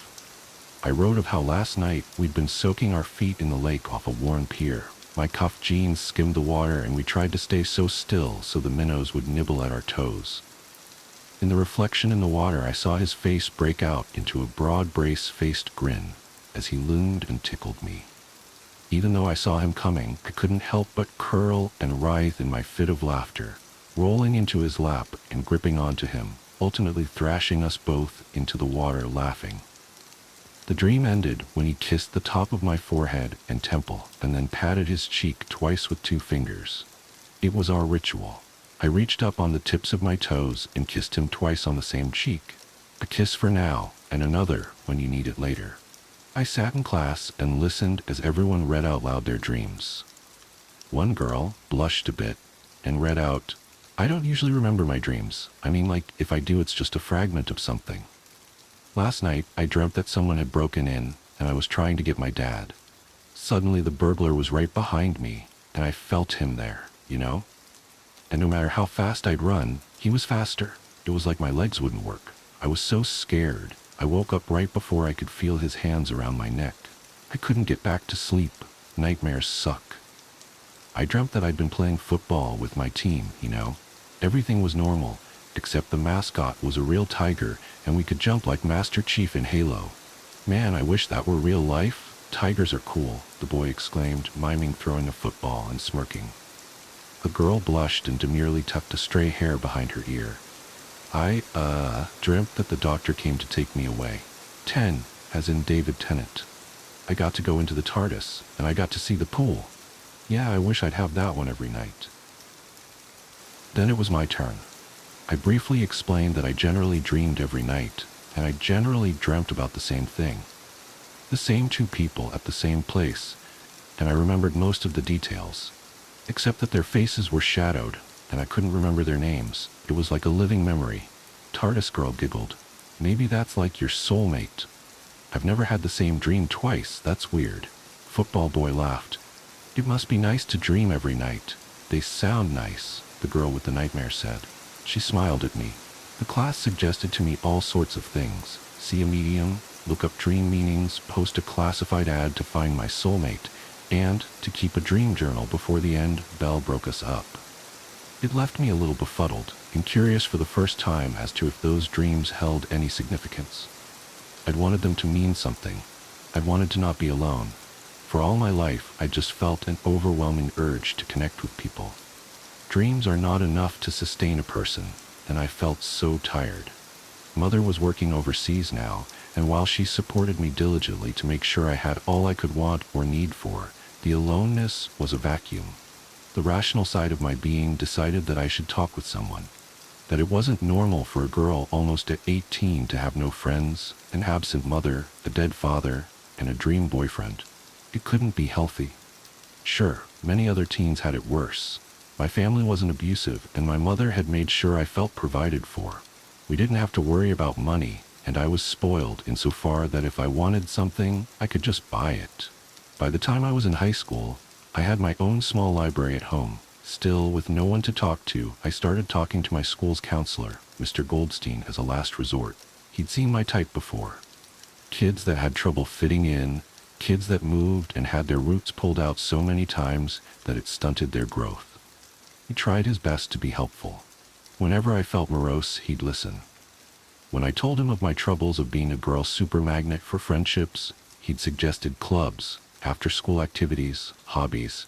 I really poured myself out to him, and it had been ages since I'd had someone really listen to me. My nannies were the last people I'd been given such ties, and all I had of them were my memories. I didn't dream of them anymore. Even though my tie was just a counselor and student, it was something for me to hold on to in the waking world, and for a time I felt better. Then, as everyone had, Mr. Goldstein left too. The school told me he'd had to take a leave of absence for personal reasons. It happened from time to time.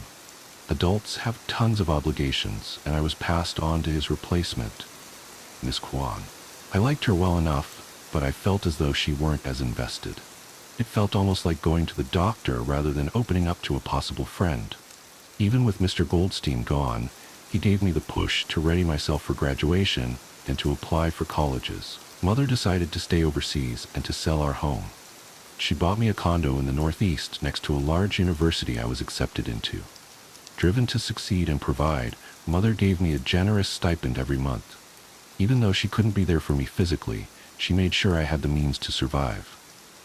As always, once again in a different part of the country and new school, I set out to find a piece of normalcy. Still, I dreamed of my boy and his lake. His braces were gone now, and he was substantially taller than me. His shoulders were broad, and his chin and cheeks had started sporting thatches of dark bristles. His lips still carried the flush fullness that he had as a boy, and I enjoyed kissing them all night. It was my favorite hobby. It was a good thing he wasn't real, or else I might have not taken my studies seriously. I had decided on library sciences, but I had to make it through my first 2 years at university before I started in on my major. College felt more isolating than high school. New classes brought in tides of new faces, and I had still not found the skill to make fast friends, or slow friends. Let's be honest. I was in my junior year of college when I started feeling tired. It started with oversleeping, and I attributed it to wanting to spend more time with my nocturnal otherworld. But as sleeping into late morning ate into early afternoon, I started to worry. I was getting more hungry too, but even though I started eating more, I started to lose weight. My nightly walks started to get tiresome more quickly, and I found it hard to walk up the stairs. I was so exhausted some nights. In my dreams, my boyfriend urged me to go see a doctor. He told me I looked more pale than usual, that my hands shook. My mother told me that a true summer vacation may be what I needed, and she encouraged me to take a trip, to fly out to more familiar grounds. I took his advice first and scheduled an appointment with my doctor. He poked and prodded me, checked my thyroid, and ran several tests on my blood work and heart. Besides having slightly below normal iron levels, he could find nothing wrong with me. He suspected that it may be stress-related and encouraged my mother's suggestion for a vacation. I found a short lease to a furnished house in the city where I was born and flew out there to have a new perspective over the summer. Even though I'd moved a half a dozen or so times since my father passed, it never got easier.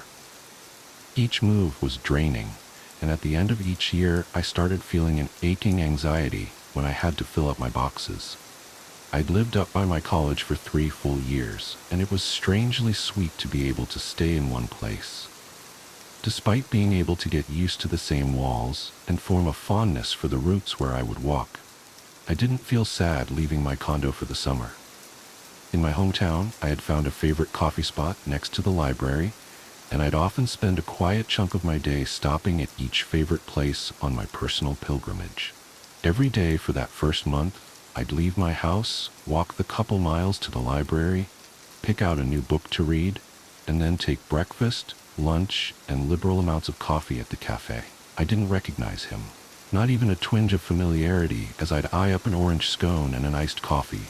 I'd grown so used to not being seen that I had stopped seeing people. So I took my copy of Jane Eyre, my breakfast, and I sat out in the sun and let the literature and sun warm my body and soul. That night, in my sleeping world, I enjoyed my time with my boyfriend. His mother had made us cold turkey sandwiches and packed us a liter of cold Coke, and we munched on the offerings with our feet splashing in the cold lake water. He took a bite of his sandwich and looked over at me, slipping a dark curl between his fingers. "Are you real?" I could feel his eyes looking at me, touching on the sharp and soft features on my face. I laughed. We avoided this conversation. We'd just never had it. In all the years I visited him, I was happy to have a place where I was normal. I didn't want my afflictions to invade this part, this comfort. What kind of question is that? Of course I'm real. I think I'm more real here with you than I am when I wake up. He blinked. In this world, I could both see and not see his face. It was like that experience of déjà vu when I woke up. The memory of his face was somewhere. But when I recalled our dreams, from the nose up, his and his mother's face were in shadows. "You wake up, Brenna? You dream all of this too?" He became still, and I felt disorientated with the realization that I'd hoped for this. I'd hoped that I were special. I'd hoped that dreams could be real, and that connections made with people were not only through flesh and bone. Yes, I go to sleep, I dream of you and your mom, and I wake up in my own bed. I remember most things, and pretty much I have the same dream with you here. My heart skittered like a rabbit that wanted to run. The textures of my dream were almost a form of hyper-realism, and I could hear the trees and their leaves kissing the wind. The lake water smelled like wet moss and silt, and held my sandwich lamely. It was soggy. Am I crazy? We're dreaming. This isn't real. You're not real. I should probably start seeing someone. Obviously, you're some figment of my imagination that I've drummed up to fulfill some sort of loneliness that I felt. It can't be healthy. I look forward to these dreams. I look forward to seeing you and Mom again, to this damn cabin. Brenna, I think I even see you. I think I see you when I'm awake. He put his face in his hands and shuddered. I put my hand on his back and tried to calm him, and silently wondered if he could feel my heart beating out of my chest. You know, I think those things too. I haven't seen you in the real world, at least I don't think. I don't remember what you look like. It's vague. I frowned and let my cool forehead rest on his bare shoulder. You think you saw me? Yeah, where I work. You come in and order an orange scone and an iced coffee every day and read. It was your smile? I froze and stopped rubbing his back, and we straightened and met each other's eyes. Brenna, what book were you reading? Jane Eyre. I had just picked up a copy of Jane Eyre. The next day I met Brant. He wasn't working. He'd called off, and he was sitting at a table looking at the door nervously. I had my copy of Jane Eyre tucked under my arm, and I nearly dropped it when I saw him. And that's when my life really started. Brant told me about his life, and I told him about mine. His mother had died when he was in middle school. It was a freak accident.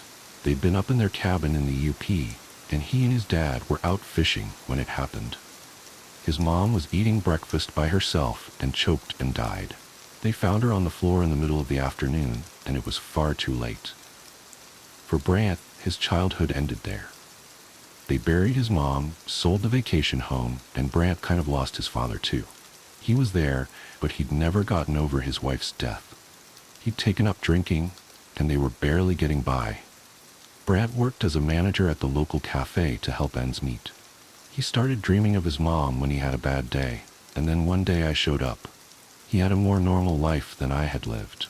He had a good group of friends, and had even tried dating a girl in high school. Although, he said, that things never felt right. They didn't click as easily as we did, and for the longest time, he thought he was being unfair, comparing her to a dream, a ghost. But between going to college and working, he found himself in a better place to be single.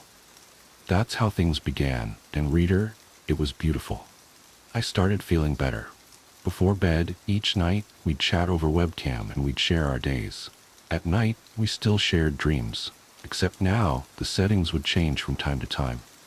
Brant sometimes appeared in my childhood home or at a beloved travel destination I visited in my youth. While we were still long distance, we spent hours together. I finished up and got my degree and moved back to my hometown. We bought a little condo and helped out his dad, got him into some programs to try and settle his demons. We felt so lucky, and I felt so normal. He proposed, and we started talking about having a family together. I bought a couple onesies, one for a girl and one for a boy, and laid them side by side, imagining the little body that could fill it. Then he got sick. It started with him being tired all the time. He started losing weight, his hands started shaking, and he got so weak. Just like what happened to me. The doctors tried to find out what was wrong with him, and all the tests they performed came back normal. He was normal, but he was wasting away. His body started shutting down, and he was put into hospice care. My care. He was no longer in my dreams, but I had the man, his body, this shell, and I could hold its hand. I've never felt so alone. They say it is better to have loved and lost than to have never loved at all. Without him, I live a half-life. I knew what it meant to be happy, and now I know that without him, that happiness will be lost. Doctors could not help him. Medicine did nothing. Love only gave him comfort, so I resorted to the last thing I could think of. I hired a medium. Did you know you can find them in the yellow pages? She came to our condo in a beat-up old gremlin. She had no bag, no talismans, no show. Madame Celeste was a fair woman, with skin that looked like she was in her 20s and hair that was aging into her 50s. She'd seen sun, and freckles had dotted her nose where her brown-rimmed glasses rested. She fit the flair of medium with a sort of boho chic style, and I thoroughly believed I would have been better burning my money rather than calling her. "Can I see the man?" She stood in our hallway. At least she was direct. I nodded and led her into our bedroom, where he was set up. She pulled a chair to his bed and touched the air around him. She touched his face lightly, laid her hands slightly above his chest, and then settled with just holding his hand. Closing her eyes, she frowned. "He's still there." Vaguely, "He's almost gone." "Gone? Is he dying?" I blinked rapidly. I didn't need a medium to tell me Brant was fading. He was nearly a skeleton with skin. The physical evidence made that apparent. Dying? Yes. If he leaves, he will die. His essence, spirit, soul, what have you, is almost gone. He's nearly empty. So empty, this one. She looked perplexed. What does that mean? He's empty? His soul is missing? I didn't have words. This was insane. This woman, insane. There are multiple kinds of death. Naturally, our bodies house our spirits until it breaks down. Like any building, time takes its toll. Then the spirit moves on, as is the natural order of things. But the body needs a soul, just like a soul needs a body. This body's soul is very damaged. Just scraps of it left. I don't know what's causing it, but he could repair if no more damage is done. You can have hope. She looked at me. Looked through me. Can I take your hand? I nodded and gave the woman my hand. Hers were cool and smooth, and mine were sweaty and shaking. She took a moment and closed her eyes, a line forming between her brows. Her eyes snapped open, and she dropped her hand. Leave here. Leave here now if you love him. Call your mother. She has what you must know. I must go. She stood up and shook herself, casting a bewildered look between Brant and me. I blinked, confused, afraid. What does that mean? Leave? Why? Why do I have to go? Why should I call my mother? She swallowed. She knows things you have not seen, have not accepted. It is not my place to tell you, but she knows why. She's known everything, all this time. She knows what went wrong. Goodbye, Miss Brenna. And she left. I tried to go after her, but she ignored me mutely, got in her beat-up car, and with a sputter, drove off. I tried to call her. I tried to find her business, but she would not give me anything else. I called my mother. She sent me letters from time to time, emails, to make sure I was all right, to check in on Brant. We weren't close. We'd never been close. She always had her work, and overseas, she found a life she couldn't have in this country. I'd forgiven her a long time ago. The phone rang, and within a few seconds she picked up. Brenna? Are you all right? Why are you calling? It's late. Ah, yes. The time difference, I forgot. The sudden phone call mixed with the abruptness of the call must have startled her. I told her what had happened that day, awkwardly. I felt so foolish. I never told her about my day or my life, or the petty little things that bothered me. She was always too busy, her time too valuable for me to waste on my little problems. She remained silent as I finished and sucked in a breath. "Brenna, dear, I'm sorry. I'm so sorry." She started crying. I've never heard my mother cry. "Your father and I were so in love, and we desperately wanted children. We tried for years. We tried IVF. We tried fertility treatments. There was something wrong with me. I couldn't have children. Sweetheart, I desperately wanted to be a mother. I wanted to have my own child. I wanted to have a child that was a product of our love, and I was so selfish and stupid." She shuddered as she cried and talked. "I prayed every night for a miracle. One night, I had a dream at a crossroad. There was just me and a well-dressed man. He told me he had heard of my difficulty and that he wanted to help, that I could help him too, and that there would be no price that I would have to pay. I agreed, Brenna. He was so nice and comforting. It was such a nice dream to be freely given the life I so desperately wanted. So I accepted. And then you were born, my miracle baby.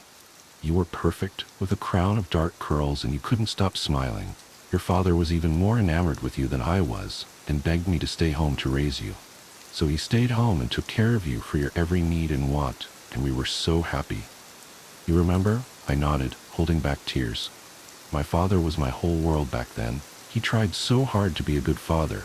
"Yes, mother." "Then he got sick. At first he was just tired, then he started to lose weight, his hands started to shake, and he got so weak. One day he just collapsed and then couldn't get out of bed. The doctors couldn't figure out what happened. They couldn't figure out why he was so sick. His blood tests, his MRI, everything, normal." My heart stopped. I never heard this before. Why hadn't I thought to ask? "When he passed, I was heartbroken and terrified that you might get sick too, that it was some fungus, amoeba, or genetic disease that hadn't been found yet, but you were the perfect spirit of health. I didn't take his death well, and I threw myself into work instead of being there for you, with you. I hired nannies to raise you in my stead, and for a while I was getting better. I was healing. I was going to cut back my hours when your first nanny got sick. I noticed her hands shaking, and she had been so tired lately. I was shocked, terrified, so I gave her some money to take some time off and moved us across the country for a job. I couldn't breathe. This couldn't be right. How did I not notice? Then the next nanny fell ill, and I did the same thing. Again and again, I gave them money and moved you until your last nanny, Maddie's little girl, got sick. She died, Brenna, just like your father, and I didn't want to see. Then you went to school, and everything was normal for a few years. You got depressed and started seeing your school counselor, and I thought we were finally past our line of bad luck. Then I got a letter in the mail from your school letting us know that Mr. Goldstein was taking a leave of absence for personal reasons. Again, I didn't think anything of it. Then the next letter came, telling me he'd passed. After that, I looked up your old nannies. Every last one had passed. Every person that you touched, really touched in your life, had died, and I had finally remembered that dream at the crossroads. The dream with the demon. I did not have to pay the price, but there was a price. He visited me once more, the suit disheveled, the dream a nightmare. He smirked at me, leered at me, and asked how my darling baby girl was doing. He thanked me for bringing one of his creatures into this world. A creature that wasn't fully whole, a creature that wasn't fully human. He told me that the price for your survival depended on you, taking it away from others. People are wary of you, Brenna, because you're a predator. They know you're dangerous, so they have walls up. If people let you in even a little, you just siphon off whatever makes them until they wither away to husks. Your father, your nannies, your fiancé, those poor people let you into their lives, and you've used them up. I live in another country, so I don't have to be around you. My letters come from a fake address. You've been my demon, my curse, my albatross to bear, and I'm so sorry I brought you into this world. Please, don't call me again." She hung up. I stared at the phone as my mind added her perspective to my limited one. This entire time I choose to view my story as the underdog, the weak protagonist, struggling against misfortune. I had not considered that I had control of my tale, that this entire time I had power. I am a monster. Setting the phone down, I stripped off my clothes and showered. I let myself mourn. I let it all out, and I prepared. Hair still dripping, I packed my laptop, some clothes, made arrangements for Brant, and flew several states away to try and sever the distance between us. The distance wasn't the issue. It was my hunger and my connection with him. That night, last night, I dreamed and found my answer. Many answers, all from a man in a pinstripe suit. I am so happy I packed my laptop. I am quite pleased this hotel has free Wi-Fi. I've discovered that my dreams do touch people. I am not oil in water, a repellent force. Instead, I knock people down like dominoes, one after the other, after the other. I am the architect. I can save Brant. I just needed you. Words are a clever invention. Really, they're a voice in your head. A waking dream, almost. My voice is inside your head. My story tucked behind your eyes. I'm inside you now.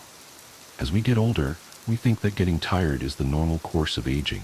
We all take on too much sometimes, and being tired may be a sign to take a vacation. When you get tired, I highly recommend you take that vacation. Enjoy that peace and those memories. You won't have much time. I will not save you. I need it. I need so many things, reader. Most of all, I need Brant, and you're just a faceless being on the other side of the screen. The morning ritual.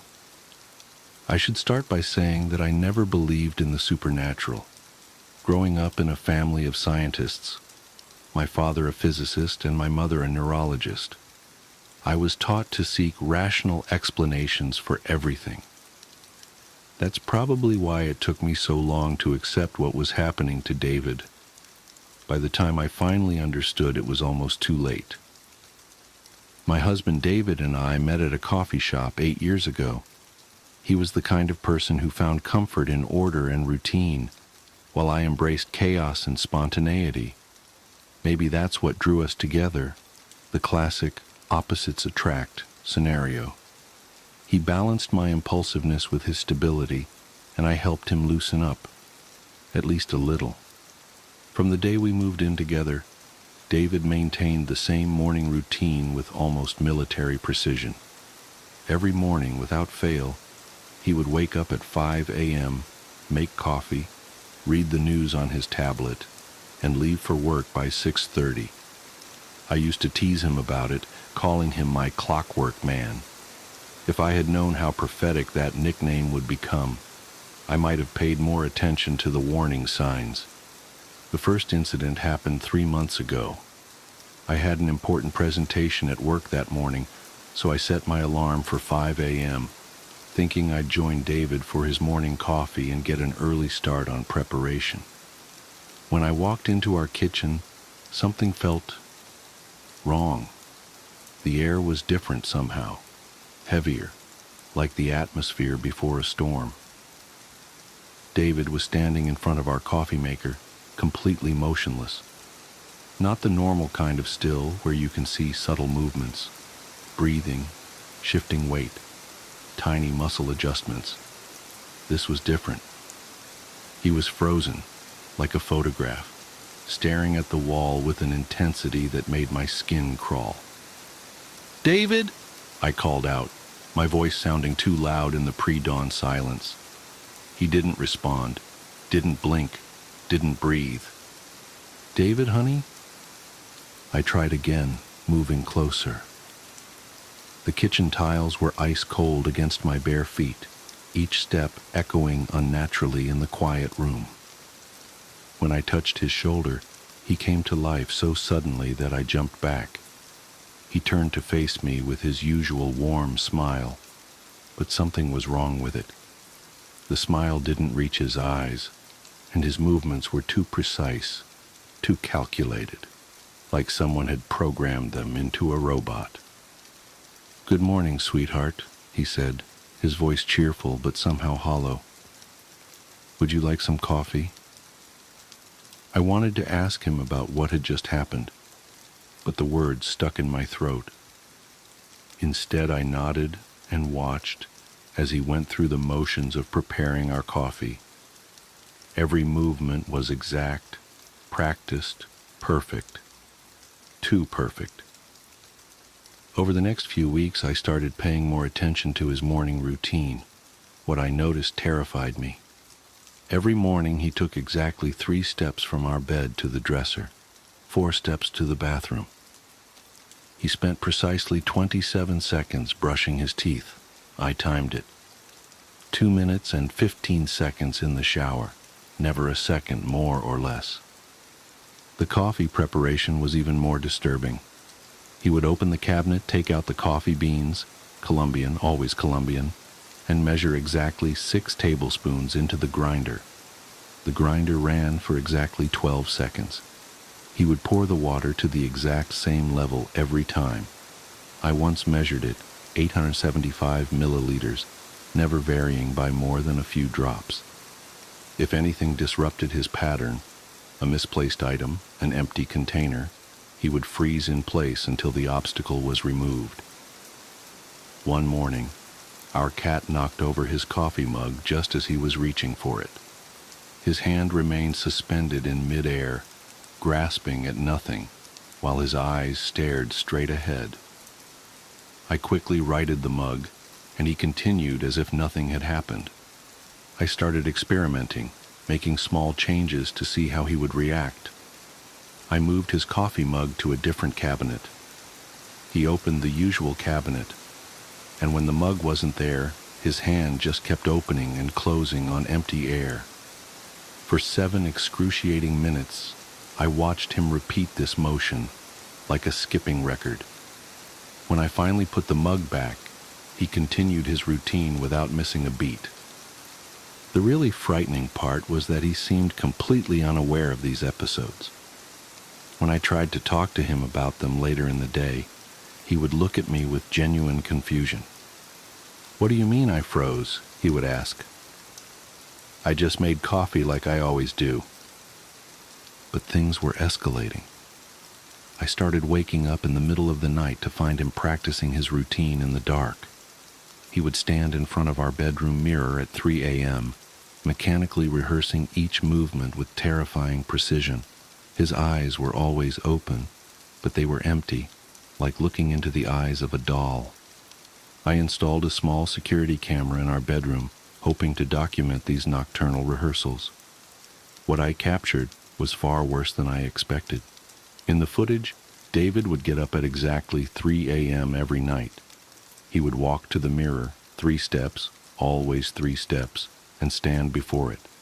Sometimes he would practice his movements, but other times he would just stand there, staring at his reflection for hours without moving. One night, I heard him talking to his reflection. I lay perfectly still, barely breathing, as his words drifted across the darkness. "They'll notice if I make a mistake." A pause. "No, I can't fail. The routine must be perfect." Another pause. "I know what happens if I fail." His reflection answered in his voice, but the words came from the mirror while his lips remained still. "Show me again. From the beginning." The next day I tried to confront him directly. We were having dinner when I brought it up. "David, I'm worried about you," I said, trying to keep my voice steady. "You've been acting different." He turned to me with that empty smile, tilting his head at precisely 45 degrees. "Different?" he asked, his fork suspended halfway to his mouth. "I'm the same as I've always been. I follow my routine. The routine is important." The way he said those last words sent chills down my spine. It wasn't just his voice. It was the way his entire face seemed to shift for a moment, like a mask slipping to reveal something else underneath. "But why?" I pressed. "Why is the routine so important?" His fork clattered to the plate. For a moment his face went completely blank, not even a hint of expression. Then he smiled again, wider this time, too wide. "Because it's the only thing keeping me here." "What do you mean, here?"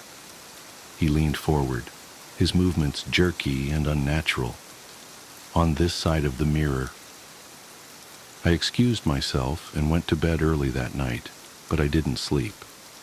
I lay awake watching as David went through his evening routine, exactly 23 minutes in the bathroom, precisely 2 chapters of his book, lights out at 10 p.m. sharp. At 3 a.m., right on schedule, he got up. But instead of going to the mirror, he stood at the foot of our bed, staring down at me. I kept my eyes nearly closed, trying to control my breathing. After what felt like hours, he spoke. "I have to be perfect. They're always watching." His reflection answered from the mirror. Again, from the beginning. "Yes," David agreed. "Always from the beginning." The next morning I told him I needed to visit my sister for a few days. He was in the middle of his coffee routine when I told him, measuring the beans, 12 seconds of grinding. He stopped mid-pour, the coffee beans frozen in mid-air. "That's not part of the routine," he said, his voice flat. "I know, honey, but sometimes we need to break routine," I said, trying to sound casual despite my racing heart. He slowly turned to face me, coffee beans still suspended above the grinder. "I can't break the routine. Breaking routine lets them take me back." "Take you back where, David?" His smile stretched impossibly wide. "To the other side." I packed a bag while he was at work, taking only what I absolutely needed. As I was about to leave, I noticed something strange about our bedroom mirror. The reflection seemed delayed, as if it was moving a fraction of a second after I did. I drove straight to my sister's house, 3 states away. But even that distance doesn't feel safe enough, because every morning at exactly 5 a.m., my phone receives a text message. "Watch me perform my routine."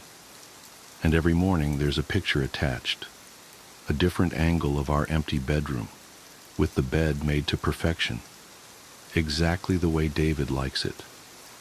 In each photo, if I look carefully at the mirror, I can see multiple reflections of David, all slightly out of sync, all practicing their routines. I've tried calling him, but his voicemail message has changed. Now it's just the sound of someone going through precise movements, accompanied by mechanical counting. 1, 2, 3 steps to the dresser. 1, 2, 3, 4 steps to the bathroom. I called the police to do a welfare check. They reported back that they found the house empty, but everything was arranged with perfect precision. Too perfect, they said. And the mirrors. They mentioned that all the mirrors in the house had been covered with sheets. I've been at my sister's for a week now. Last night I received a final text from David's number. "I failed the routine. They're taking me back. Don't look in the mirrors." I called the police again. This time when they checked the house, they found all the mirrors shattered, and David was gone. The only trace of him was a single sheet of paper on our bed, covered in the same sentence written thousands of times in perfectly identical handwriting. "The routine must be perfect. The routine must be perfect. The routine must be perfect." I don't know what happened to my husband. I don't know what lives on the other side of the mirrors, or what they wanted from him. But sometimes, late at night, I catch glimpses of movement in reflective surfaces. Precise mechanical movements, performed with terrifying perfection. And sometimes just before dawn I hear his voice, distant and hollow, counting out the steps of his eternal routine.